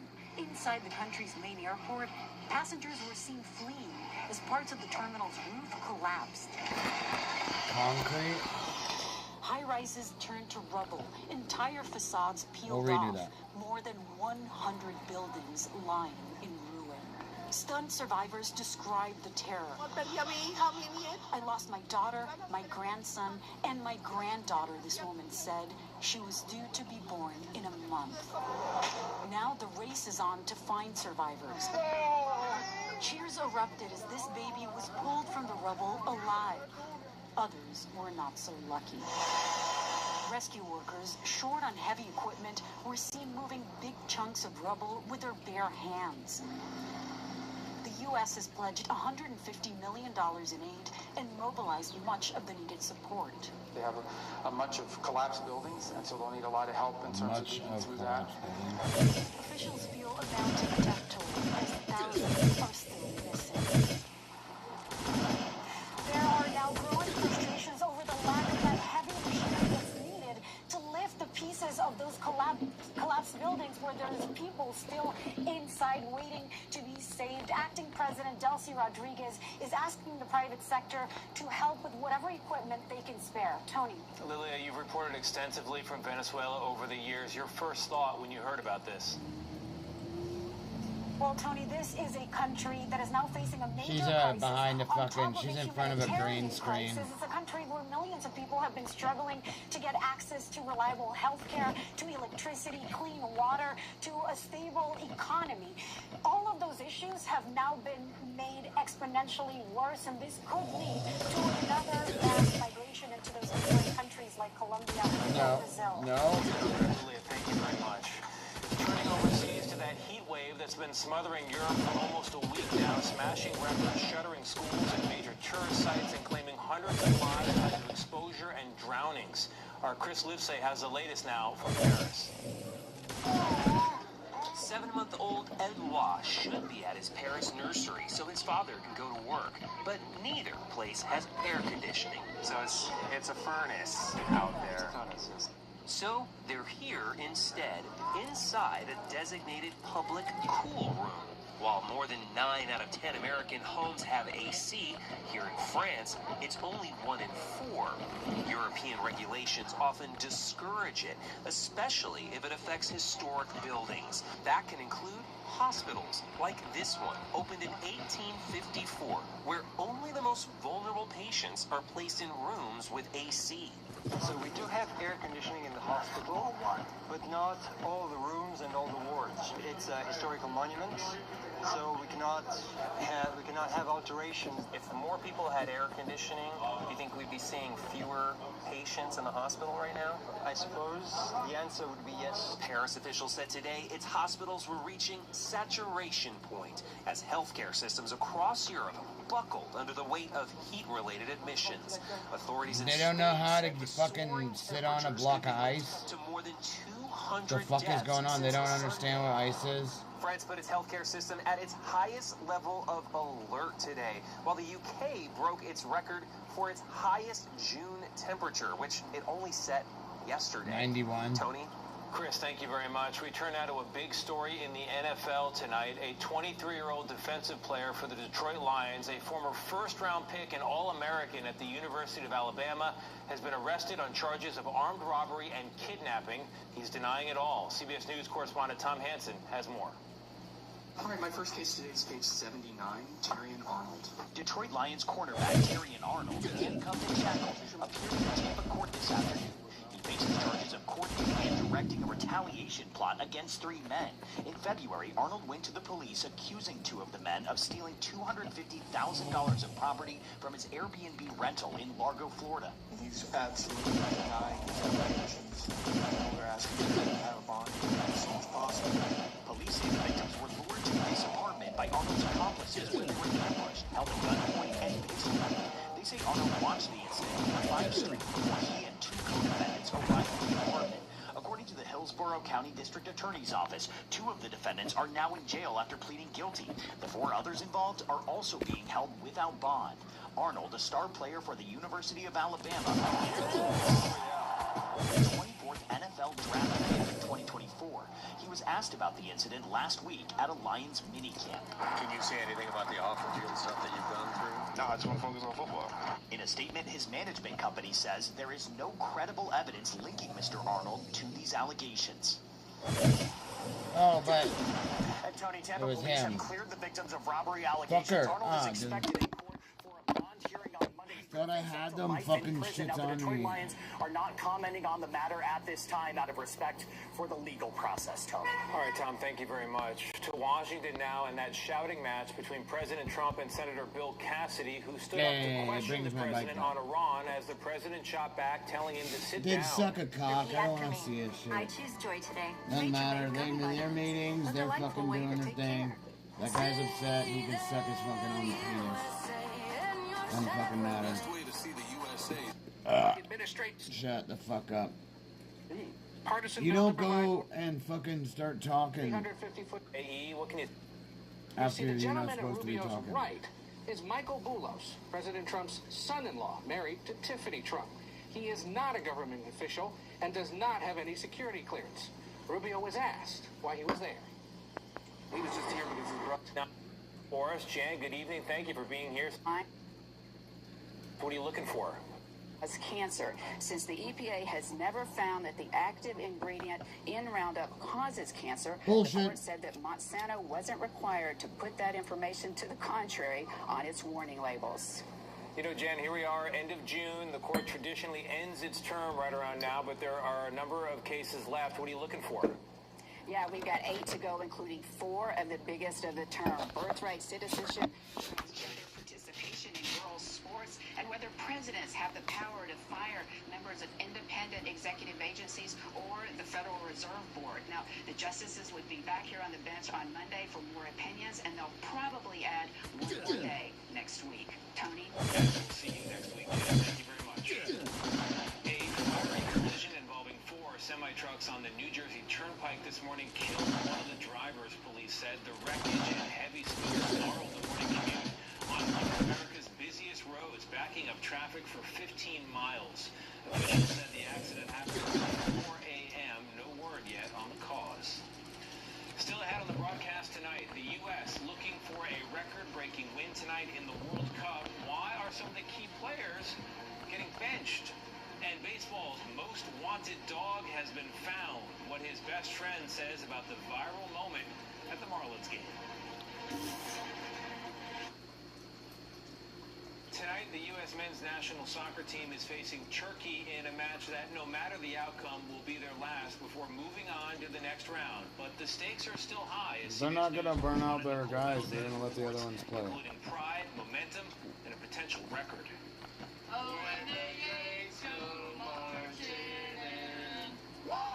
It's a party for the USA tonight, a stress-free match for the Americans against Turkey. It's no longer a lose-win situation. It doesn't really matter what happens. The vibes are perfect. Everyone's here to have a good time. No matter the result, the U.S. is moving on to the knockout round of the tournament. So these 3 friends are here to enjoy an all-day victory lap. I think I had my first Modelo at 9 a.m. But the unanswered question today is, how long will star forward Christian Pulisic play?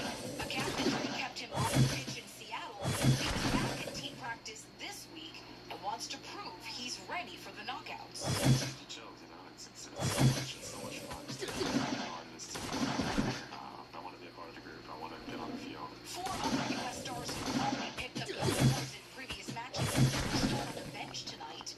Another yellow would disqualify them in the round of 32 when everything is on the line. But winning its group means an easier path ahead. It is certainly a promising path to go into a quarterfinal stage, for example, that hasn't been done since 2002 and is the furthest the U.S. team has ever gone in the modern version of the World Cup. Optimism fueling the team to win again. You don't want to go into a knockout round having like a bad season, how the last season. So I just think it's very important to try and continue to ride the wave of a good performance. Now, look, if you're wondering the value of tonight's match, we'll get this. In nearly a century of the World Cup, the U.S. has never won all 3 group stage matches. So tonight, it could make history. Tony? And Nicole, who can fans Lions expect to see on the field tonight? Well, they can definitely expect to see some World Cup rookies get some minutes on the pitch tonight, hopefully to make a name for themselves, but also to prove just how deep a bench this team really has. Tony? All right, or Uncle Sam's with boxing gloves on behind you. You talk to them. Thank you very much tonight. Up next, Dolly Parton's empire, now so large it includes a piece of Interstate 65. Kind of. We will explain.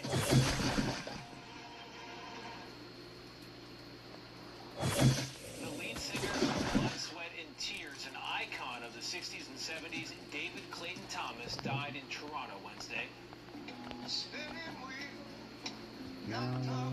That's him singing Spinning Wheel, which won a Grammy for the group. Were you at Woodstock? They were, and their album The Beatles' Abbey Road at the Grammys the next year.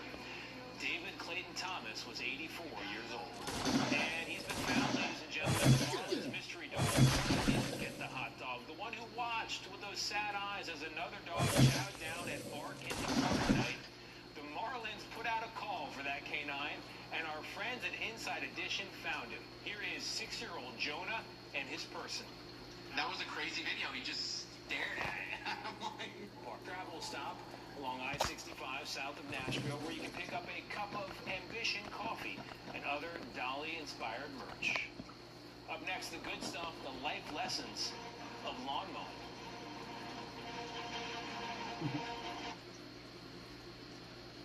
We're back with the good stuff. How far can you go on a single act of service? Rodney Smith Jr. here is trying to go all the way to the White House. A decade ago, Smith noticed an elderly neighbor struggling to cut the grass, and after stopping to help, he founded Raising Men and Women Lawn Care Service. It's a nonprofit based in Huntsville, Alabama, that has since signed up thousands of kids, each committed to mowing 50 free lawns for people who need that kind of extra hand. He's now hoping those people might include the president in honor of America's 250th birthday. He posted online asking the White House if he could stop by with a few kids and this American flag-themed mower and cut the grass. The president has allowed this sort of thing before, though unclear from the picture whether he liked it.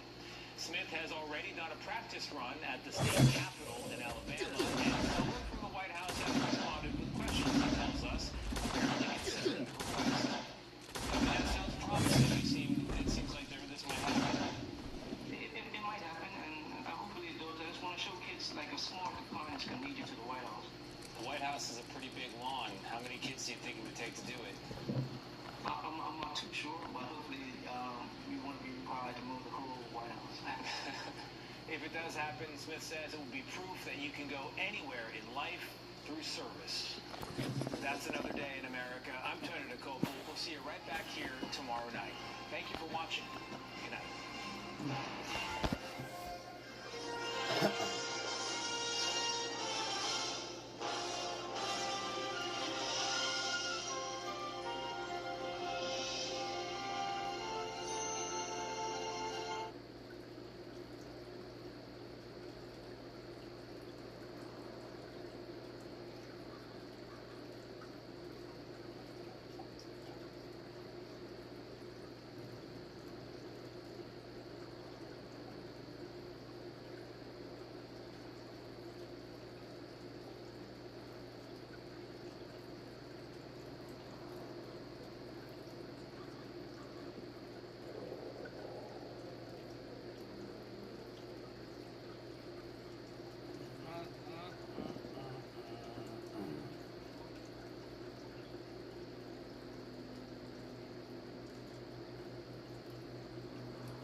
Thing.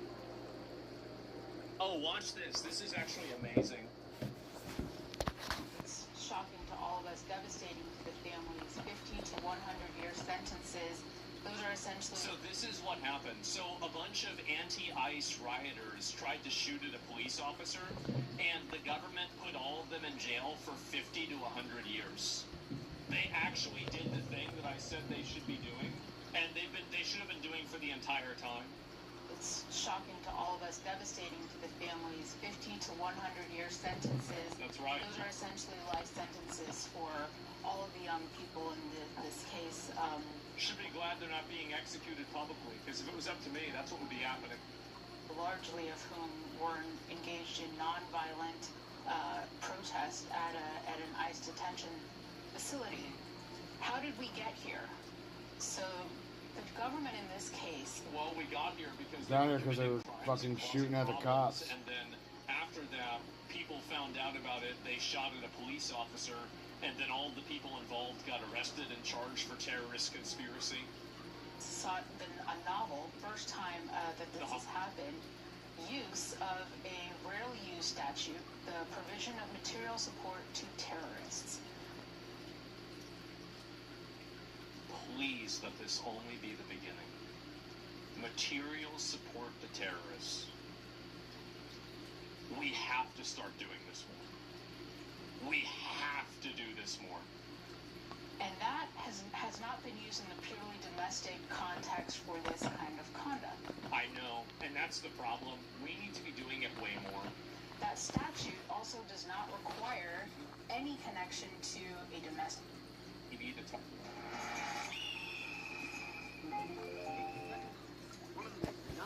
Respected football presenters in the world. Aww.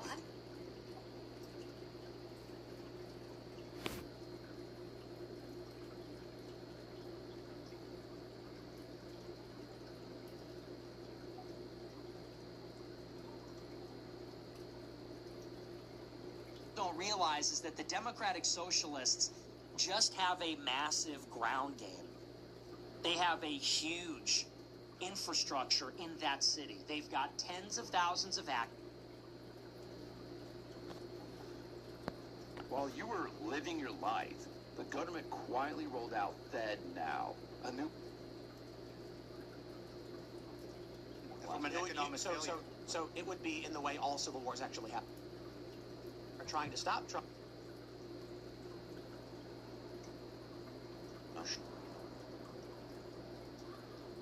This movie, if he... And he's... of you. Everyone, I'm Carter Ben.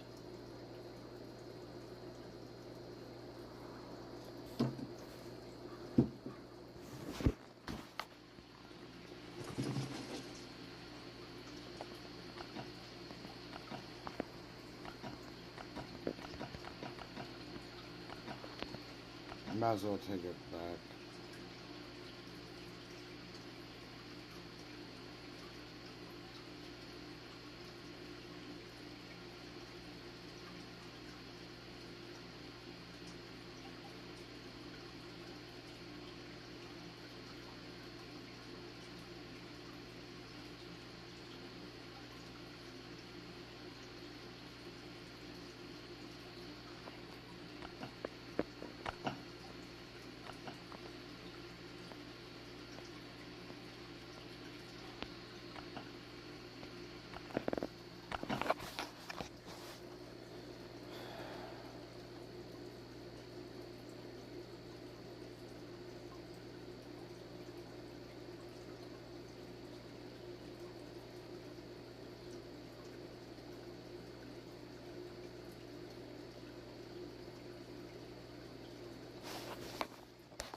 Army Hammer is the Punisher, but it's based in Europe, and he's killing immigrants. So that's... And all he ever wanted to do was Punisher. Well, you know. Have you guys watched the movie at all? No, It starts off with, like, a pretty gruesome scene of, like, I don't want to spoil it for you. Well, I mean... It's pretty bad. You know, it's a rape scene, right? No, that's what I was expecting. But it's like a kid walking home from a bodega with his mom, and then some immigrant with a machete just comes up. Oh, okay. Pretty much like Achilles' Agrius is like in the right here and bleeds out on the floor. Like, Did you guys see that X post from Dr. Clown or whatever what was that in Troy? Oh yeah. Oh yes, with Elliot. Is that not the funniest shit you've ever seen in your life? It's Elliot Page, right? Yeah, Elliot Page. Yeah. What was the name before? Helen Page. Gay. Ellen Keller. Yeah. You know, that's crazy because Joseph Gordon-Levitt kissed her in Inception, so technically he kissed a boy. We'll always have Juno. Like the Army Hammer stuff, like I think that it does make, you know, it kind of points to the fact that like the governments of Europe can't really like quash this stuff. Like Germany went and said you can't even watch this movie, right? Like they made it illegal to watch, so now you just have to get a VPN and then go to Elon Musk's X account and watch the full thing. The most followed man in the world on X posted the whole movie to his timeline. But it does kind of like point to the fact that there is this kind of, I mean, I don't want to say that there is an opinion that is being oppressed in Europe, right? Like Europeans are kind of like, hey, maybe all this immigration isn't such a good idea. Maybe it's having an effect on our society. Maybe we should have a say in it because they kind of don't. Brussels has been dictating everything for a vast portion of Europe. And they're looking at Poland and they're like, Poland just doesn't have the same problems that we've had in the past 10, 15 years. Why is that? Poland hasn't taken in homogenous civilizations tend to do that. Whether or not people like to hear that, it's true. You look at Japan, and Japan is a pretty homogenous civilization, and they don't have the same kind of problems. Poland, everybody there is pretty much Polish, and they don't have the same kind of problems. You look at France, and it's a disaster right now. Clavicular was just over there, walking around with Sophie Rain, and he couldn't believe it. Not that he's the most, traveled and educated person in the world, but he was, kind of aghast. He's like, I can't even believe this. We hear about all the stuff coming out of the UK, all the violence that's happening, all the protests, all this stuff, that stuff. And so the fact that this is a movie, the fact that this movie even exists is it's kind of descriptive of, at least, even if it's not a majority sentiment, it's a popular sentiment that kind of underlies. And the irony, of course, that the censorship just draws way more attention to what would otherwise be a B movie. It's Streisand effect. Yeah, it really does. I mean, I haven't seen the movie. I don't know how. We would not be talking about an Army Hammer movie if it hadn't been banned. He wouldn't be in this movie if he wasn't in the situation he's in. It wasn't that good. He just wanted ribs. Do you think that his agent was like, no? Yeah, no. He's like, man, I gotta work. His agent was like, this is really shot, dude. You think so? Yeah. The Army was like, no, I'm not doing it. His agent's like, bro. I tried to get you in Euphoria. They wouldn't even have you in that show. I'm gonna quit because you haven't paid me in 5 years, man. We gotta do this. I mean, he does a good job. Is it quality or is it? I mean, his work is quality. It's just, dude, they use like. It's not Call Me by Your Name. It reminded me of when we made music videos with like shitty, obviously fake news. Like getting it together again. Like when Kent put like Fox, CS, MBS, or whatever. It was like low quality B-roll. But does it make Army Hammer stand out as like he's a professional actor and all the other people are just like, bro, come here. Yeah, kind of like dudes on the street, Sure. Like, I don't know how I feel about a European Punisher though. I mean, you don't like Hitler? American. What, you don't like Hitler? I asked for surrender 7 times. You think they're creating the conditions for a fascist dictatorship once Europe goes far right? Because it's happening.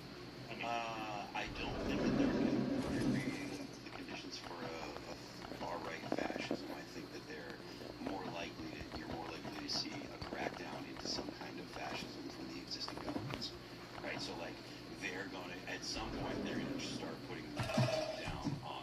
I mean, France has made parties illegal. The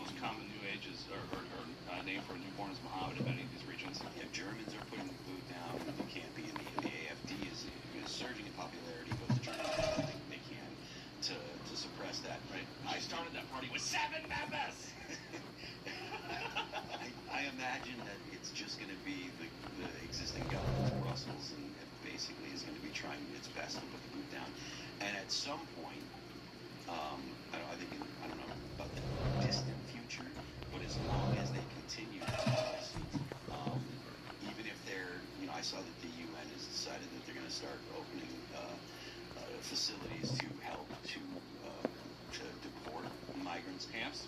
I don't think they're camps. I think they're facilities because they're just like individual buildings. Say work will set you free on the outside. What's that? Say work will set you free on the outside. I don't think that it says. These are the people that are they would be far closer to the communists than they would to the. Work will set you free on the outside. Fuck, dude. If they continue this policy, then you're going to see at some point, some of the countries are going to become Muslim majorities, and then all of the politics will change. I have my own theory that they're getting ready for the war in Ukraine to expand to the rest of NATO membership, and that they have all these, they're bringing in all these migrant populations to get them ready for a draft, for a conflict with Russia. You think the Ukraine war will expand? Oh, absolutely. I have sources. I've been in Ukraine. Yeah. Yeah. I spent roughly about 6 weeks over there. I went from Lviv to Kyiv to Dnipro, and 100% sure. So Ukraine doesn't have NATO membership. They're not going to trigger Article 5.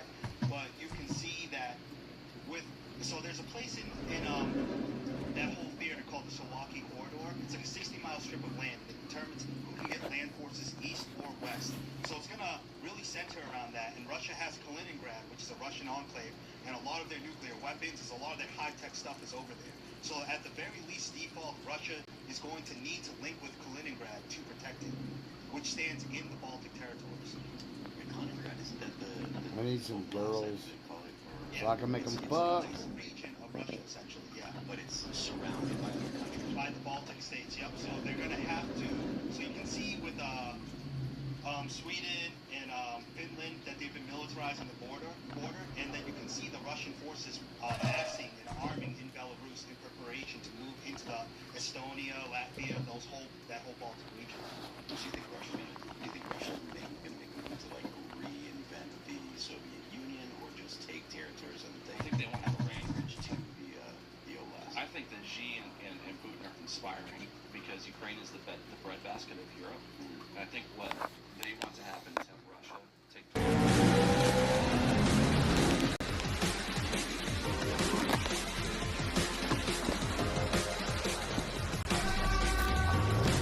sports. So China's better.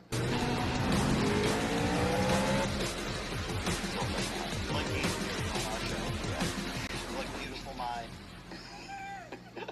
Wait, wasn't A Beautiful Mind actually retarded? No. No, I just had schizophrenia. Oh yes, that was it. Same thing. So yeah, I dated a girl like that. You know, I mean, it's a loose term, I guess. Well, it's a true story. John Nash was the game theory dude. The crazy thing is, he was so smart that he realized that his hallucinations weren't aging, and he was able to basically overcome the schizophrenia. And then he wound after doing all that and discovering game theory and all this stuff. He ended up dying in a car accident. I did see the movie. It was good. I wasn't sure how true the reality was. Anyways, why don't we go to callers? do it. Caller.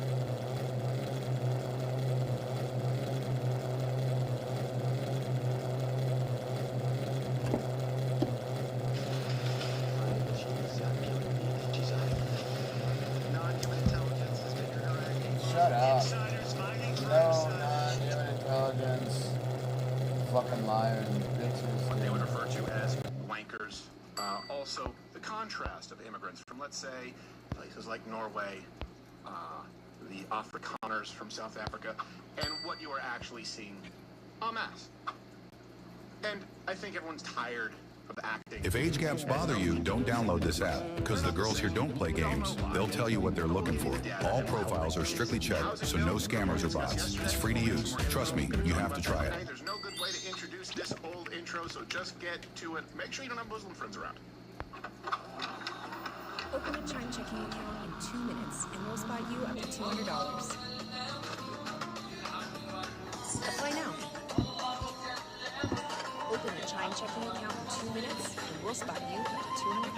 Plus, you'll pay no overdraft fees and no monthly fees. Apply now. Open a Chime checking account in 2 minutes, and we'll spot you up to $200. Plus, you'll pay no overdraft fees and no monthly fees. Apply now.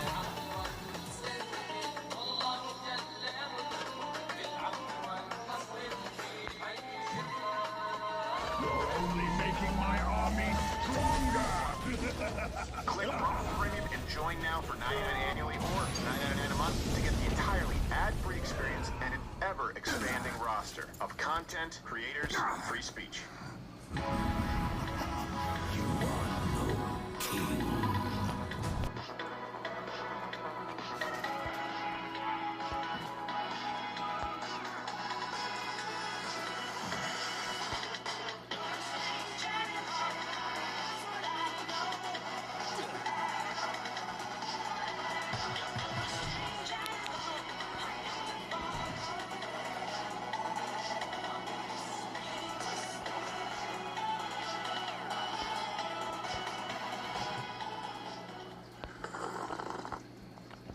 You know, I just thought of it.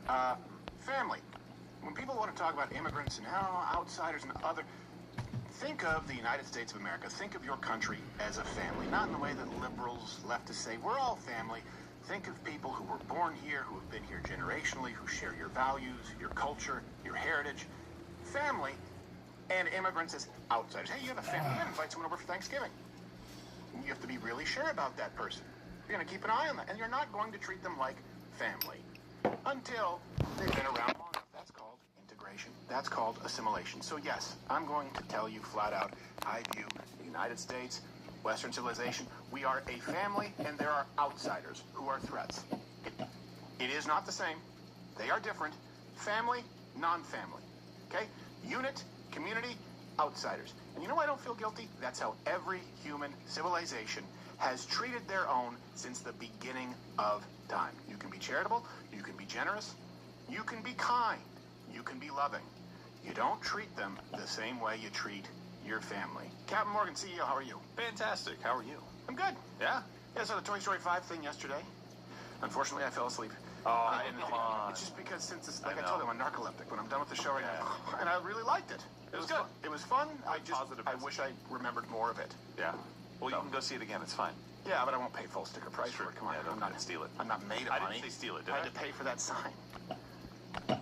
It's a nice sign. It's a nice sign. It is, yeah. What money well spent. Yeah. Remember when people copied her sign without telling us, and they got actual neon, so it's strobing, and they're like, "Look, we copied your set. What do we do? How did you fix the sign?" I'm like, "Did you get an actual neon sign?" Don't do that. Oh, come on, do plagiarism right. And you can follow him on X, not _Firestein. Sorry, not him. You can follow someone very similar to him. Similar, yes. But you can follow him on Instagram, Josh Firestein. Mr. Firestein, how are you, sir? I'm good. I like your analogy about Thanksgiving, you know? Yeah. Family, you invite somebody over for Thanksgiving. Right. Have a nice meal, be generous. I don't want you moving in. No. No, you don't stay here. And I'm not just inviting any random person over for Thanksgiving. That's No. why I use that. I got an Uncle Gary, you know, fun guy to have around. You know, but not in December. In limited amounts. But you don't invite everyone over like a block party, a house party. Okay, my pool party, sure they can. Thanksgiving. I've had guests at Thanksgiving who aren't family, but guess what? They're guests that I know. Right. I'm a little more choosy. That's this country. It's your family table at Thanksgiving. Let's treat it like that. It's not really that foreign to people. Shouldn't be that complicated. I'm a little off-putting too. If we're having a party, yeah, and it's time to go to bed. It's 2 a.m. or something. My wife and I go out. Hey, get out of my house. Yes. We're friends. Have a good time. I just go out and I just say if I'm with friends or guests at the house, I say mentally. You go say I'm going to go check on something and then fall asleep and take a nap. That's true. That's what you do. Yeah. Oh, that's right. That did happen. I was like, I guess we're going to happen. Again, I have just been like that old man. I haven't slept yet, for God's sake. I reached that point. I have reached the point where I have the chair where I don't have to sit. It meets my ass standing and lowers me. But no, you went to I'm thinking about it. To go change your shorts, and not only that, you left. You called me a bitch boy for not eating 2 burgers. Really? Yeah, you said, you eat 2 burgers. I'm like, I'm trying to lose weight. You're like, oh, you little bitch boy. Yeah. And then you took a nap. I knew I wasn't going to have to deal with it. And I was like, bitch boy, you're a failure. And I don't really care how you feel about this because I'm about to go into REM sleep for 4 hours. The Irish exit. That's exactly right. All right, so let's just get to it. It's a fun show today.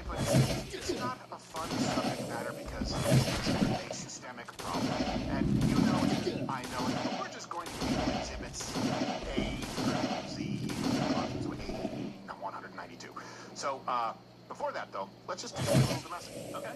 You know how cruises are supposed to be nice? What? I don't know. Once upon a time, it was like, oh man, they went on a family cruise. What's it like? How was the Billy Joel cover band? Whatever. Oh, they were Scottish. That was a real thing. And they bought the tape. And I had to drive home from New Jersey to Montreal. And I don't care what you see, because it's my life.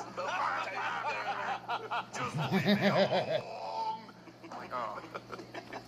That actually happened. I said, for God's sakes, why don't you just buy the actual Billy Joel album? No, I get live it. music on the cruise. That's fun, but you don't need his album. No, everyone has Billy Joel. No. No one has Scottish Billy Joel. No, right. No, you gotta be It special. was unique. It was so bad. All right. So anyways, once upon a time, they used to be nice. Okay? You get, I don't know, maybe you'd get like a Lee Greenwood cover artist, whatever. You know, some Beatles tribute band, and you have a baked Alaska, and you get to see some sights. Cool. You've seen the videos recently. That's not really what cruises are like, and that's why they're having to slash prices. Well, this is another example. Monday, a fight broke out at a cruise terminal in Miami, and of course, it was Carnival.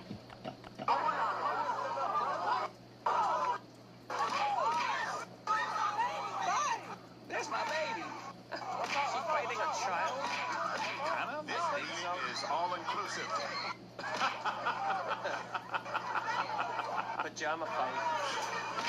It's the new Spirit Airlines. I need my shoes. They gotta fight somewhere, I guess. These poor customs officers.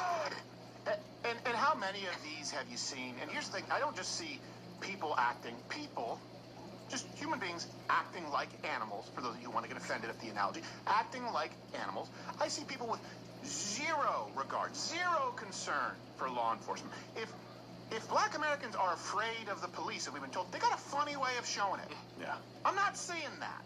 You know, here's another angle. You can see what I'm talking about.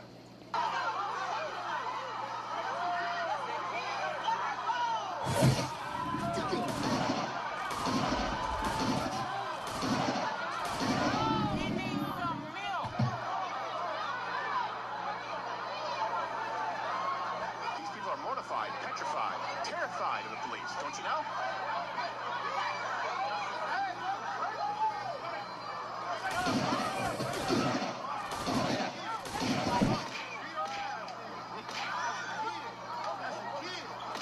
She's fighting a kid. Oh, okay.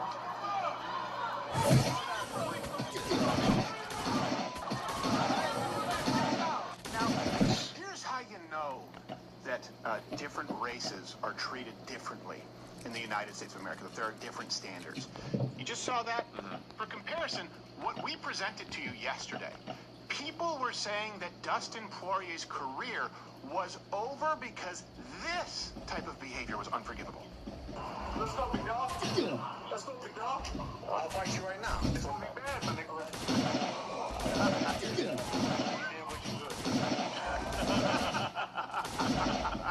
Now, when it's over, what if he's Carnival and God just double up Monday? That's what happens. Mutual combat is what they say. Law enforcement. Mutual combat, I think everything's fine. Yeah. Hey, there couldn't be a more clear example of where mutual combat does not apply than a private, contained cruise terminal. If you're out there in a public area, a street, two people, you can't just have a gang fight at a private enterprise's location. People have to just go to jail. Yeah, if you're gonna do that, you gotta at least sell tickets. Yes, exactly right. Exactly right. You gotta provide refreshments. Yeah. Yeah. You have to put in one Mexican or two so that other people know who to cheer for. Yeah, yeah. Diversify. And by the way, what was that guy wearing on his head? Yeah, what is that, a sock? He looks like a Dr. Seuss character. Yes, actually, that's it. Okay, now I remember the book about him, the Black in the Hat. That was. Yeah, well, the whole situation was kind of like that other Dr. Seuss book. One fist, two fists, black fist, blue fist. Oh yes. You gotta learn early. Yes. You know. Yeah. Where I don't think blue would come from. Hey, look, diversify your portfolio. It's not about just black people, Gerald. You know what's funny is everything was commentated, but when you just made the blue thing, I almost had a slip that actually would have been racist. Uh-oh. And I just didn't say it. Oh, really? Well, thank goodness I stepped in. It was just a joke. It was a joke. But Nice. then, you know what? We'll talk on Muckle Rumble. Guess what it was? There's an old expression from my grandfather. I don't condone it, but it popped in the head. Fantastic chat. Remind him of that in Muckle. Hey, how are no arrests made?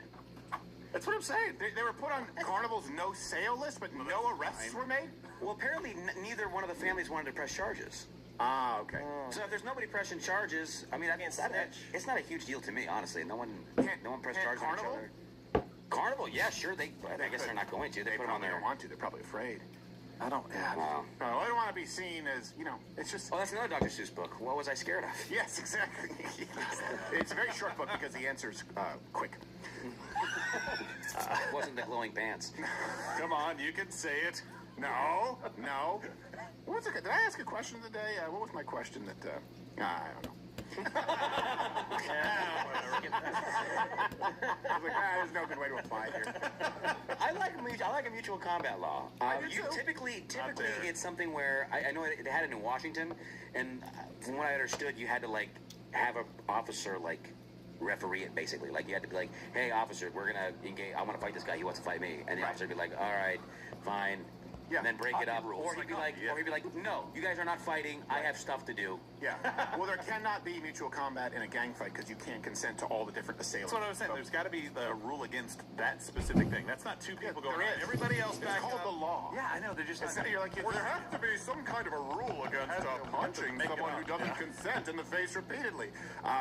Gerald, I got some news for you. No. What I'm saying is, they say it's mutual combat. It doesn't fit. No. You can't do that in that crowd and have everybody just start fighting each other, and then officers end up on the ground, and nobody goes to jail. Do you remember when I asked at the Black and White in the barbershop? I said, hey, let me just... Yeah. The moment where I gave up mentally, I said, why do black people fight in packs? Like, I don't know what you're talking about. I've never seen it. I've seen white people. I was like, okay. All right. World Star was just a dream I had. Okay. You watched Gangs in New York. Congratulations. Yeah, exactly. Yeah, 17 people there around the people that got in trouble were fighting for no reason. I don't really know I'm punching you, sir, but I am. Even gangs in New York, they still met and determined, what do you mean by the ancient laws of combat? I accept your terms. This is a turf war. Yeah, they agreed to it. It's just high. No throwing of weeds. No beating up children. Yeah. First one's eyes turn red, and all it just radiates from There'll be more use of cold water to make you more slippery. He just messes up someone's straightened hair. That's a kill. We have so many Gangs of New York parody commercials. Yeah. We haven't used that. I don't think we have the sponsor anymore. Yeah, but we'll run them anyway. We spent so much time on it. So much time on it. We did a whole day and a half of me as Bill the Butcher and you as you method acted as Daniel Day-Lewis. I did my best Liam. All right. It was great. I still have dreams and wake up laughing of you with the sideburns. I don't know why. I swear to God. One time I was looking at and she goes, was it Josh with the sideburns again? I'm like, yeah. Yeah. Always true. All right. Let's go on to this next one. We're going to show you here 2 clips. I know that you will innately, you will in your gut know why they are not the same. Because, of course, now the left is trying to point out a double standard. There's not a double standard. There is a standard. Here's the first clip, then a second clip of Norwegians in Times Square doing something different. First one, Muslims Times Square. People didn't like it. Still don't like it. The fuck out of America.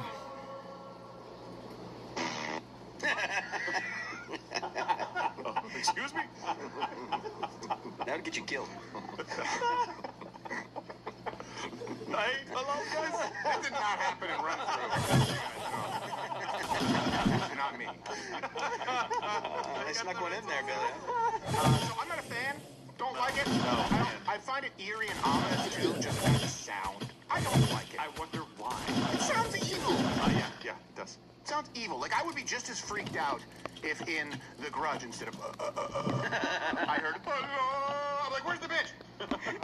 She's gonna crawl. She's gonna walk down all stretchy. She just comes out of the well, and instead of the hair, it's on a hijab. That's terrifying. Here's the second clip. These are Norwegian folk doing something. Here you go. Me?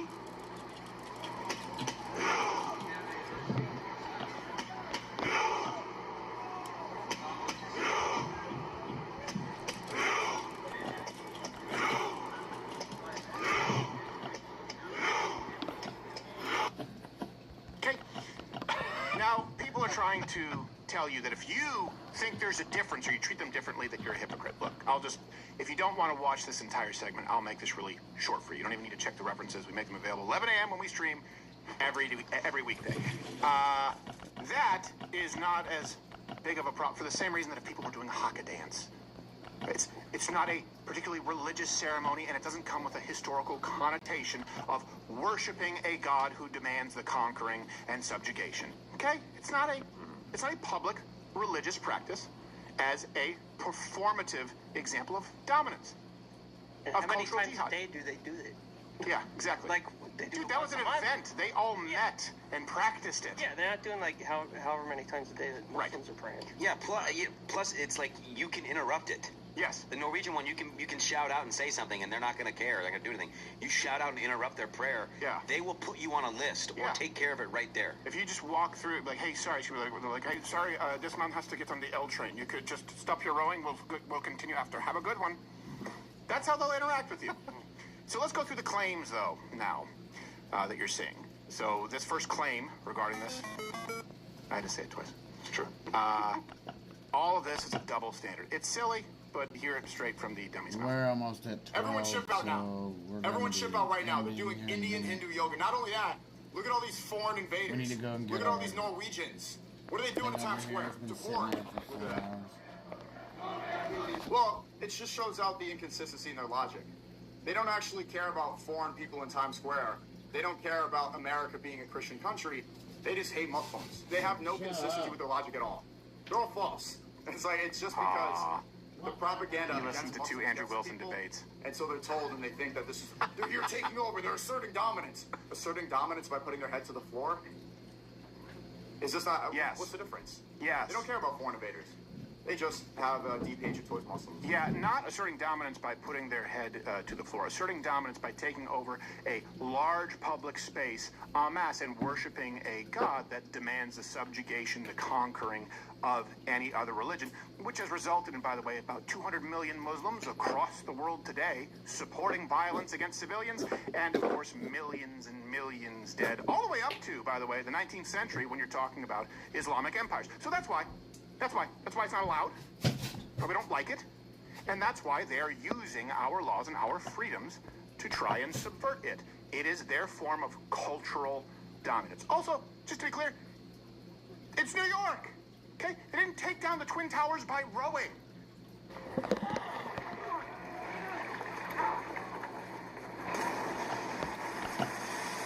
See, that would have been all as well that ends well. Much happier ending there. We don't have a problem with rowing. No. We do have a problem with what I refer to as bad guy God. Also known as false God. Yep. Not real God. And think about this. Everyone gets a little bit nervous. Whatever. False God. Oh, you can't say that. Just what it is. Like Habib Nurmagomedov might get mad, right? He threatened Macron, and Macron said, "Hey, we have the right to have these cartoons after a terrorist attack." He's like, "You will fall, and everyone will see." This is. You're proving my point, This sir. is the point, right? Everyone's a little false God. That's the propaganda. Yeah. The guy saying, "You will be." That's the propaganda. Is the things that they say out of their own mouth. Right. Yeah. They think our God's a false God too. So it's a little bit of it's fair on both sides. The difference is we think that they have a false God. They think that we have a false God that is deserving of all their followers dying. Right. That's exactly right. So I don't care. It's evil. And by the way, false God is evil. Evil. 100% evil. And this is America, a Christian nation, yes. A Protestant nation, yes. We can say, you know what, we should ban stuff like that in public. Yeah. Sorry, we're a Christian nation. You can go practice your religion. You can set up a mosque. That's fantastic. I don't think it's a good idea, but you can do it. You can do it in your house. You're not going to have the call to prayer, and you're not going to do these public forms of worship. Sorry, we're not going to do that. And we're not going to have, like, the headdress thing. They have rules in schools, so you can't do that in public. We're not going to do any of this anymore. Show me any Islamic historical site of significance where you could put a Protestant church or an American fast food joint, where that would be permitted. Anywhere in the Islamic world, oh, okay, then we can't be the country that allows a mosque by ground zero. It just has to be equitable. You like that word. Yeah, let the Jews go on Alexa. Yeah, see how that goes. There you go. Temple Mountish. By the way, thank you for the raid. We appreciate it. Welcome in, Dan viewers. Here's the truth. I guess if we have to put a finer point on it. Yeah, you can say it's a double standard. You could say it's not that we don't want foreigners. You're right. We're selective. There are some people who come here we have no problem with, and there are some forms of migrants who come here and we do have a problem with. And you're right. Islam would be at the top of the list of things that we wouldn't want to allow here. It's a very rational double standard, in the same way that we apply a very rational double standard as it relates to violence aimed at women. Is it a double standard? Sure. Do you respond differently to a woman who gets physical? Yup. Why? Because they're physically frail. It's not an illogical, it's not an irrational double standard, especially when you understand that here is how Islam and its followers, not all, just hundreds of millions at least, view America. There's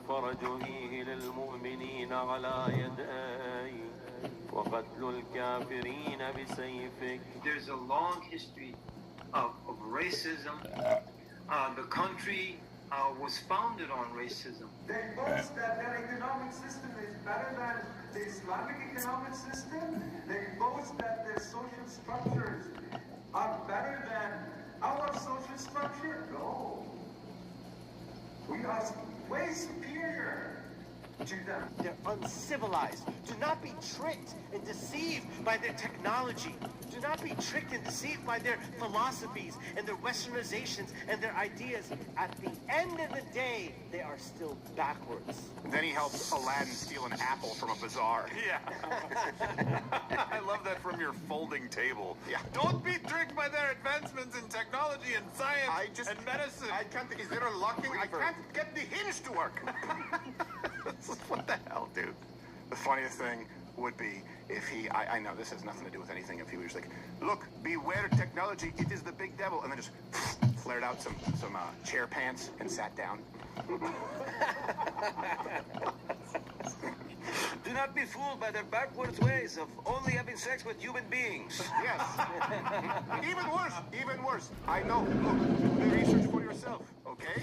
I will provide the references. Not only do they only have sex with human beings, but in almost all instances, they are not their relatives. Here's how the Norwegians view America once they're here. This is incredible. I've been eating healthy since I came to the US. Now it's that guy from D2. I know, right? The atmosphere is unreal. They have so much like pride for the country. They love the country so much. Everything about it. National anthem was incredible. Amazing. And goosebumps all over. That's one of the best soccer players in the world here now going like, I love this country. It's awesome. He plays in the UK. Mm-hmm. Like, he's looking at America going, this is great. and let's just, first off, pre-welfare state, post-welfare state, when we're talking about immigration at large, right? That's the primary difference. But people coming from Britain, Ireland, Scotland, even Germany, even Italy, right? When they came here, they would learn English. Polish people would. It's not like one group is from Mars and one group is from Pluto. We share a lot in common. It's not the same as someone coming from North Africa or a barbaric Arab world that still practices slavery. It's not the same. Let's stop acting as though it's going to be the same. For the same reason, you would have to have different interactions if your neighbor was Norwegian, was a migrant who moved here for a tech job and spoke English, versus your neighbor being Indonesian who doesn't speak a word of English and has no semblance of an understanding of technology, your religion, or your customs. You would have different relationships with either one of those neighbors, wouldn't you?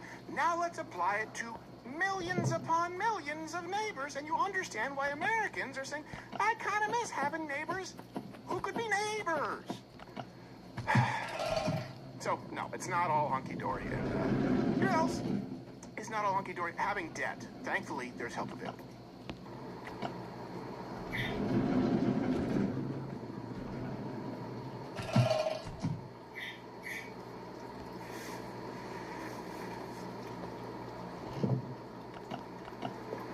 Tim, what is that? That's a bird. I know it's a bird, Tim. What is it doing in the office? Well, I was trying to get some extra cash to pay off some debt, and, I started bird sitting, and if you have any pigeons, I could do the whole carrier pigeon thing, or if you have, like, a big parrot, I could teach those things how to talk. Does this one talk? Well, why don't you ask her? Hi. Do you have anything you want to say? I can't believe you. That one can't talk. I can't believe you would do that to me. You know what? I was going to tell you about PDS debt. How you can consolidate all of your debt into one easy payment, reduce your overall balance, and get some financial freedom. But guess what? Now I'm not. Sheriff Gabe. I thought you said you couldn't talk. I didn't teach her that. You taught her that. Dude, I didn't. She learned that on her own. Noble guy. Prepare sausage. She absolutely had to hear that from you. Come I on. swear it must be instinct. Oh no. She's a smart bird, and I guess she has gaydar, too. Tool man, call PDS debt. Get this bird out of the office. Whoopsie. Tim? Stop juggling multiple payments and get one much lower monthly payment with zero credit impact. Get your free 30-second personalized assessment today at pdsdebt.com/Crowder. All right, I love that one. Cheers. Yeah, it's a great bird. It's a good bird. That bird is always welcome. Really? Yeah. I'm interested. Yes. That bird. I also don't think the bird will be a problem when Joe Louis comes in. He didn't seem to be too interested. I mean, just don't let it flutter and go to the ground. That might be a problem. I will. All right, let's continue. Let's continue while we're talking about multiculturalism, while we're talking about invaders. And keep in mind that invasions have happened culturally, for centuries. It's not just military conquest, and this is nothing new. I mean, cultural decay is usually the primary reason, or at least one of the primary reasons for the fall of empires historically. We all know that. They crumble from within, and that starts with culture. That starts with values. That starts with shared values before you discuss military conquest. So we just talked about New York. Let's go to Paris, London, and then back to Houston. It's time for the latest installment of the offensively titled Doctors and Engineers. We don't need your doctors. We don't need your engineers.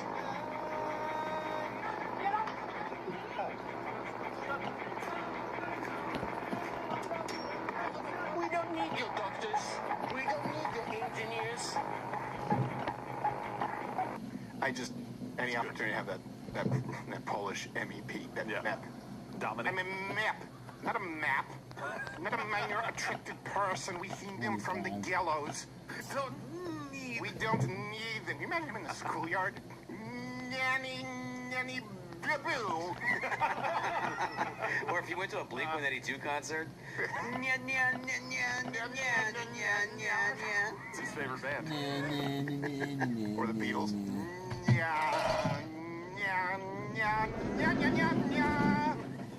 Hey, shoot. I just like the way he speaks. So I warn you, the next clip is disturbing, but I think it's important at this point that we see reality. And by the way, it's getting worse as it relates to migrants in Europe. And it will get worse in the United States unless people start voicing their concerns, start voicing their actual opinions, and our country needs to start acting now. I've seen what happens in places like Montreal. Yeah. It's much more similar to Europe. This doesn't go anywhere well. So a 17-year-old from Narbonne, France, named Louis, tragically died as a result of a group beating. The video you're about to watch is, like I said, it's disturbing, but it's just another one, unfortunately, in a long line of incidents like this.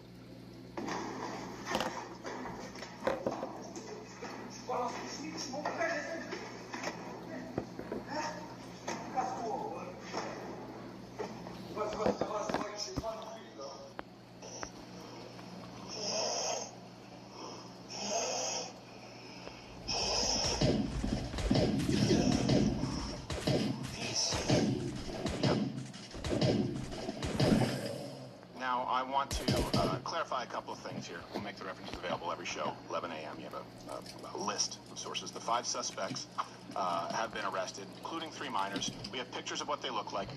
So people out there are right away saying immigrants. These people are very likely not first-generation migrants, to be clear. But it does bring up the concern of, okay, and the question we thought, what does it mean to be American? Well, what does it mean to be French? What does it mean to be English? Right? And in Europe, they don't believe in what's been referred to as the melting pot. They believe in what they call the mosaic, where you move to that country, but you still keep your language. You still keep your culture. You still keep your enclave. You have entire cities that are exclusively not French, not English, where people in their own land would feel like foreigners. That's a different approach than, well, if you come to this country, you immediately assimilate. Right. And then you have a list, a boilerplate list. And so in Europe, too, second generation, even third generation migrants, you're actually far less likely to assimilate than you would see, for example, here in the United States. The process is longer, and it gets even worse if there's a larger group of immigrants, if they come in at the same time, like simultaneously. The more they live in proximity to other people from their previous country, the less likely they are to assimilate. So you will find people in France who are second or third generation migrants who still don't speak the language, who still don't feel at home in France because they are taught that basically they're there to take advantage of the system, but they're not really French. That's the issue. We need to have the conversation. Here in the United States, because Europe won't have it, what does it mean to be American? And be very consistent in enforcing those expectations. Because today, a lot of immigrants do not assimilate. It is not the same as your grandfather, your great-grandfather who came here with a nickel in his pocket. He reviled the oppression that he left most of the time and was grateful for the opportunity. Let me give you some examples here in the United States. For example, American to me, just Mexican when they're celebrating exclusively Mexico in Los Angeles.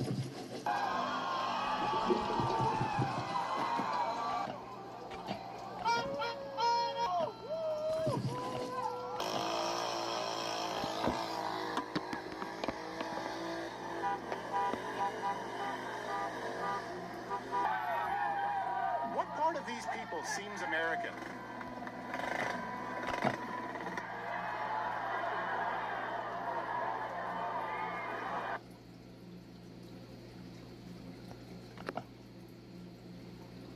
And the natural treatment, historically, of people like that, you go, hey, we identify more with this other country that is not yours. The people in said country, where they are guests, go, whoa, we identify more with this country, not the other one. So you're an outsider. Go back. Yeah. It's that simple. You identify with that country. That's the country you prefer. That's the country whose flag you fly. You are Mexican.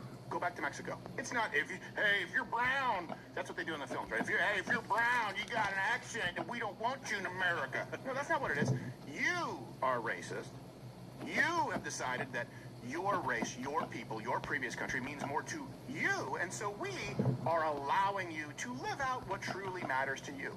Mexican flag, Mexican heritage, only speak Spanish, cheering Mexico, trashing America. Hey, we hear you loud and clear. Go back. Yeah, take that flag, put it on your shoulder, and fight for that country. There you go. Go ahead. It brings us back to Europe. Example number 2, and this one is disturbing. We blurted out. But an African migrant, who, by the way, should have been buried where he stood, masturbating on a beach in France with nobody seemingly doing anything. Hopefully someone did after the clip stopped.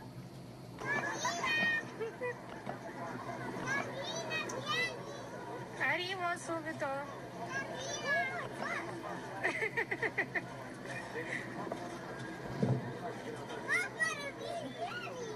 Yeah, and to be clear, I know what people. Well, actually, the majority of sex offenses are by native-born citizens and are by white Americans. You know, sure, and it's awful, and they should get the wood chip. Yep. But let's be clear, it's not an indicator that culture has accepted pedophilia or maps, as the left refers to them. If someone is subversive and behind closed doors manages to commit an act of evil and trick a child, it's awful.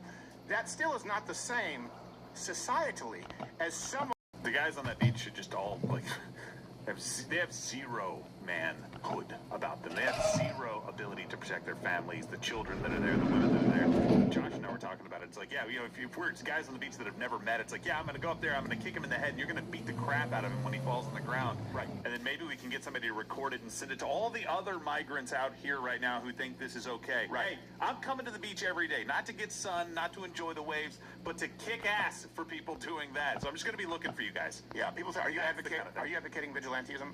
No, I'm advocating an immediate elimination of the threat right there in the absence of police. That's absolutely what 100%. You should do. It would be, all right, you tackle him, I'll stomp his head, you Indian sunburn his dick. If you're trying to come while looking at my kids, you die. I'm That's sorry. exactly right. That's a little rough to say in here, but that's how it works. That man is doing it because it's a challenge. He's going, watch. No one's going to do a damn thing. That's your fault. It's evil, friends. You're not obviously guilty of the crime. It's not just that someone is committed, it's that they are doing it out in the open with zero concern at all.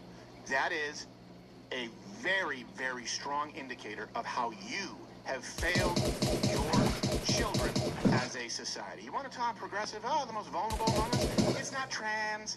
It's not Palestinian. It's not gay. It's not black. It's not from Sudan. It's not even someone fleeing ISIS. It's your children. Your duty is to your children. And a migrant with no business being there is masturbating in front of them on the beach as a challenge, and you failed it. It's straight out of how the migrants told Europe.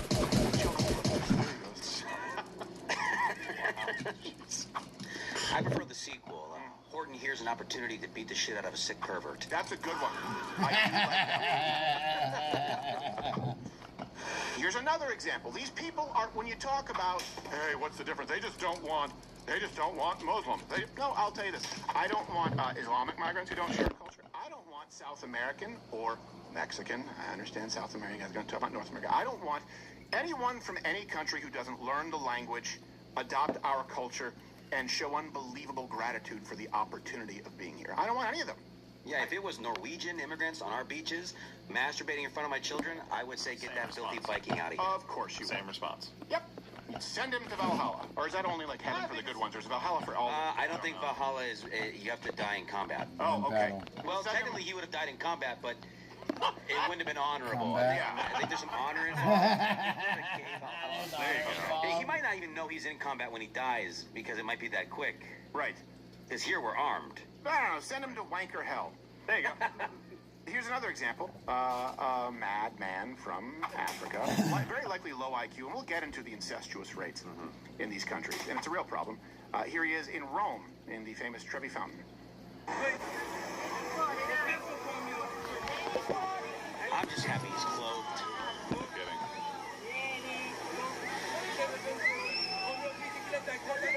So here's the thing. If you don't tolerate that at all, right, you drag him out by his shirt, give him a few uppercuts, and then pin him, you don't get to masturbating on the beach. If you don't tolerate the public call to prayer at all, let it be, by the way, foot traffic, then you don't get the people who create entire enclave and honor killings and child brides and wars and hair and bubble. You have to start really, really early. It's a zero tolerance policy. The left loves zero tolerance policies. We see, right, well, they don't apply it to him. He was getting his ass kicked, and if he defends himself, he too gets suspended because all violence is equivalent. It's called a zero tolerance policy. When it applies to third world migrants abusing citizens of a country, however, well, they've had some tough breaks. Yeah, it's trained us basically not to police our own community, right? Something that we have done historically and done it very well. Like, you don't have to go to the extreme of beating that guy on the beach. I prefer it because of what he's doing. But let's just say that you have a group of guys that walk over there with a towel to make sure that no further children see a guy's penis whipped out on the beach, and you make sure that he leaves the beach. Yeah, men now just kind of sit back, right, and don't do anything because the fear of, oh, I might be Daniel Penny, or I might have somebody come after me, or, oh, you know, this might end up being, I might be accused of a race crime to this guy. Yeah, we've got to get out of that conflict. We've got to get back to policing our own communities. We had, where I grew up, Johnny Boy knows this, there was an area south shore of Montreal called Greenfield Park. We had a guy we knew as the Greenfield Park toucher. Yeah. And what he would do is he would ride up on his bike, and he would just touch. And by the way, it wasn't even like just kids, as I remember. It could be anybody. He said a weird thing, but he would do it with little girls and boys. And that was it, just touch them. And a father beat the shit out of him. Yes. Good. Rightfully so. Oh, yes. This is what you got. guys got to deal with friends. Here's example number 4. Anecdotal, because you guys don't have to. Here's a 19-year-old, or sorry, we don't have a clip. What we do, we're not going to show it. 19-year-old Afghan asylum seeker. Hey, tough breaks. Raped a goat to death. Wow. In France. Jeez, but the man in question also defended it. Masood S. told the psych evaluator, they're making a huge fuss about it when they're just animals. That's one of our primary gripes, is that you raped an animal to death, which tragically, with the goat's last words being, it's a horrible thing to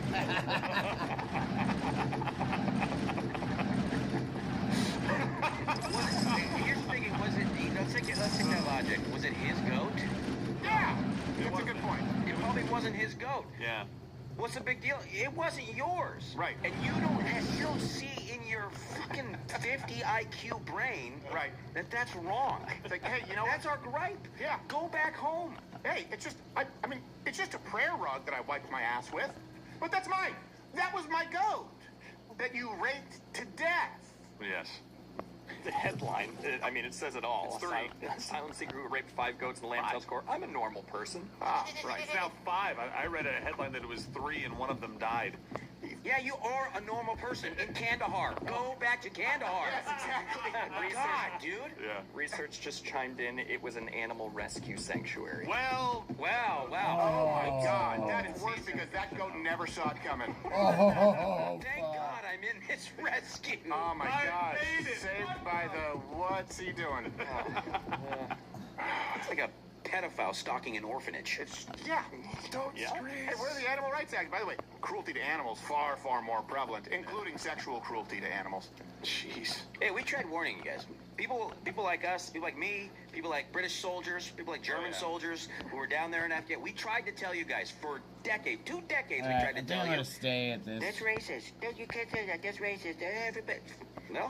Yeah, and you know what? I will say, too, it's much worse now than go do immigrants login from, on the other game, let's and just say then the we're gonna call 70s. it. The 80s. So I'm not gonna have and there are a any, few reasons why. If it feels as though it's worse now, there's a compounding effect to these countries, unfortunately, in the name of Western democracy in progress, being allowed to have their cultures. And by that I mean, we should have killed their leaders in these countries and converted all the people to Christianity. That's what we would have done historically. Why? Because it does ultimately affect us. When you have these nations where they have, for example, 57% in Pakistan. In North Africa, it's as high as 38%, depending where you go. The inbreeding levels. Yeah. I think the term is consanguineous marriage, often cousins. Okay, so it's more than half in quite a few countries. That has a compounding effect on IQ, on intellectual disabilities, and so people who are now, let's say, 2, 3, 4 generations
Go to Yoshi first.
You still have to take the study from Germany. They teach depravity, so they cannot call out or punish depravity. They have no leg to stand on.